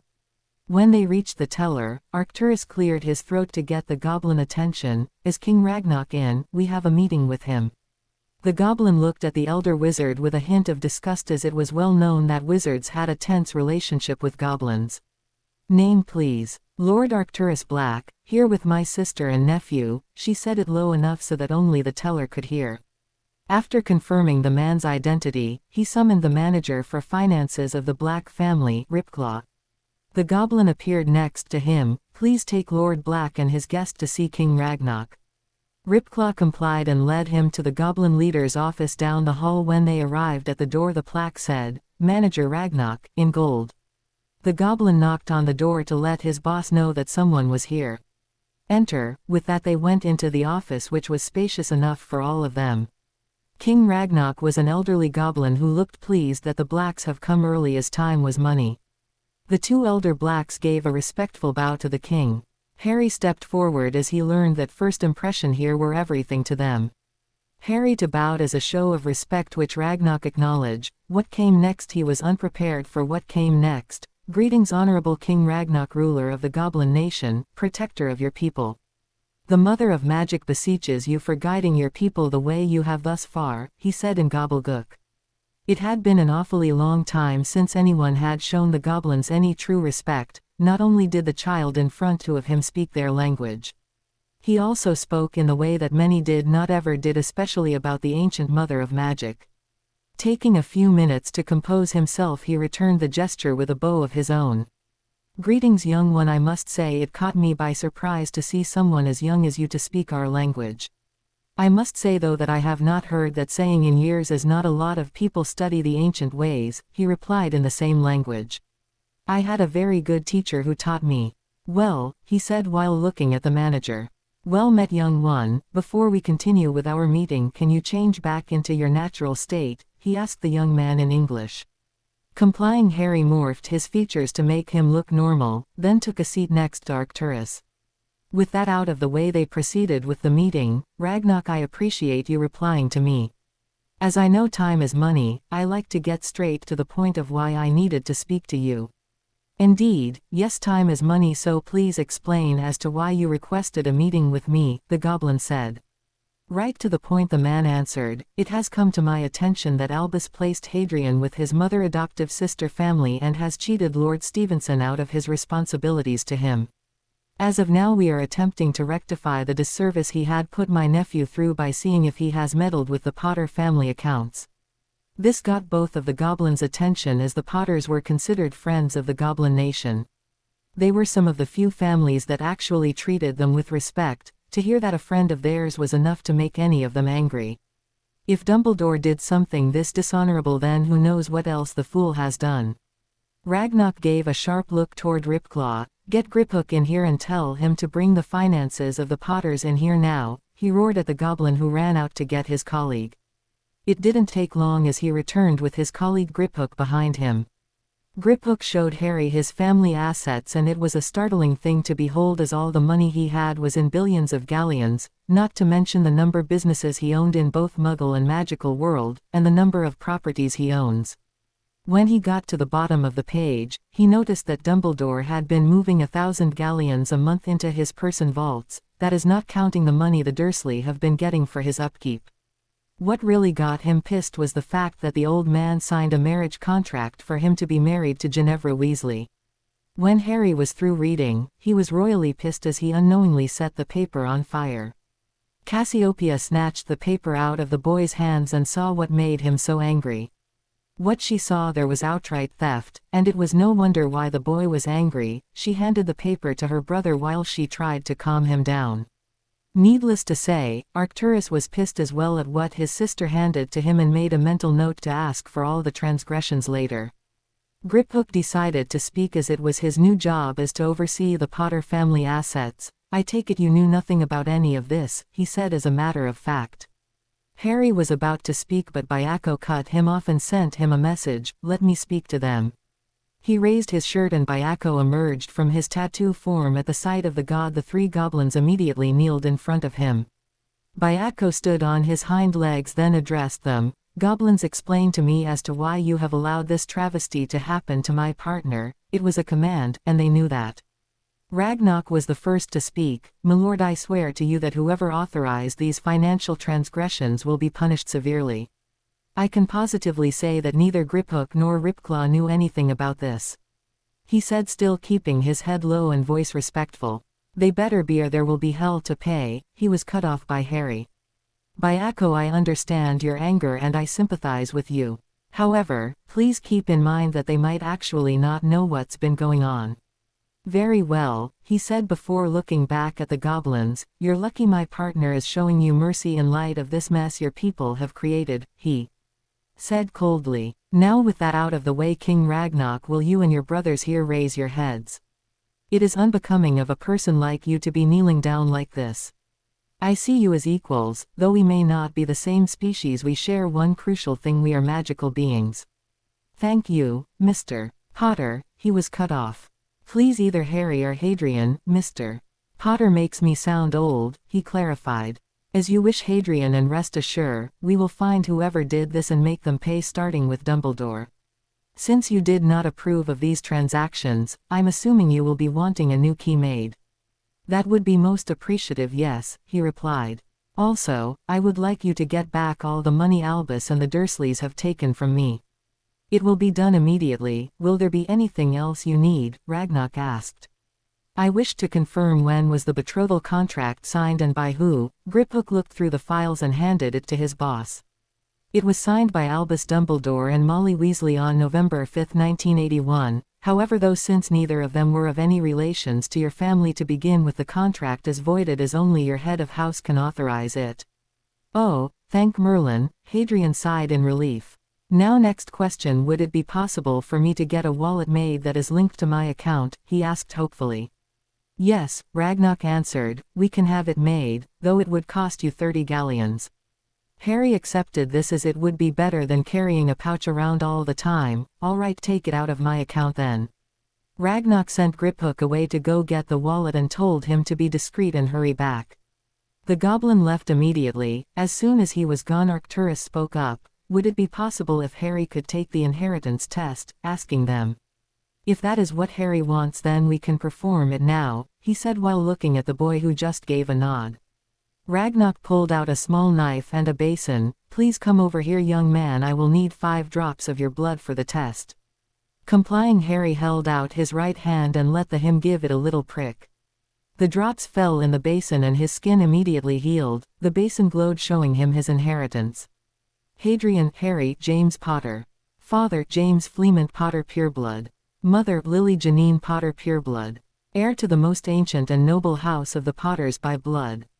Heir to the most ancient and noble house of Gryffindor by blood. Heir to the most ancient and noble house of Ravenclaw by blood. Heir to the most ancient and noble house of Black Contestable. Latent abilities. Elemental abilities. Fire, water, earth, air, lightning. Blocks placed by Albus Dumbledore removed. Eidetic memory partially blocked, placed by Albus Dumbledore removed. Elemental sight. Able to read magic. Block placed by Albus Dumbledore removed. Animagus unknown. Metamorphagus. Partial limited. Color of eyes, skin, hair and style partially blocked, placed by Albus Dumbledore removed. Mentalist. Block placed by Albus Dumbledore removed. Parseltongue partially blocked by Albus Dumbledore removed. After he had the inheritance test, they concluded the meeting when Griphook returned with Hadrian's new wallet and key. He asked if they wanted them to stop Albus from taking the money out of his account, and he confirmed that he indeed wanted it to stop. Hadrian also requested a copy of the marriage contract that the old man tried to force him into. Ragnarok handed it to Lord Black, and after settling everything else, they bowed in respect to the goblin leader and took their leave. He asked his uncle to register him as a Parseltongue with the ICW, as he was somewhat aware of the history that came with Parseltongue.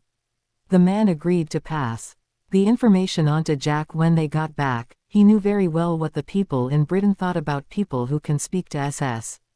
Harry told Byako to return to his tattoo form and morphed back into the appearance he was in when they arrived. They exited the building and rather not take the chances of being hounded by anyone, they apparated away, with Cassiopeia holding onto her nephew's hand.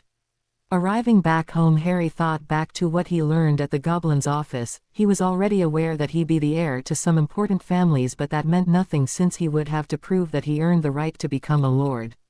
He learned that while he might be the heir to the Ravenclaw through his mother being a daughter of the house, Rowena had a younger brother named Xander Ravenclaw, and he had 2 children, a boy and a girl, while she only had 1 child.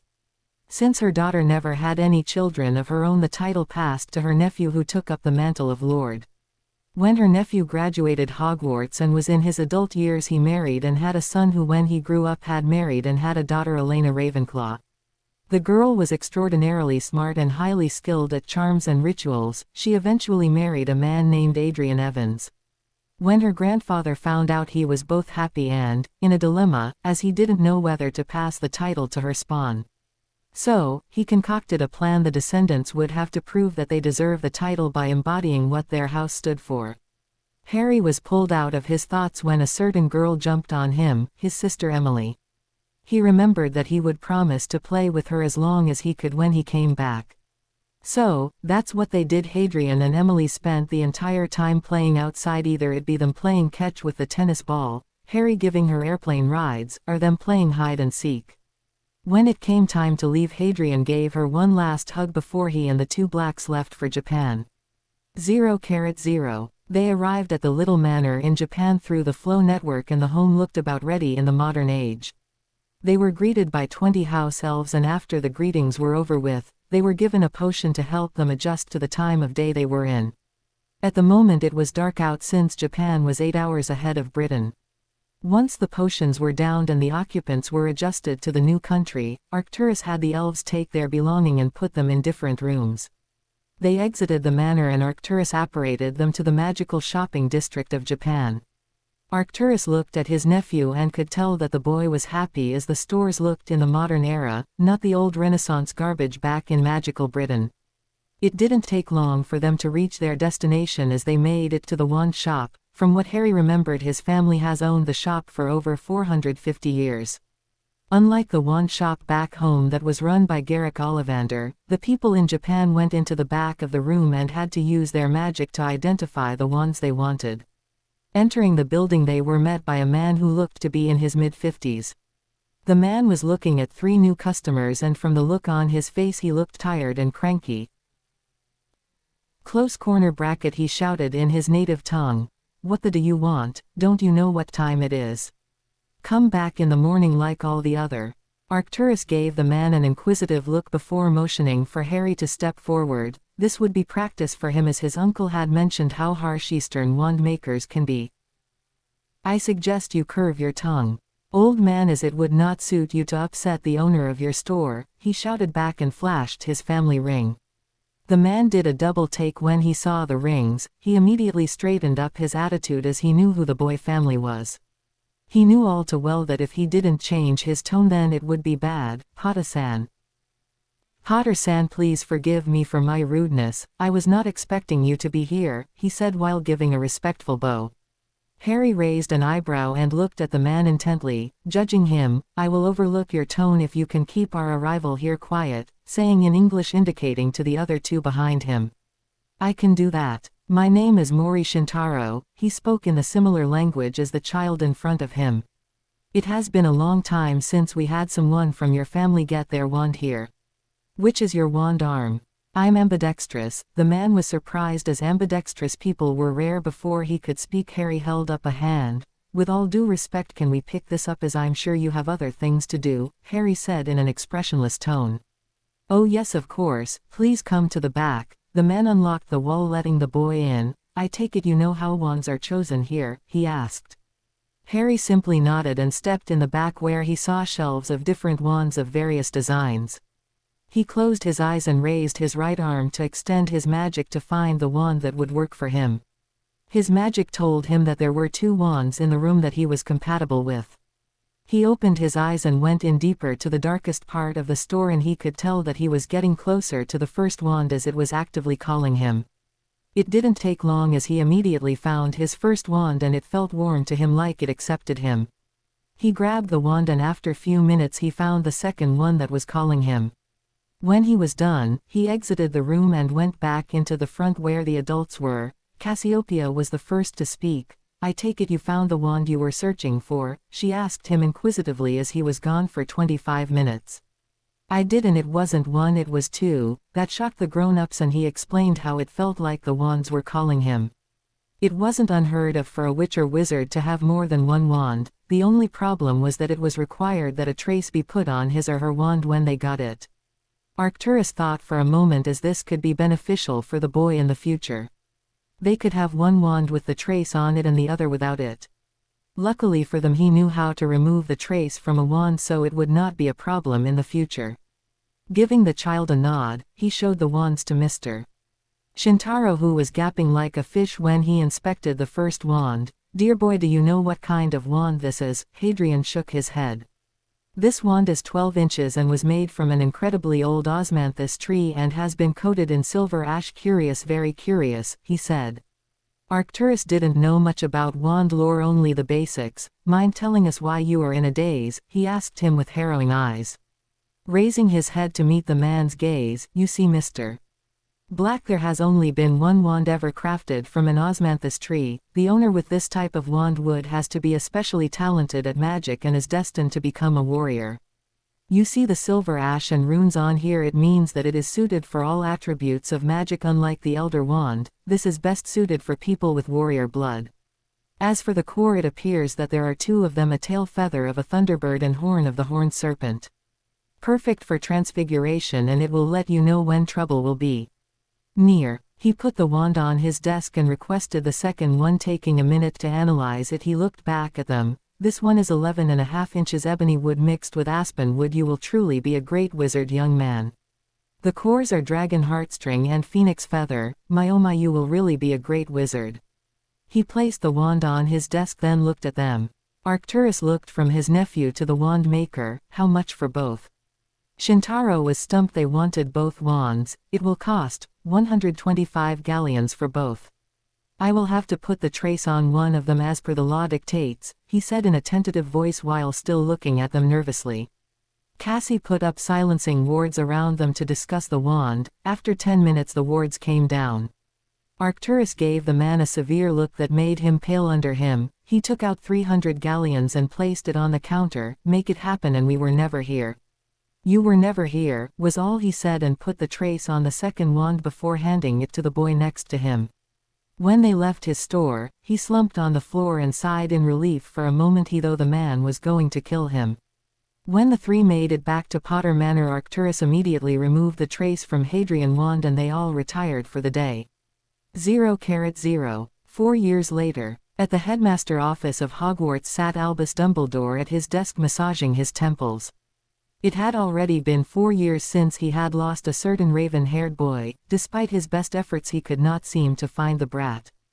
The instruments he had for tracking the boy along with that damned invisibility cloak have mysteriously disappeared. Now he would be unable to put a compulsion and tracking charm on it. He had planned on giving it to the boy during the Yule holidays of his first Christmas here, but that plan went up in smoke. The next problem that came was the fact that he could no longer access the boy trust vault at Gringotts. While he may not have been able to access the family vault, the trust vault sufficed enough. He had taken steps into ensuring that will of the boy's parents was sealed away. Tampering with the will of the ancient houses was basically asking for death. That said, sealing it was another story. He had used his position as chief warlock to seal it away as he knew the contents of the will. Albus had carefully crafted a plan when he was told the prophecy and made sure that someone was listening in. While he knew that Lily and Alice were both due to have their kids by the end of July, he was unsure of which child Tom would go after, so he took a gamble. He told them that they were in grave danger as they were at the top of Voldemort's list. Convincing Alice and Frank to retreat into Longbottom Manor while Augusta looked after Neville was easy. However, convincing James and Lily to vacate to a cottage under the Fidelius charm was difficult as both were adamant about moving into Potter Castle. So, he did the only thing he could do. He had put them under a mind-altering potion and compulsion charm to make them go. Then had them make Sirius the secret keeper while having Peter as a decoy. The night the Potters were killed, he sent Hagrid to go get the baby and have him delivered to Lily's sister. While he knew that Lily and her sister did not get along and that she was not one of the candidates to look after the child, his plan for the greater good demanded it. The Stevensons were being particularly adamant about getting custody of the boy, but it was vital that the child grow up away from the magical world, so he mind-altered Jack and stole the rights of being his magical guardian. With that done, he went to Gringotts and tried to forge a marriage contract between Harry and Ginny, but the Potter's family charter specifically said only the head can authorize the contract. He felt that the Weasley family deserved it as they were completely loyal to him, especially Molly. She would set the groundwork to make sure the child would marry her daughter. Now it seemed impossible as the goblins wouldn't let him near the infernal brat account. To top it off, when Minerva found out that the child was not with his Muggle family, she gave him an earful. Merlin the woman was angry when she found out and didn't let him forget it either. Nursing his broken heart with a glass of fire whiskey, he downed the contents and was prepared to pour more when Hagrid and Minerva came into his office. The latter looked peeved and placed the admittance book in front of him. "Albus, look at this," she said coldly while opening the book. He looked through the book and saw that there was a black line through Harry Potter name. This could only mean one thing: the boy was already attending school somewhere else. "What are we going to do, Albus? The boy name's been crossed out. Imagine the son of James and Lily not attending school here," she said while giving one of her frosty glares. Mentally sighing, he looked up from the book. "Worry not, Minerva. I am certain that the boy will come to Hogwarts when the time comes," he said, trying to placate the woman. The stern professor thinned her lips. If judging him, she was still not happy about his decision to leave the son of her two favorite students with those Muggles. Just as she was about to say something, a noise was heard. She and Hagrid turned their heads to see that 4 crystals that were suspended above the fireplace light up and form a rectangle view screen showing a special report from the international news. Minerva was quite impressed with this device as it allowed people a better way of communicating with each other besides using the Flow network. It also provided with a means of having multiple people on display all at once. When it came out 2 years ago, it had immediately been accepted by the populace around the planet as people can view things from the comfort of their homes, be it either the international dueling circuits, Quidditch matches, fashion designer, and news reports, etc. It was speculated that the inventor wanted to bring the magical world together to decrease the stagnation that has existed between them. Not only that, it came with recording crystals so people can view things. The ICW took an immediate liking to this and immediately used it for security purposes. The viewing screen showed the International Potions Championship that was being held in Japan this year. Minerva remembered that Severus was especially looking forward to this year's tournament as he was a member of the British Society of Potioneers. This year approximately 13 contestants were participating in the tournament, each representing the schools they were or will be attending, and right now it was the 12 and under division. They watched as the referee announced each of the contestants along with their potions. One boy caught their attention when the man said, "Hadrian Potter." Albus was immediately alert and paid close attention to screen. Here was the boy he had been searching for 4 years. Minerva and Hagrid were to shock as the young Potter had entered into an international competition. The judges made their decision and handed a folded ballot to the referee. The announcer used a sonorous charm to amplify his voice. "Ladies and gentlemen, the winner of this year's International Potions Tournament is," he opened the ballot slowly, keeping the audience in suspense, "Hadrian James Potter of Mahoutokoro Magical Institution, along with his variation of the calming draft," he said, handing the boy the trophy and cash prize. "Mr. Potter, what drove you to invent your potion?" asking him with anticipation. Everyone was waiting for the lad to speak. "My reason for inventing this potion was to help not only my family but everyone else relax after they have had a long day. While there are other variations to the calming draft, they are not as potent or as effective. With this new draft, people will be able to calm down quicker and not be so stressed out." Applause could be heard in the background as the boy went back to stand next to his family, which was surprisingly Lord Black and Lady Stevenson. When the feed was cut off, the 3 occupants were sporting different expressions. Hagrid was looking happy as the boy he left was all right and with a family. Minerva was shaken as the child was with Arcturus Black, was in the company of Arcturus Black, and won the 12 and under International Potions Championship. The biggest was that of Dumbledore, who looked crossed between shock and anger. The boy was in Japan attending Mahoutokoro and raised by the Stevensons family. This was bad as he remembered that he had blocked them from getting custody of the boy. More importantly, the child was attending school somewhere else other than Hogwarts. He needed to write a letter requesting an audience with Headmaster Yoshi. The boy needed to be at Hogwarts so he could mold him into a weapon of the light. Albus, how is it that Mr. Potter is attending school in Japan? This question brought him out of his thoughts as he looked at the crestfallen face of his Transfiguration teacher. I don't know, Minerva, but rest assured I will be writing to the headmaster over there to request an audience with him to have young Harry transferred. He was indeed shocked that Harry was attending the school overseas, as their reputation was undeniably impressive and he could not have that. It would also be important to tread carefully, as he knew of the opinion Arata had of him caused him to shudder. Minerva had only ever seen Albus look so frazzled when dealing with important issues, but she could bother with that now as her attention was on the raven-haired child. When you do, I would like to be there as well, the look on her face of clear determination, and said I better be present.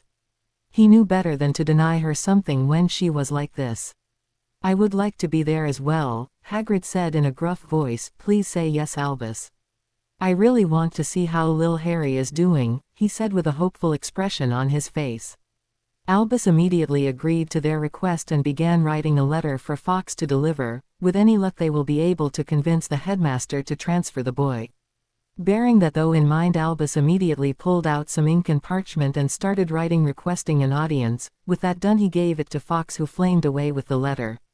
Once his familiar was gone, he dismissed both the other adults, promising them to inform them if his request was answered. After the two left, Albus leaned back in his chair, deep in thought on how he was going to proceed. 0:0. It had been 2 months since Arata received a letter from Dumbledore requesting an audience with him to have Mr. Potter transferred. If that weren't bad enough, he would be bringing Minerva McGonagall and Rubeus Hagrid along. The mere thought of the meddlesome old man was enough to make him lose his dinner, as he strongly detested him. While he knew it was inevitable, he knew Albus would be coming soon. Before replying, he sent a call to the Blacks and asked them their opinion.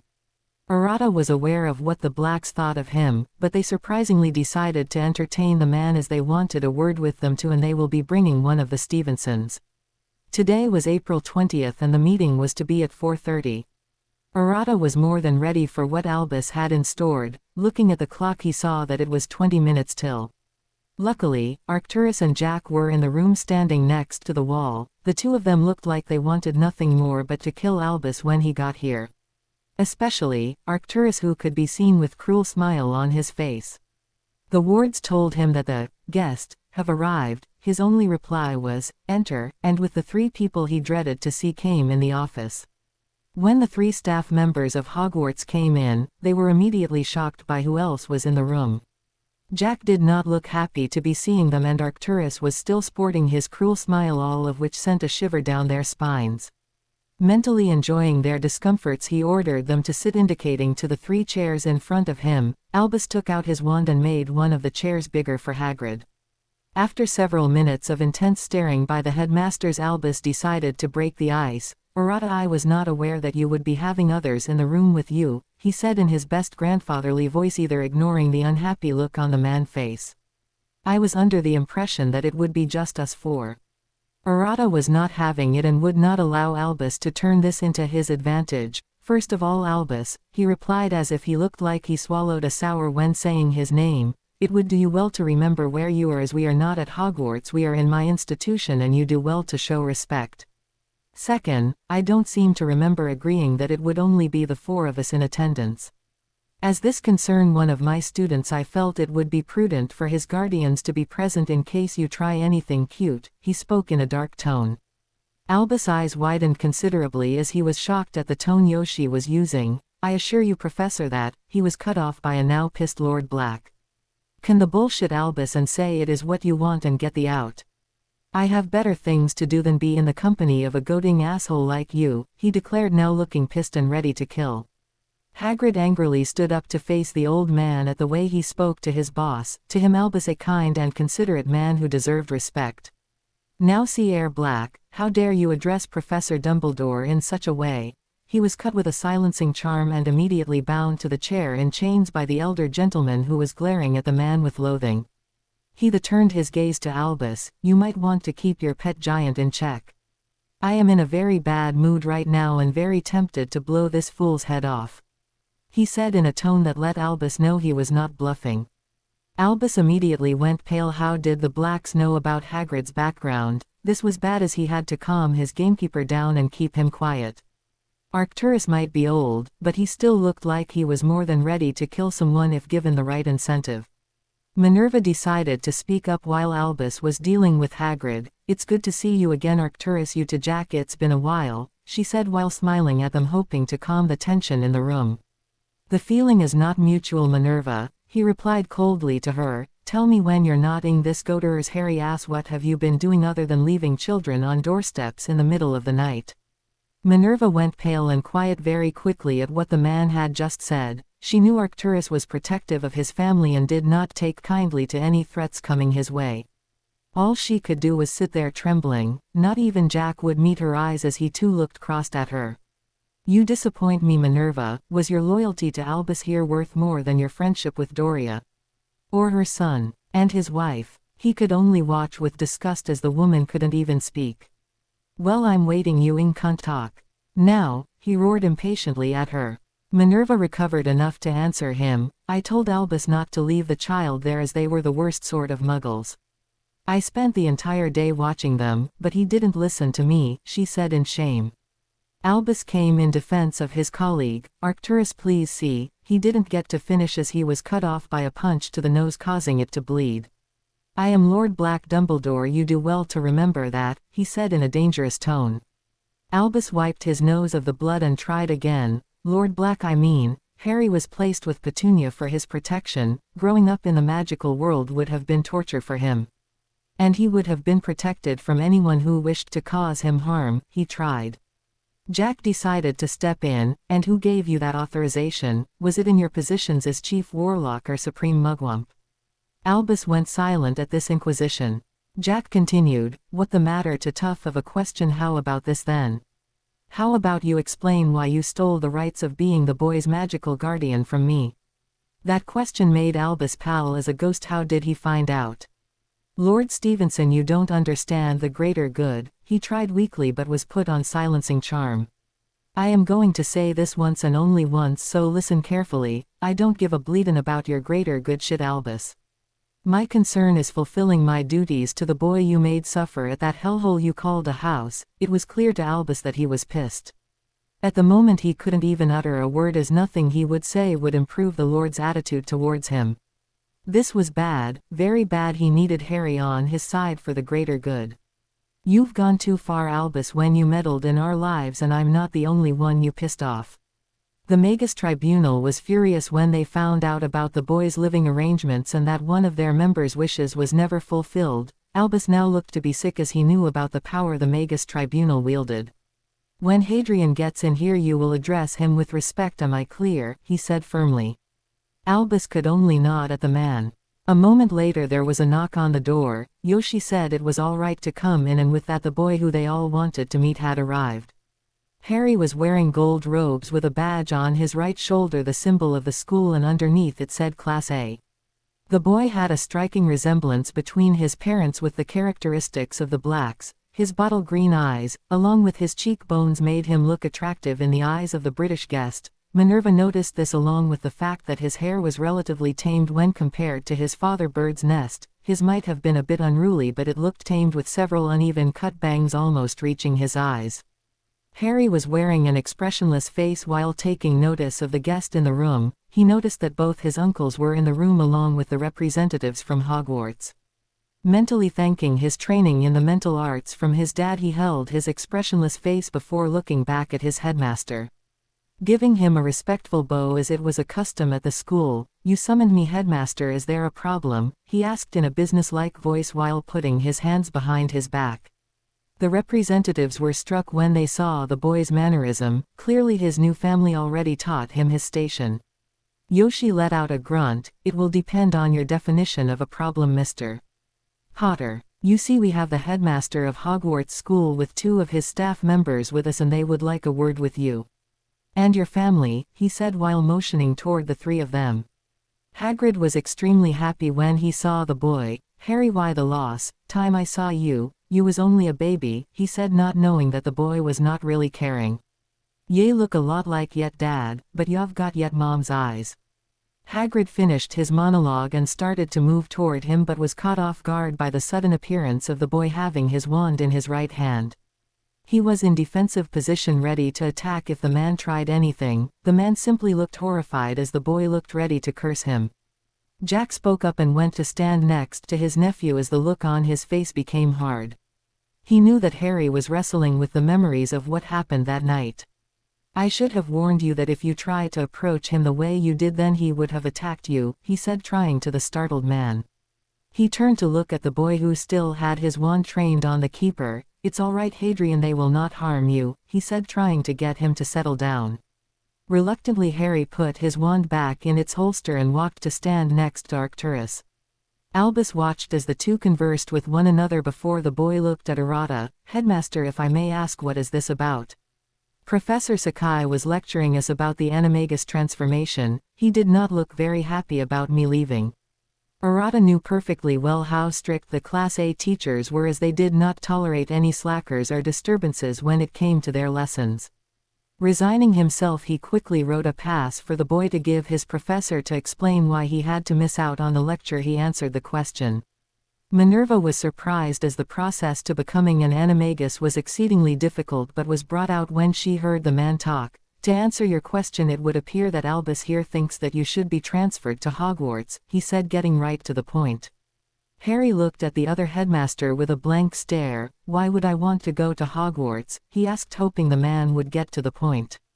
Albus and Minerva were completely shocked. The young man just asked why he should attend their school. Finding himself, Albus spoke. Harry, he started off, but Jack cleared his throat and gave a strong glare. I mean, Mr. Potter, Hogwarts is one of the best magical schools around the world, and the teachers are among the best in their respective fields. He expected the boy to jump for joy and agree immediately. Instead, he was met with an uninterested, expressionless face. The two were staring at one another, neither looking away. Albus wanted to read the boy's mind but couldn't, as the captain of the ICW agency was in the room, and so was Arcturus Black. Seeing that he was not going to get anything out of the boy, he spoke once again. I'm not sure if you're aware of this, Mr. Potter, but your name has been in the book of admittance since the day you were born. After all, your parents went to Hogwarts and were some of the best students around. He finished, expecting to see the child happy. Is that all you wanted to say, Professor? He said in a bored tone that didn't go unnoticed by the other two guests. I beg your pardon. I thought you would be happy at the opportunity to attend the school where your parents graduated, he said with a frown. Harry was bored and if not a little annoyed, so he spoke up. If that's all you have to say, then I am not interested in attending school over there, he said bluntly. I prefer the education here, as it provides a good challenge for me, where I am pushed to my limits in both theory and practical. Also, I don't like you using the memory of parents to get me to go over there. His face was expressionless, but his eyes flashed green, showing the fire in them. Albus was completely shocked to the point where he couldn't even speak. Harry had no wish to attend Hogwarts. This was bad. He needed the boy to be at Hogwarts. He would have to change tactics. Mentally thinking of a way to get the boy to change his mind, he didn't notice that Minerva chose to speak. Surely, Mr. Potter, you would want to attend our school, as we have amazing opportunities when it comes to helping our students develop their magical skills. Minerva tried, finding it hard to believe that son of her two favorite students didn't want to attend school in Britain. Given by your stern visage and your regalia, I'm assuming that you're Professor Minerva McGonagall. She gave him a nod. I know about you. You're the head of Gryffindor House as well as the Transfigurations teacher. You hold the title of sorceress, thanks to your animagus project. I remember reading your thesis for it, and your thesis on transfiguring a hydra's hide into metallic weapons almost as strong as goblin metals for your master's degree. This boy had continued to surprise her. He read both her theses and by the sound of it he enjoyed them. Thank you, Mr. Potter. Are you perhaps interested in transfigurations? I find the subject interesting and very useful, Professor, he said honestly. Now if you excuse me, I have to get back to class. He made his way to leave when Albus stopped him. Mr. Potter, are you sure you do not wish to attend school with us? We have so much to offer you. he asked, trying again. The boy read Minerva Mastery and Sorcerer's papers. Surely this would be enough to convince him. I'm content with my decision, was all he said before exiting the room. The 3 abroad staff members were shocked the boy had declined the invitation and just left. The adults continued talking. Well, it was more of Albus doing the talking. He was trying to get the 2 lords to change their minds. But they were adamant about not transferring the boy to Hogwarts, much to the Albus's annoyance. Dumbledore was about to give up, so he tried one more time. Please, you 3 see sense going to Hogwarts would be good for him. He can make friends there, learn how to be a great wizard, and be among those that will be of great assets. Albus said, trying to keep his frustration in check. I am positive that if we can show him our curriculum, then he might change his mind. Arata had enough of the old man's prattle and put his foot down. Listen to me, Albus, because I'm only going to say this once. The boy wants to stay here, and based on what I've seen out of him, he is on his way to becoming a great wizard. Now get out of my school. Albus gave the man a frustrated look. You are making a mistake by keeping him here, he said firmly. Mistakes? Arata scoffed at the fool. You made plenty of those. When it came to Grindelwald, that made Albus pale at the mention of his old lover. It took you 2 decades to get off your bony old before you decided to do something about him. When people were literally begging you deal with him, you just sat back and ate your sweet. Maybe if you had dealt with him, one of my sisters might still be alive today. That was it. As Albus left the room along with Minerva and Hagrid right behind him. Manipulative old goat, Arata said, pissed at the goat. Jack looked at them critically. You know he's going to fight this, right? He is still the supreme mugwump, meaning that he will either do something directly or indirectly. Arcturus looked at his former student with a smirk. He might be the supreme mugwump for now, but if he tries something, we have ways making him squeal and to lower his influence should we need to. He said it with a sadistic smile, as he had a lot of information on the old man and was ready to use it. Jack nodded and talked with them all again before he and Arcturus went back to the manor. 0:0. Hadrian made his way back to Transfiguration's class, thinking back to what happened at the meeting. Part of him wanted to curse the bastards for coming here, the other part wanted to just kill Dumbledore where he was, but he would never hear the end of it. He would have to be patient. Arriving at the classroom, he knocked on the door to request admittance. Hearing a gruff noise, he opened the door and walked in the class. The professor was not looking happy and the students were just staring at him. He gave Professor Sakai, who looked it over. Accepting the note, he looked back at Hadrian. 15. He said in a cold voice. Professor Arata was one of the harshest teachers in the school and did not take kindly to being interrupted during class. There is 15 minutes left of class. Take your seat, Mr. Potter. Not needing to be told twice, Harry immediately went to the second row in and took his seat by the window. Professor continued with his lecture about the animagus. When he was done, he decided to ask the students some questions. Harry Potter-san. Harry stood up from his seat expecting this, staring at him intently. Mr. Potter, tell me, is being an animagus genetic? Sorha. The answer is yes and no, Professor. It has been noted that if a parent is an animagus, the child will have a better chance of achieving his or her own form. That said, anyone can become an animagus if they want to. The professor gave him a nod and asked another question. Why is it so difficult for a person to achieve a form, and can a person have more than one? Harry replied. The animagus form is hard to achieve because it is coming from the magical core. Not many people are connected to theirs. Lastly, it is unknown, as they are testing that theory. Professor gave him a critical look before giving a nod and asking his last question. So shite. When one achieves their form, do they gain the traits of that creature? And what are they? Hi. Yes, they acquire the traits of the animals they transform into. It varies from person to person, as it will be hard to tell. The man nodded with a smirk on his face and told him to return to his seat. With that done, he wrapped up the last few minutes of class when the bell rung telling them class was over. He requested a roll of parchment on what are the variables when achieving an animagus form and that it was due next class, then left. The students started discussing the homework as they were filing out of the room. Since it was the last class for the day, they were all free to go home. Hadrian gathered his things and was about to leave when someone tapped him on the shoulder. He looked to see who it was, and it turned out to be Miwa Kawada, one of his two only friends. Like him, she was in her school attire, but the female version, albeit only a few inches shorter than him. She had light blue eyes with long brown hair which she usually kept in a high ponytail and a bang that almost reached her right eye. The two have known each other since the first day of classes and instantly began a rivalry with one another, but they also became the best of friends as they continued to push each other. Like him, she was at the top of her classes and was a lightning elemental. Her father was the commander of the ICW Japanese branch, while her mother worked as the head of the Department of Magical Cooperation. So Phantom-kun, she started off in English with the name she had given him, because of his ability to disappear and reappear in different places.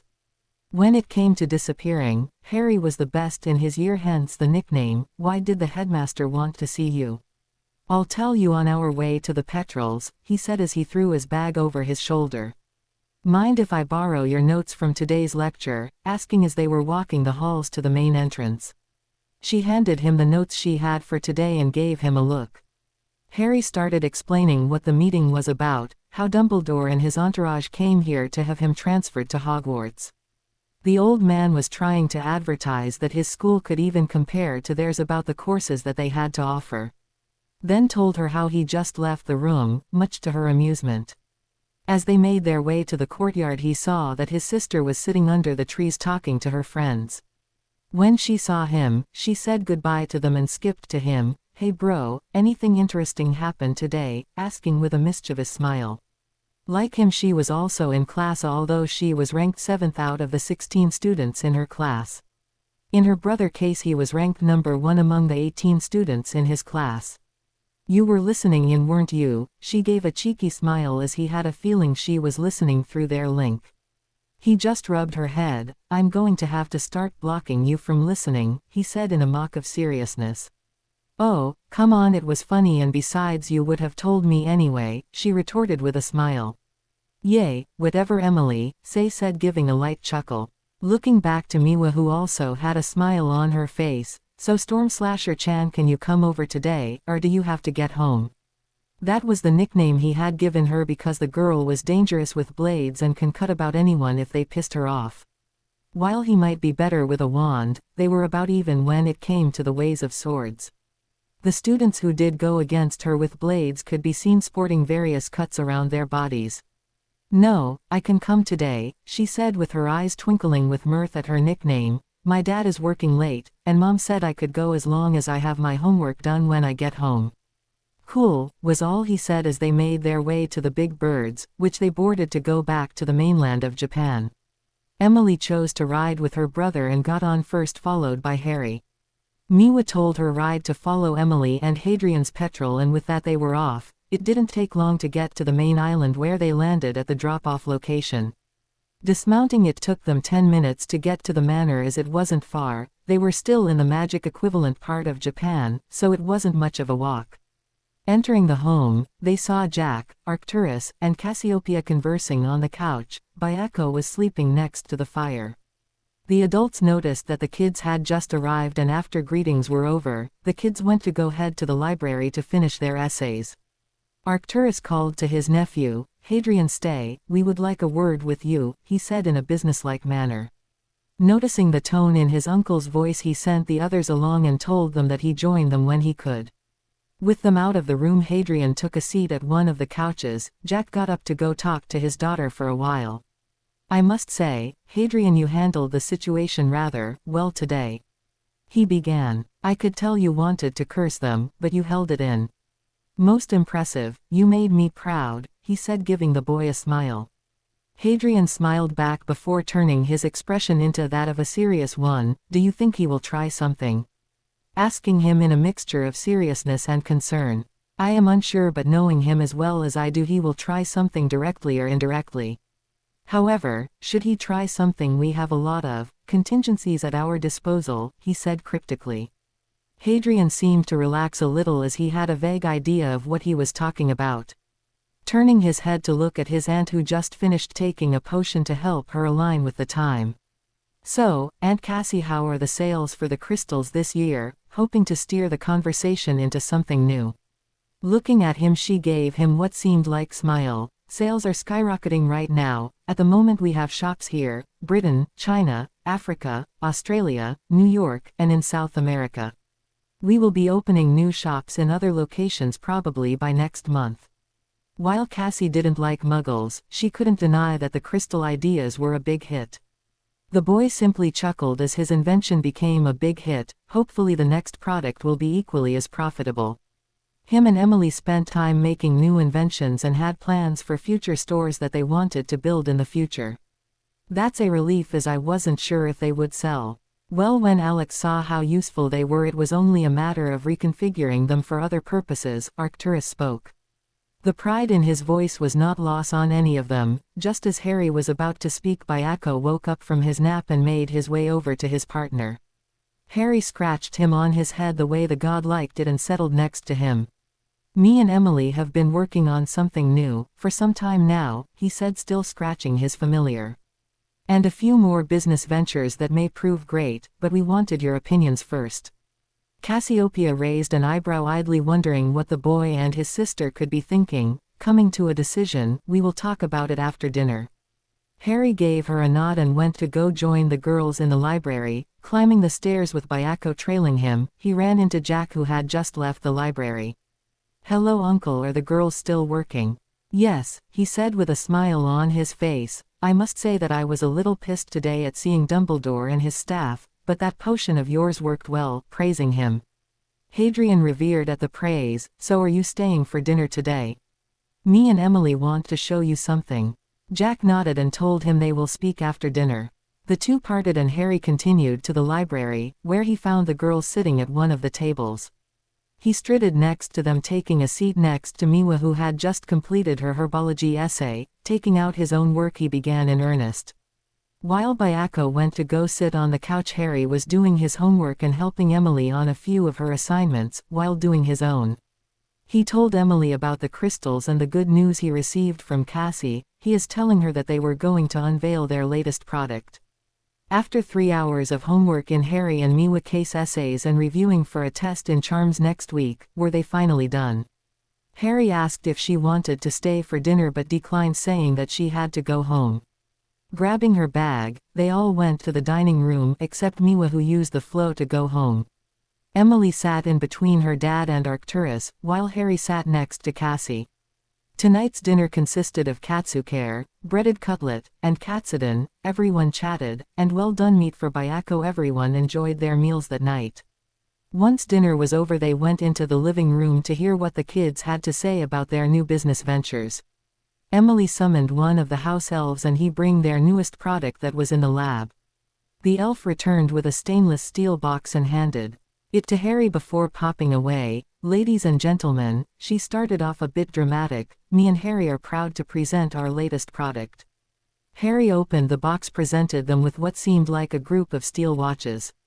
The adults did not look impressed at all. When they saw that Arcturus was about to say something, Harry stepped in. "You might be thinking, what is so special about this watch? Well, I'll tell you. My adorable sister here," he indicated to her, "had an idea on how we can help people stay in contact with each other without having to resort to the flow or the crystals." This got the adults' attentions, as magic and Muggle technology never worked together, as there was too much interference and they were polar opposites. "As for a demonstration, I'm going to need one of you to come up and put one on." Jack stood up and volunteered and put the watch on his left wrist. "Okay, now what?" "You will need to go into the dining room and wait for Emily to call you. We made sure that only the person wearing the watches can hear the beeping," he finished saying. Jack went into the dining room. Giving her a nod to begin, she turned the faceplate to the right and sent a beep to the other watch. "Daddy, are you there? Can you hear me?" "Yes, honey, I'm here," he confirmed. "I must say these work well. You don't feel any strains or any problems when communicating with me?" "No, everything is fine," he said, satisfying her. "It works," she said while bouncing on her feet. Harry too was pleased, as they had numerous failures in the past 2 months. Now it seemed it was well worth it. He walked over to her and spoke into the watch. "All right, come back in the room," was all he said as Jack returned to his seat. The two blacks seemed skeptical about this as magic and technology never got along, but they were intrigued as to what other things it'd be used for. Arcturus spoke up, "I must say that I am intrigued, but I like to know how you two made this possible," wanting to know how this was possible. Harry motioned for Emily to explain as this was mainly her idea. Taking a deep breath, she took a step forward. "A few months back while we were in the Muggle world, I found a comic book about wrist communicators and I thought that maybe we can turn this into a reality. I was unsure if it would even work, so I asked Harry what he thought." According to him, his mother created a spell that made magic work on Muggle appliances.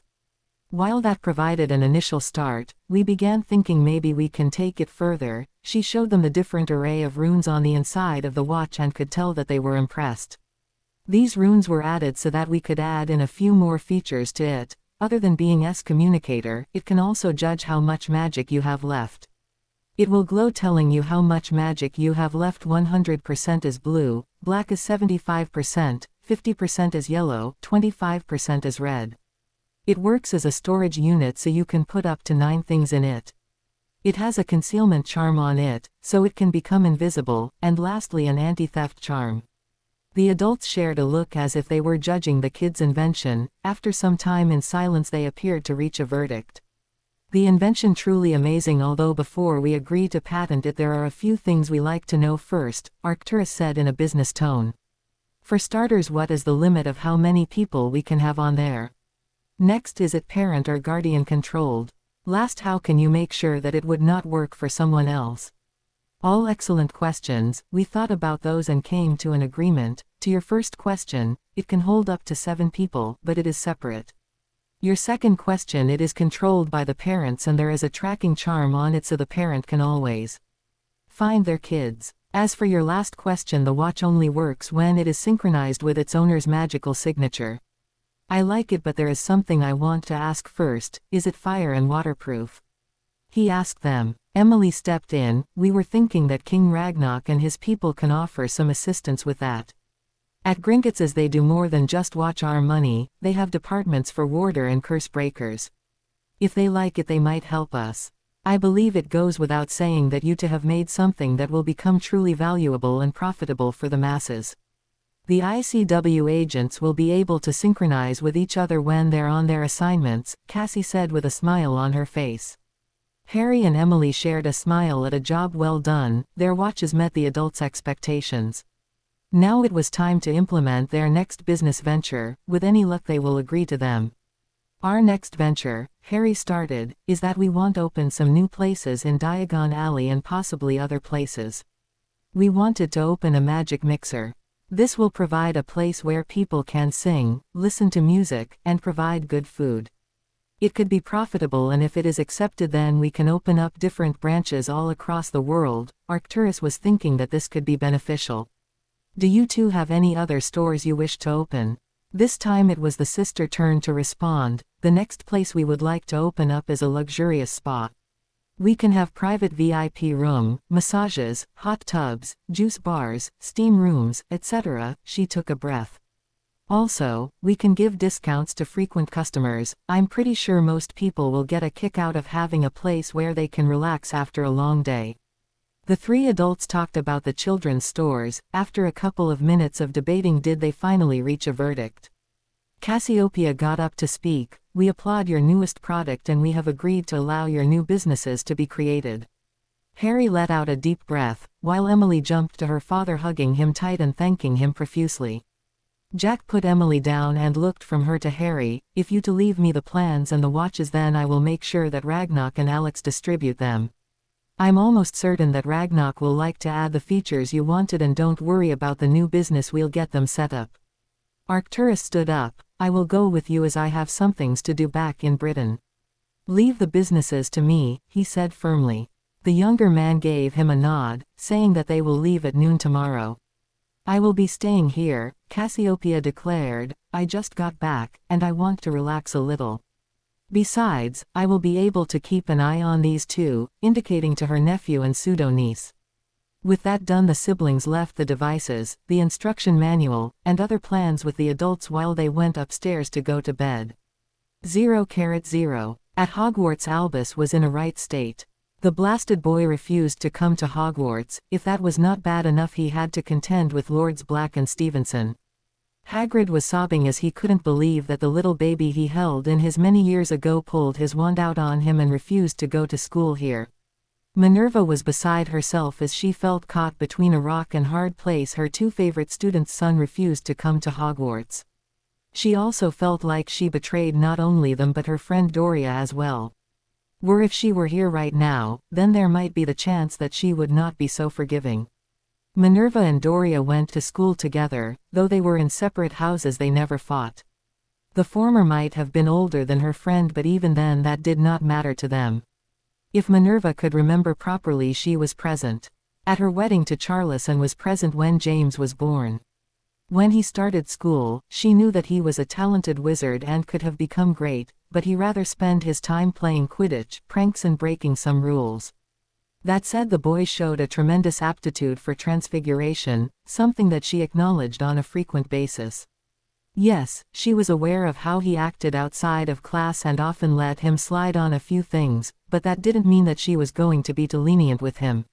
When he was in 7th year, he seemed to have matured and made him head boy. Much to her surprise, James really did grow up. As for Lily, words could not describe how impressed she was with the girl. Lily was consistently at the top of her classes, often favoring charms and potions. She was kind but had a fiery temper when pushed too far. When she was at school, she was friends with Severus and the two seemed very close even before school officially stated. However, the two seemed to deteriorate as they were sorted into different houses. It didn't help that James and his friends often caused problems with Severus. That only added fuel to the fire as they stopped talking at the end of 5th year after a final row. Minerva felt a little guilty for playing a part in it as she failed to keep James and his friends in line. That night when she heard of their demise, she was positively heartbroken as her favorite students died at Voldemort's hands. When Albus told her that he would be leaving their son with Petunia and her family, she was very upset and tried to protest. It proved useless as Albus was content with his decision and just left the baby there with a letter. But now, nearly a decade after that night, she found the boy in Japan attending another school. Minerva could tell that the boy was happy there as he seemed content with his decision to stay. It did not help that Arcturus and Jack were there as they seemed crossed at her for what they allowed Dumbledore to do. That said, she still wanted the boy to attend school here. She partly blamed herself while putting the most of it on Albus. "This is bad, Albus," Minerva said sadly while still being miffed at the man. "I warned you about putting the boy with those muggles. Why did you not listen to me when I told you?" Albus looked at the woman who did not look pleased at him. "I had hoped that Petunia would grow out of her jealousy toward her sister. Placing Harry there was the best choice as this way he would have been protected," he said in his best grandfather voice, but it wasn't the complete truth. "But now we must focus on getting Harry to come to Hogwarts. Hopefully Jack will be able to see reason that we are the best," he concluded. Minerva narrowed her eyes at the man. "You put us in this situation, Albus, and now not only are the Stevensons pissed but so are the Blacks. And what was that business about you stealing the rights of magical guardianship from Jack?" Giving her a long sigh, "I was trying to do what was best for everyone, as I truly believed that Jack and his wife could not be trusted with young Harry. You of all know how dangerous the Blacks are, and Lord Stevenson is the captain of the ICW. That type of job is not best for a child to grow up in," he said with a hint of finality. Just as she was about to speak again, Hagrid cut in. "Come now, Minerva, I'm pretty sure Professor Dumbledore had his reasons," he said after wiping his face and turning his head toward his boss. "Is there any way to get Lil Harry here?" pleadingly asking. "I will do what I can," he said to the keeper. It would take a great deal of favors and money to convince people to see things his way. He was Albus Dumbledore, for crying out loud, and he knew best, and no one should question him. He remembered that the Brazilian, Russian, and Iceland representatives of the ICW were advocating for students to be sent back to the lands they were born in for their educations. They could only leave after they are to their owls, but by then hopefully the boy will be back under his control. Albus dismissed the both of them with only Minerva who was still mad at him. This would take a lot of time as it was essential that the boy come to Hogwarts so he can mold him into a weapon of the light. 0:0. Later that day Arcturus and Jack were in the commander's office. They were going to show Alex what the kids have come up with and hopefully be the first to see how well their new device worked.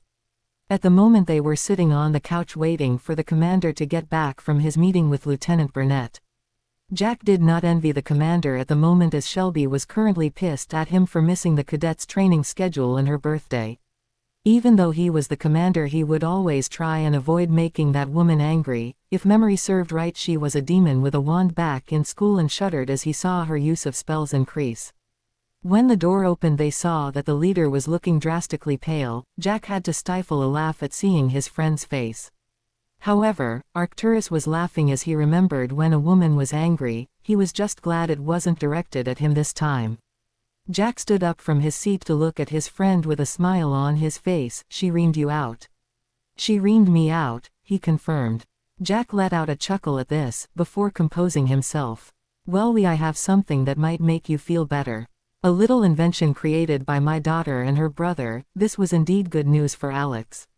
He remembered when the kids created the crystals as they turned out to be useful for monitoring criminals. "Before I go on, King Ragnarok will be needed also," he said firmly. Alex went to where his crystal was and placed a call to the Goblin King. The viewing screen formed up and Ragnarok's face appeared. "Commander Tamor, is there something you need?" he asked. "Ragnarok," he said with a bow, "would it be possible for you to come to my office? Jack and Arcturus have something that you might be interested in." Ragnarok thought for a moment before giving his answer. "All right, give me a minute and I'll come through." With that the screen went off. The next thing they knew the king came through the flames and greeted them formally. The occupants replied in the same manner. Ragnarok took a seat on one of the couches then spoke. "Is there a reason as to why I am here?" he asked in a business tone. Arcturus confirmed and spoke about how Hadrian and Emily's newest invention, even giving him and Alex a demonstration on how it worked. Needless to say they were both very impressed with what the kids have come up with. Ragnarok was even more happy when he mentioned that the two wanted his help in distributing them along with making improvements of their own. Ragnarok was initially leery of wizarding kind as goblins and wizards did not have the best relationship. However, that day when he met the Potter heir and his family his opinion improved as he noticed that not all wizards were prejudiced. The boy was honorable and treated them with respect, something that many of his kind hardly received at all. He could already tell that the boy will be the one to bring the magical world back into balance. What confirmed that was the crystals which were presented to him years ago. The invention was truly something special as it provided many things not counting the improvements the staff at Gringotts added. That product had filled him not only with hope but with a lot of galleons. Now there might be a few more things to come. "I must say that I like these watches," he said with a smile still admiring the object. "I can only imagine how long it took to create something as magnificent as this." "You were right though, my warder and curse breakers will be able to get the job done in about 3 weeks at most. Of course, our standard cut applies to these and don't worry, I will make it clear to them about a secrecy oath," he said with a smile on his face while looking at them. Jack signed the paperwork to have it patented, so no one will steal their ideas. Once that was done he told the goblin if he could have some properties built as he told him about the new places that they wanted to open some new places and possibly a few branches outside of the country. Ragnarok was positively bouncing in his seat as there will be some changes coming in the future. "Those two really will make us very rich," was all he said. Ragnarok agreed to find some open spaces so that they can have the industries made in time. With that he got up and headed back to Gringotts to file the necessary paperworks, leaving the humans to their discussions. 0:0. It was now mid-July as with school over the students were free to go home and relax for the summer. When the results came out Harry stood at first place and Emily ended up with being put in third, much to her amazement as she did much better than last year. Today was especially good as his best friend Blaise Zabini was coming over for a few weeks with his mother Cariana Zabini. The two met when they were 8 over the Christmas break and got along famously. The two have been as close as brothers, often playing around in the courtyard on their brooms or just going into town where they can go check out the sights. Harry was not the sociable type, so it was always Blaise dragging him from one place to another. It also helped that they would often spar in Muggle combat with one another. While Harry was highly skilled in Muggle combat, Blaise proved to be a quick learner in the art, although he could never beat Harry and always had a good laugh afterwards. The Zabinis were of the most nobles houses in magical Britain and long-time allies of the House of Potters in the political sphere. They were members of the Grey faction. At 3 o'clock the Zabinis came through the fireplace and were greeted by Severus and Cassiopeia, who was sitting on the couch waiting for the ICW meeting to start. Severus was familiar with Cariana and knew about the rumors about the demises about her husbands. When the adults were done greeting each other, Severus told Blaise that Harry and Emily were outside in the back. Blaise went out back and saw that Emily was flying on a broom trying out new moves. To him she was much livelier than her brother was and went out to say hello. "How you are doing, Shorty," he called out to her. That seemed to make her stop as she looked down to see that it was him who was calling her. She descended and gave him a hug before kicking him in the shin for calling her short. He winced at the pain and started rubbing where she kicked. "Merlin woman, what's with all the violence? That hurt." Emily was happy at his discomfort as only her brother could get away with calling her short. "I told you what would happen if you called me short again," she gave him a cheeky grin. Blaise simply rolled his eyes before looking back at her. "So where's my antisocial brother at the conference is about to start?" he said while looking around. She just shrugged. "I don't know, he's probably around somewhere," was all she said as she had no clue to where her brother was. While they were walking back to the manor, Blaise was talking about the newest additions to the international dueling circuits. After the release of the crystals, the ICW wanted to broaden the international duels to suit many dueling varieties. Now it was not just people dueling with their wands but with swords. "It's truly great now the duels will be." He was cut off when something jumped on him, knocking him on the grass. Towering over him was a medium-sized white tiger and immediately assumed it was Byako. "All right Byako, you got me, now get off," he said. "Sorry kid, I'm right here." Blaise turned to his left to see that Byako was right next to him. Completely flabbergasted, he looked back at the tiger on him and saw its dreaded green eyes. Realizing that his friend made the connection, the tiger jumped off and morphed back into Hadrian, who was smirking while helping his friend up. So many questions were running through their minds as Harry was an animagus. Blaise was the first to recover. "When did you become an animagus? You almost scared the daylight out of me," he said in a mixture of amazement, anger, and shock. "I'll tell you guys after the conference. Also, this is the first time I found out that I could become one," he replied, heading back inside. Now that everyone was seated on the couch, they watched the meeting to see what was happening. The kids were bored as the meeting progressed. It discussed about the decrease in criminal activities and about how things were holding up in their individual sectors. Unfortunately, they were still unable to find Fenrir Greyback but managed to capture members of his pack. So at least there was that. When they were entering the end of the meeting, the representative from the Russian ministry spoke up, talking about how people should be sent back to the countries they were born in for their owls. However, they can continue to take the courses if they were already in school. This was met by the other representatives, who were either agreeing or opposing to the idea. Harry himself was nervous as he liked it here in Japan and didn't want to go to Hogwarts for a variety of reasons. They saw Albus shoot out a cannon from his wand to quiet the people down. Once everyone was calm, he said that it should put it to a vote. It was a narrow miss, but Albus and many others agreed to have the kids sent back. Cutting of the screen off, the members in the room were not happy and a few swears were thrown. However, that was little in comparison as Harry was royally pissed. He now had to attend Hogwarts. It took a few minutes for Byako and Severus to calm him down as the latter noticed that Harry's hands were on fire. Storm clouds were forming outside, and lightning was surging from them. Severus immediately knew it was Hadrian and tried to calm him down. When he managed to calm him down enough, he spoke. "It seems that Albus has gotten what he wanted, meddling old fool." The adults were of the same opinion, as they had a feeling Dumbledore had a hand in this. Cassiopeia was sure her brother saw this and was not pleased with this either. She was sure that he would look into this further to see just how far the goat interfered this time. "I had a feeling I would have to go to Hogwarts," Harry spoke up, wearing an expressionless face, but his eyes were blazing fire, indicating he was not happy. "I just didn't expect it to be this soon." Severus stepped in and placed an arm on his shoulder. "While this does look to be the case, we have a while before you officially start school. I'll place a call to Headmaster Yoshi in Arcturus, he said, trying to make the boy feel better. You might have to go back to Britain, but it doesn't mean you have to take the courses there. Knowing those two, they'll try to fight this and will find some loopholes.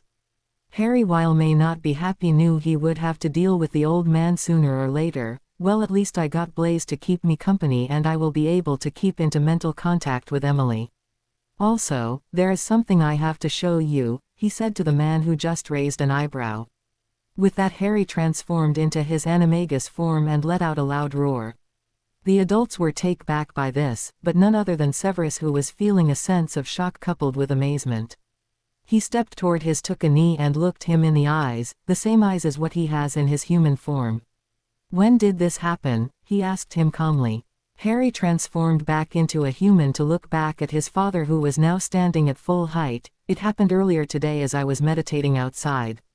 I was trying to let my magical core guide my actions, and then the next thing I know I'm a tiger, he said truthfully as he was still boggled by this development.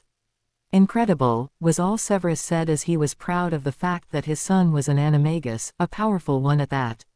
While he was still in thought, Cassiopeia spoke up. All right, you know that you will need to register your form, correct? She asked him, trying to hide her smile, but the occupants could see it.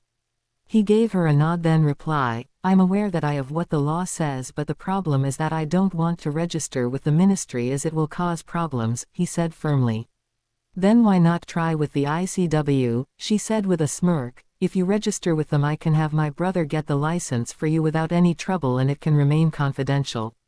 Charles did it for James and Sirius, though I doubt that my idiot nephew knows.